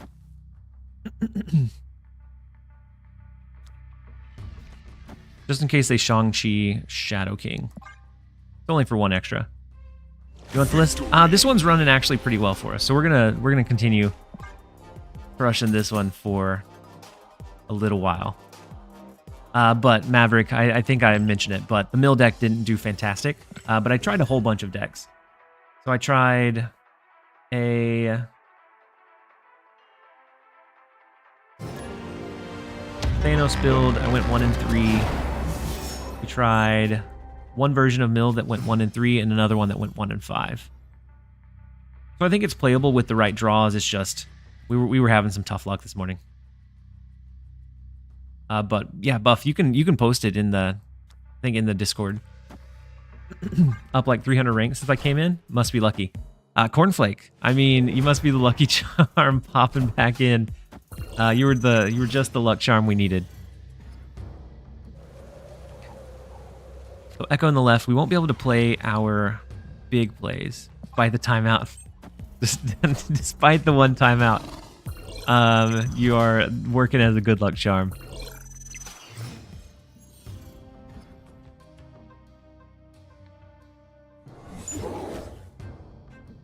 Monster Island gets a little scary. We have Loki, but I don't... Seeing their cards, the Lizard, the Echo, I don't really want a Loki. We could angle towards like a Doc Ock next turn instead. We can also use Lady Deathstrike to clean up this lane a bit too. We could either Doc Ock into mid, or we Doc Ock into Jotunheim. I like the idea of Doc Ocking into the left. We cap that one out. And then Jotunheim's always kind of a tough one. Linsanity. I'm here officially. We never lose. Welcome in, Linsanity. We're going to go absolutely linsane for you. We've been actually on a good kind of upward trajectory. So we did pull their Blue Marvel, but we do get the double powered Doc Ock in the left, which is good. We just need to be able to get something else there. So US Agent hurts them as much as it hurts us, but we get that additional value. I'm going to try to sneak the Lady Deathstrike in the right lane. I'm going to try and sneak the Lady Deathstrike in the right lane before they finish and fill it up for the Ant-Man, so that maybe we can still destroy it. Nope, no such luck. Oh, and with the Blue Marvel. Oof, never mind. We never destroyed anything besides... Oof. So the cheap Mockingbird does get around it. Opponent snapped.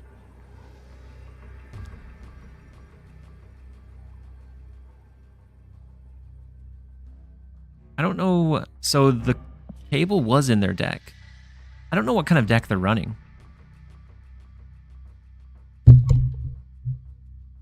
Guys.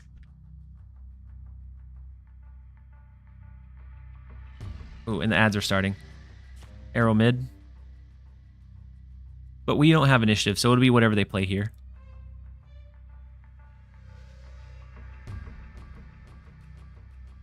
I was wondering if this in the left lane would be enough. Looks like a Spectral ongoing. So 2, 4, 6, 8 brings it up to 32. This would beat that. And we could just arrow mid. And you're winning 1. Yeah, Valentina and Cable are the crazy ones.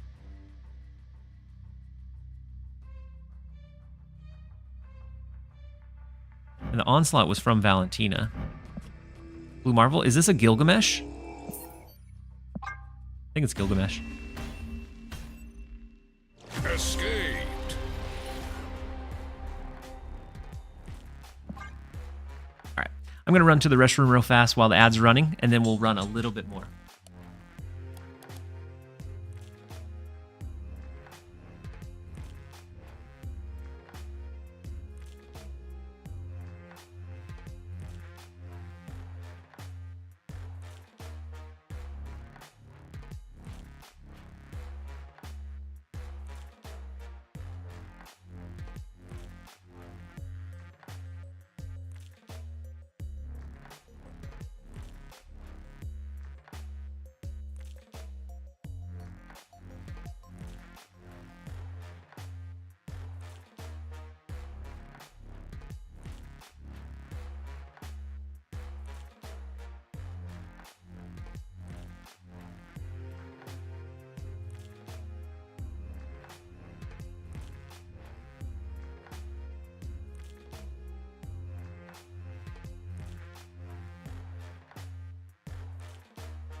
All right.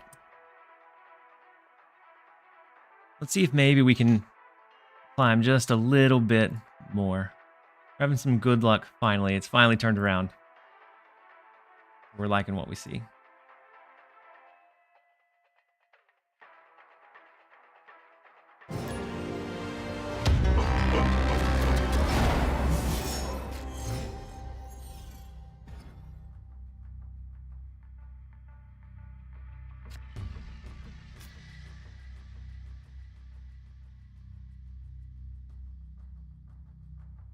All right. So next up, we have Slaps.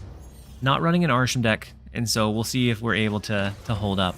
Project Pegasus as the second location allows us to curve into Hawk, which is beautiful. Snap. Now, if they have a Galactus, this becomes very scary very fast. But Doc Ock to the left, Agent Coulson, we're looking to cap out this lane so they can't move anything over the course of the game. And then we can always put a Vulture somewhere, move into New York towards the end. We're not going to quite cap them out with the Hope Summers, the Mobius. But we are going to get it pretty close. They won't be able to move and shift a lot of power. I am. Iron Man is a little bit scary. We could do Rogue to steal it. Hawk is also pretty scary. And Ravonna is scary as well. And so it's just going to come down to what they can top deck here. Gotta run, hun. We do lose our Black Cat right off the bat, unfortunately. But Shang-Chi in this left lane does us a lot of good. The Rogue is a little bit... Victory.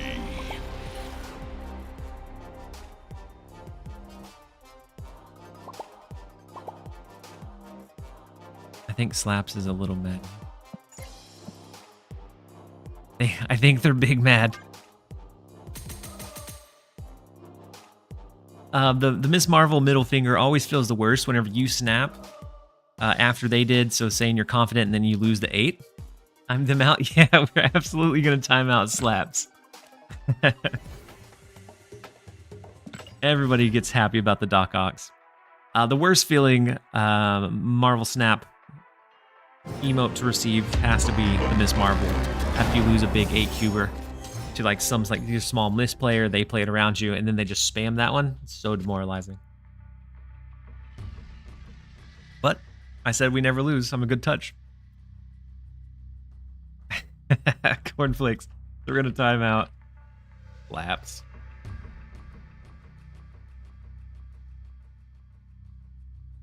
We're worth the wasted points. All right, so Slaps has now been timed out. He deserves to go into the think tank for a little bit. Think about what he's done. Project Pegasus is big. If we can top deck Doc Ock again, that'd be beautiful. No, not quite.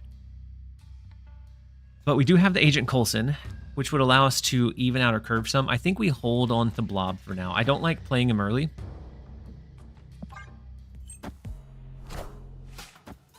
I guess we're going to play him early anyways. And so that is a generated Arishem Doc Ock, unfortunately. At least we're going to eat some of our cards. We oh, what? So unfortunate. And theirs hit 26? They absorbed, what, like a... Oof. This one's gonna be a fast retreat. This one, we never stood a chance. Opponent Oh, no. snapped. Get out of here before it locks us in. Should we do the... Escaped. Do the...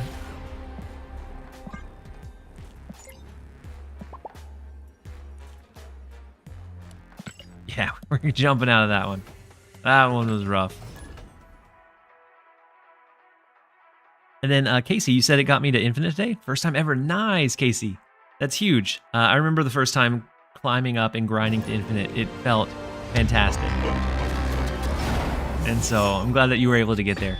It gets, I typically feel like it gets a little bit easier each season the more often you play and the deeper your collection gets. Project Pegasus again. Let's go. Does playing pure Loki make sense now? Maybe.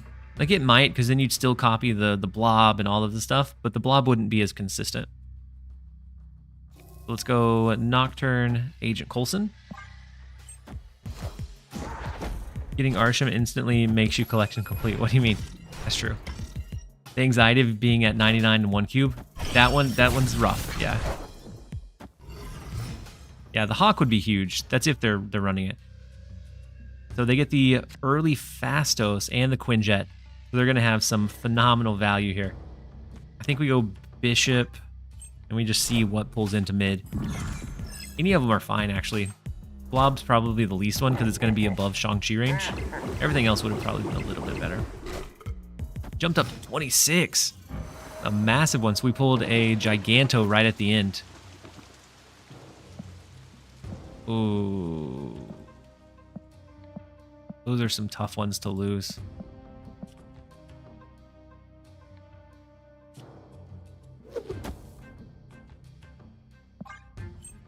Snap to me is easier when we played for a long time, but hard when I play it for short. Yep, I agree. So if you can get comfortable, because the meta changes very, very quickly. So if you can get kind of acclimated and comfortable with where the meta's at, then you can find those kind of decks that perform well in what you're seeing. But if you play a little bit, you don't have really time to adjust to it. But you also run more risk of getting a little bit tilted if you continue playing super long hours. So the Shuri over there is going to be scary.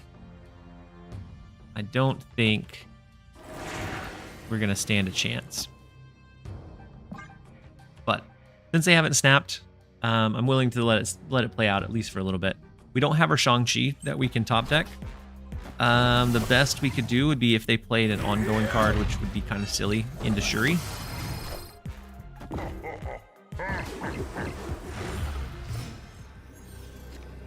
Didn't think there was a chance in the world that they played an ongoing card into Shuri, but here we are.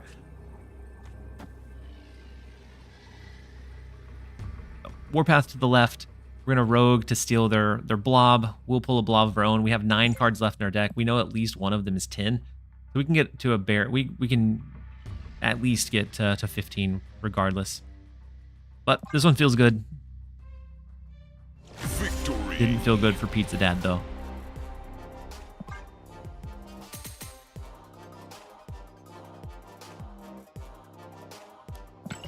Can't believe we hit that booster limit. I've never seen it before. And I play quite a bit of Marvel Snap.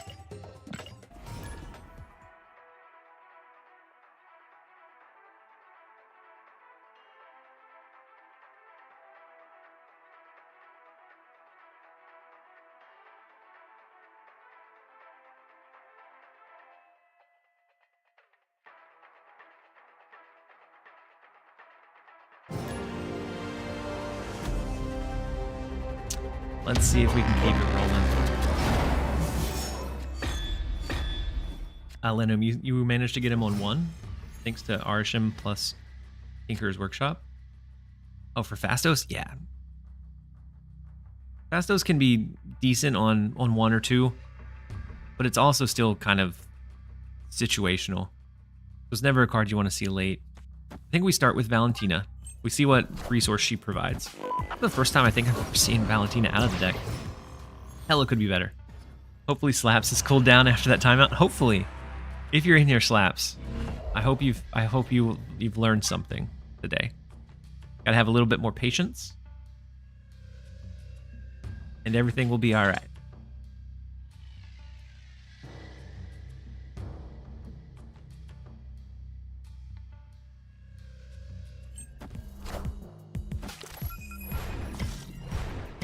So with Coulson, we get a Sarah, so an early Sarah could be good.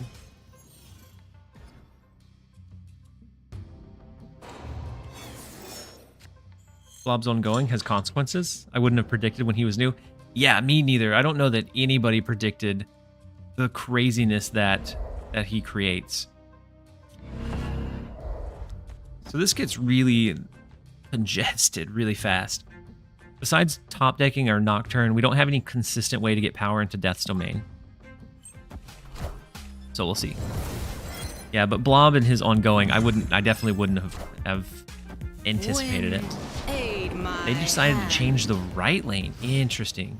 They're running an Arishem deck as well, though. We can always do...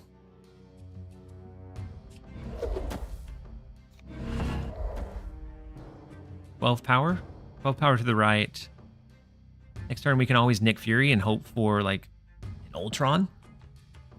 Since it's discounted, we can play it into the big house. So Cable plus... what else are we looking at there? Blue Cage. I don't think that's going to do it for him. That's going to be a snap. We have Nick Fury.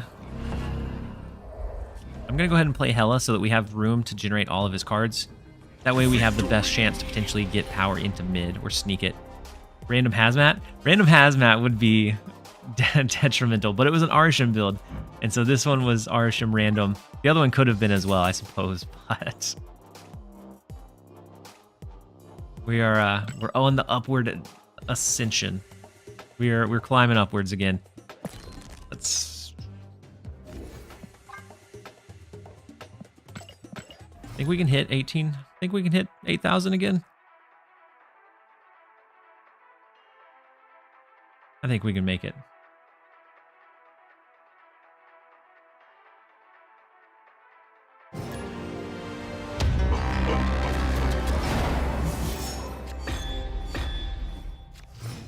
All right. So yesterday while we were playing, I lost so many games to this player. A lot of big, like 4 and 8 cube games. How's Doc Ock working out? I love it. It allows us to kind of safely cap out their locations while setting up like a Hawk or a Rogue or something similar. It congests all of their high power plays and it prohibits them from being able to like block or counter some of our stuff. And so I've been really enjoying the Doc Ock in the list. But I lost a lot of 4 and 8 cubers to this player yesterday. They were running like some Eliath stuff, and just every time I thought I had them like handled, they pivoted and had just what they needed as an answer. And so I don't think I won a single match against them. So this one comes down to being personal. The Loki is okay here. It's okay value, because then we get some insight onto him, but it's only 4 cards. We already know that we have a couple of okay ones in like Blob. So is there ever a world where we rogue here? I'm curious. We're going to go with the Loki to see what they're looking at. Nick Fury on 3 is big, because then they can set up plays for those 6 cost cards they get. The Doc Ock is something that I'm very happy to see. I think we Doc Ock pull them all into mid. Shang-Chi would be great. We have Juggernaut to push any cards they play on the last turn out of the left. They could also have a Doc Ock, which drains our resources. And then I see the Factor command. Yeah, so Factor is a meal service program for if you sign up and you're in the US. If you use my link, then it helps support the channel. Some of that comes back to me, and I'm kind of passing along some of those to you guys. Is Invisible Woman random? Yeah, this one was a random. So their Doc Ock in the right is going to pull our Shang-Chi. Looking away, Blob always feels dead, but sometimes you get a cheaper Blob. So I think it's US only, but you can you might be able to check it out, see if it looks, because I'm not sure. Ooh, that is a beautiful pull. Unfortunate for them, beautiful for us. The Sunspot here, we lose this lane. Well, I guess it's not beautiful. We can't overcome it, can we? We don't. All we have is Loki, or all we have is Snowguard. I guess that's GG for us. But Factor is a meal prep service, and so similar to like HelloFresh, except for you don't have to cook these. So they're ready in just a couple minutes, and they're relatively healthy. I'm excited to order my box. Still a hard win. Yeah, this one was like an impossible win. I thought we got lucky, but they had too much stacked. And so the Jin Gene strikes again. But they have a lot of dietary like customization. So if you have different restrictions or dietary needs, a lot of their stuff is good there. I'm excited. I'm going to be ordering my box on Friday when we do our stream. It'll be something where I pop over to it real quick. But I'm excited to try them. I've heard really good things about the service. And then also another small plug. If anybody has wanted to, what are dietary needs?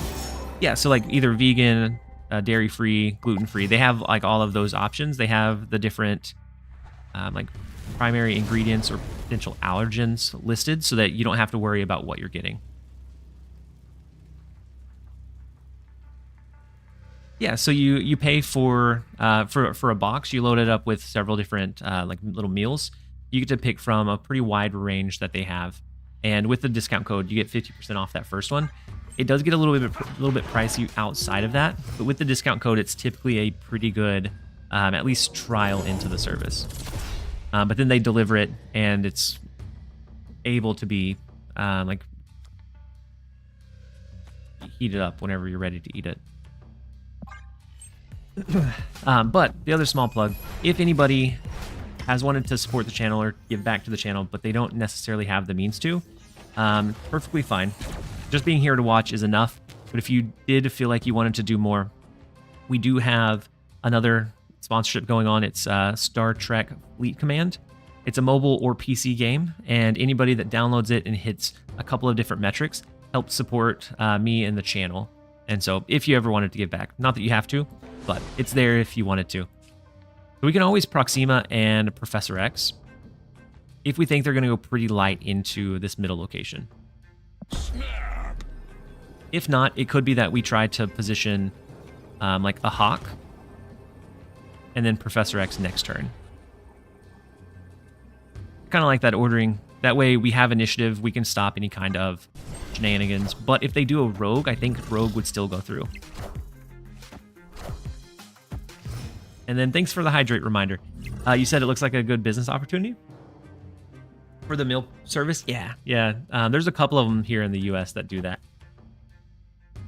Hey, welcome. It took you long enough. And then F-Real Sauron, thank you so much for the Prime sub. Hopefully you're having a fantastic day so far. And then even this play, even though we'd be locked in mid, it would lose to a potential Legion later. Or a Mirror Hawk. Now it comes down to who draws Blob, I guess. Wait, Eclipse. Welcome in. You have been my mortal enemy the last couple of, I guess the last day. Just absolutely been tearing me to shreds. They're always been fun games, but every time I think I have you beaten, you find a way to pull it out. And so they've all been chaotic and crazy, and you've been the bane of my existence. I've lost so many cubes to you over the last 24 to 48 hours. But always look forward to the matches. I always know that they're going to be a tough one. So Shuri into hopefully a blob would be what we'd have to be hoping for.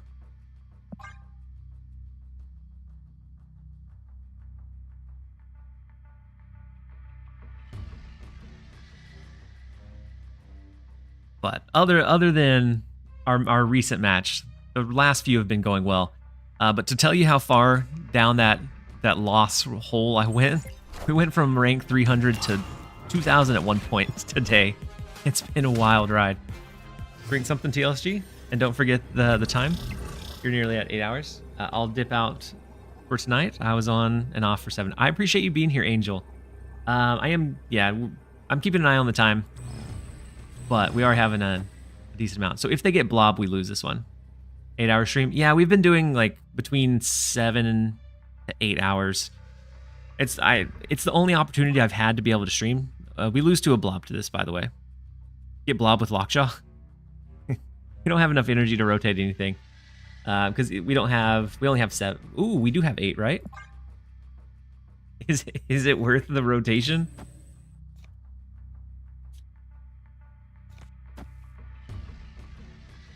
We'll give it a shot. Because if not, we lose the blob regardless. Victory.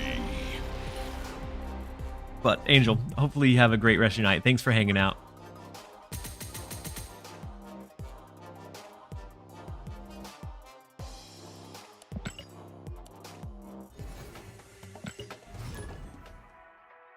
Would have been a heck of a clip if you did. Yeah, if it rotated into blob after they had pulled a blob of their own.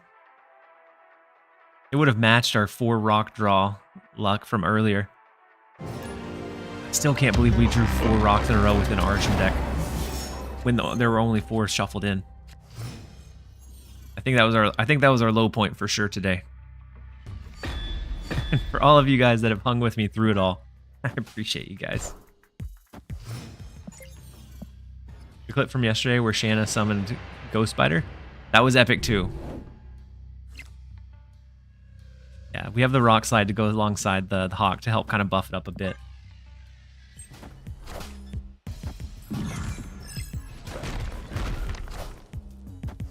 Redundant? I don't remember how this was pronounced, so if I miss it, I'm sorry. Was it Schwash? And then Tefu, welcome in as well. Hopefully you're having a great day. So we can always Mockingbird. We're going to have to, I think, be able to be competitive in Crown City. We always have the Hawk into a Mystique combo. And then between Kitty Pryde and Jeff, this lane becomes kind of tough. Unless we can get something that shuts it down. And I think they're going to play Kitty Pryde, and there's Jeff here already, so I think we do something like Doc Ock here. That'll push over to the right. Either that or we Doc Ock to the left, and then it pushes into mid. Love your vibe, man. Keep it up. Thank you so much, Polo. Polo or... yeah, there's not 2 L's. Thank you so much, Polo.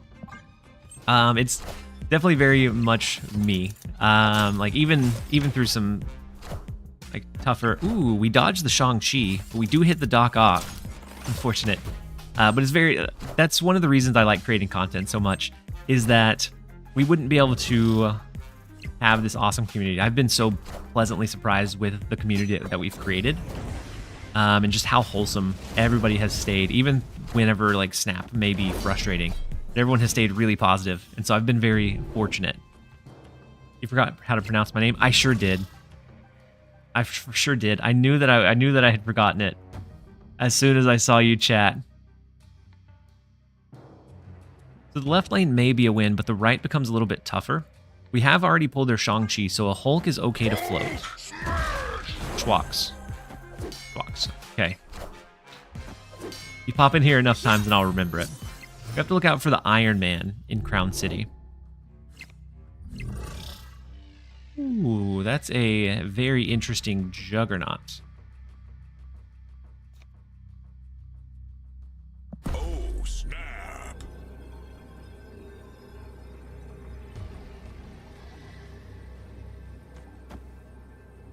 put them on my feet. Schwocks. So we're going to hold the Juggernaut for now. Next turn, we'll be able to use the Valentina card plus Juggernaut or something better that we top deck. I guess that's if we have initiative, right? But with Kitty Pryde, we typically do. Oh no, Agatha. Don't do it, Agatha.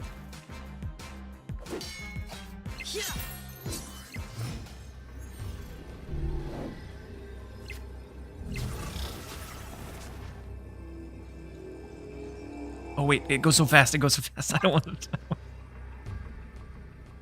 I think we lose that one most of the time, but it locks in our play so quickly that I don't have time to think, especially with the Arishem Agatha on the last turn. It looks like we would have been able to win,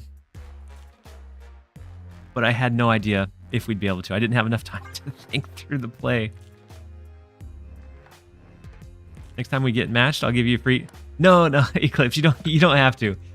You've been playing solid decks, and so it's nothing against like you or the decks. You've been able to hit like I think you hit me with an Eliath counter, and a couple of those like really big ones, especially when I thought I had a big play set up, and you would hit me with something that just took it off entirely. So you don't have to throw any games. They're fun matches regardless. We're both post infinite, and we're up on the upwards climb. Oh yeah, Cornflake got timed out earlier. He told us that there was a Twitch permanent record when people got timed out. So he definitely earned his.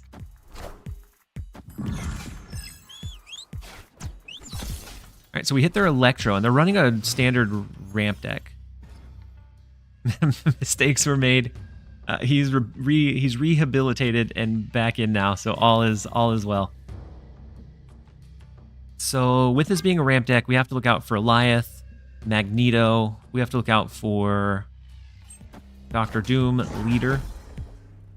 But we did take out one of the ramp components, which feels decent for us. We also have to look out for Sandman, I suppose.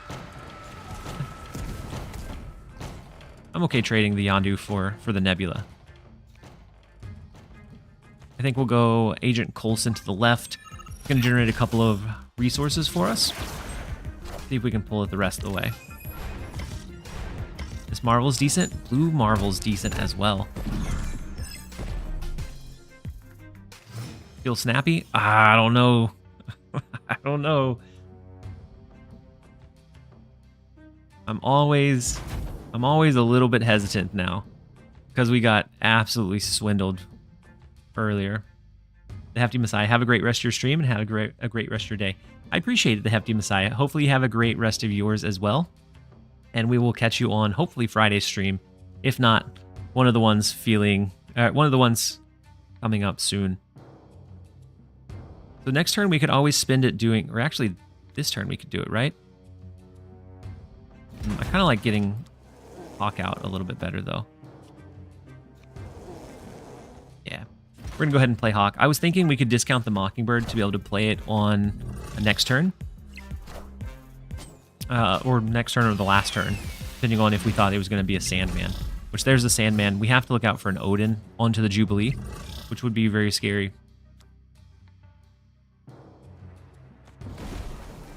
And if so, then I think it turns into a retreat.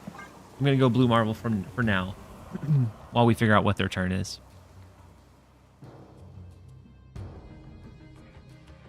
You're loving Arishem? I like the chaos that he provides. Marvel to the left. How come? It caps out our hand. We wouldn't be able to potentially draw. Oh, if you miss Marvel mid. We can do it. We won't be able to draw, but maybe that's okay.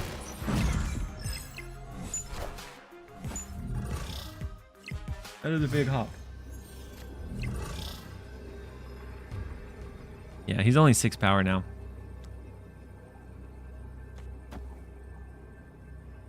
So, I think the chances of them having a Mystique in their build might be decent.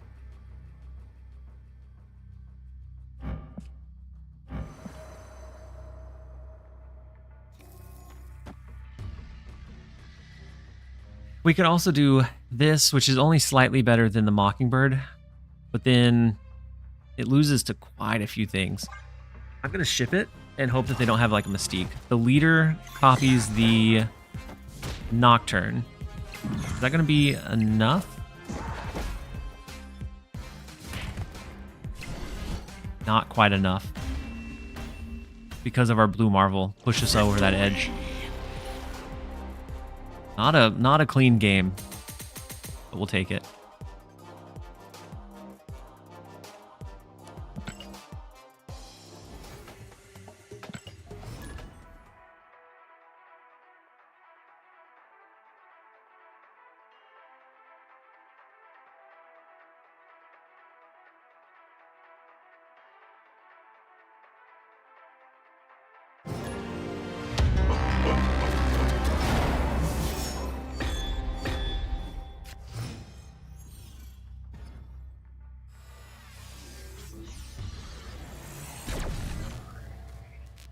Yeah, Scuffed Win is still a win. Sometimes that's all we need to take.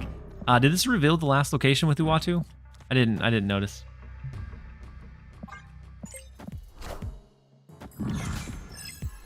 Hawk decks on the ladder makes sense, but Sweaty Hawk decks in Proving Grounds makes no sense at all. I feel like this is kind of where we thrive, right? Were they an Arishem deck too? Turned it into pure chaos. Victory. We'll take a 1-cube retreat. We had the extra energy, which is what I was kind of banking on, plus the Sarah was huge to give us a discount. Mockingbird would be really cheap towards the end of the game, and then we also have the blob to use.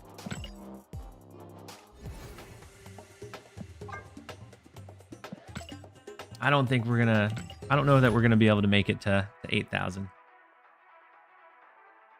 Not today anyways. We can hit it on Friday's stream, I'm sure. If it's Arishem generated, he doesn't? Oh, gotcha.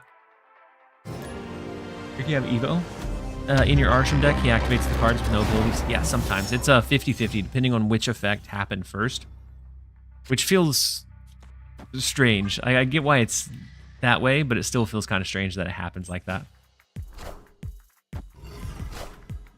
I think snapping against Arishem decks early is better. I think it's really dependent on what you have in hand.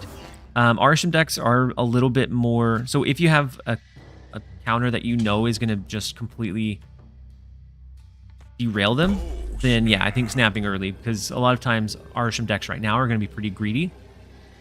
And so if you know you can counter that, then yeah. But otherwise... You have to kind of be aware of how much they can potentially high roll to. 8 hours of streaming, that's a full work day. That's what we'd be putting in if we ever went full time, would be like the 7-8 hour streams. Is it Evo first or Arishem? It depends. So if Arishem happens before Evo, it alternates. So it's never consistent, depending on which one happened first. We're going to go Loki here because they're running an Arishem deck. I assume that the Loki play is going to be a very solid value. And Doc Ock is very scary, knowing the cards they have. We did... Oh, no. They got the Hawk. They got the Fastos, which I guess is fine. Is that something you've ever considered? Full-time streaming? No, I would absolutely do it. I would love to do it, but I have to make sure. So right now... So this week was actually kind of like a soft test for how that would look and how that would go. And right now I'm not quite to where I'd be able to, I think, make enough to justify it. But no, it's definitely something that I'm actively considering, because my work is transitioning us back to work from office, and so I'm not going to be work from home anymore. Keep the Auk, maybe? Ooh. The Professor X, though, is unfortunate.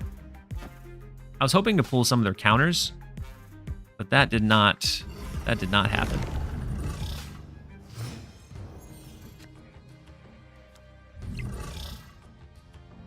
So yeah, now if we see a snap, we run.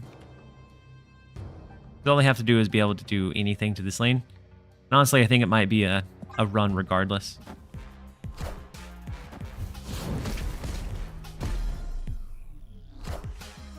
Why would they ever drop that early? It's wild. You're wild, man.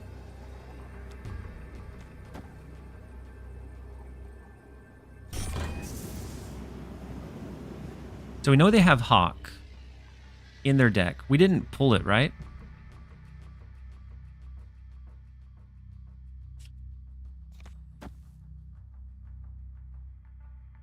Do we gamble on the Rogue?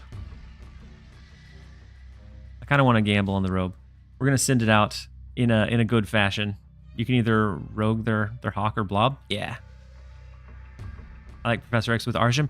Yeah, I tried a couple builds. I just wasn't able to ever make it pop. Let's lock this in. Let's hope for the big left play. Oh, that's the Shang-Chi. And our Rogue is not big enough. A rescue would have done it. What a stay from Ricardo.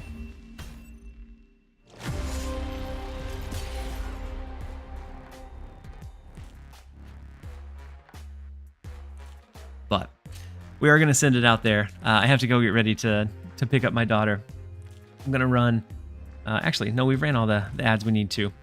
So let's look for someone to raid you guys over into. Ricardo, well played, my friend. So do you guys have any preferences on where we raid you guys to? I know we have King Venom that's live right now. Murdoch, thank you for hanging out and being involved in the stream today.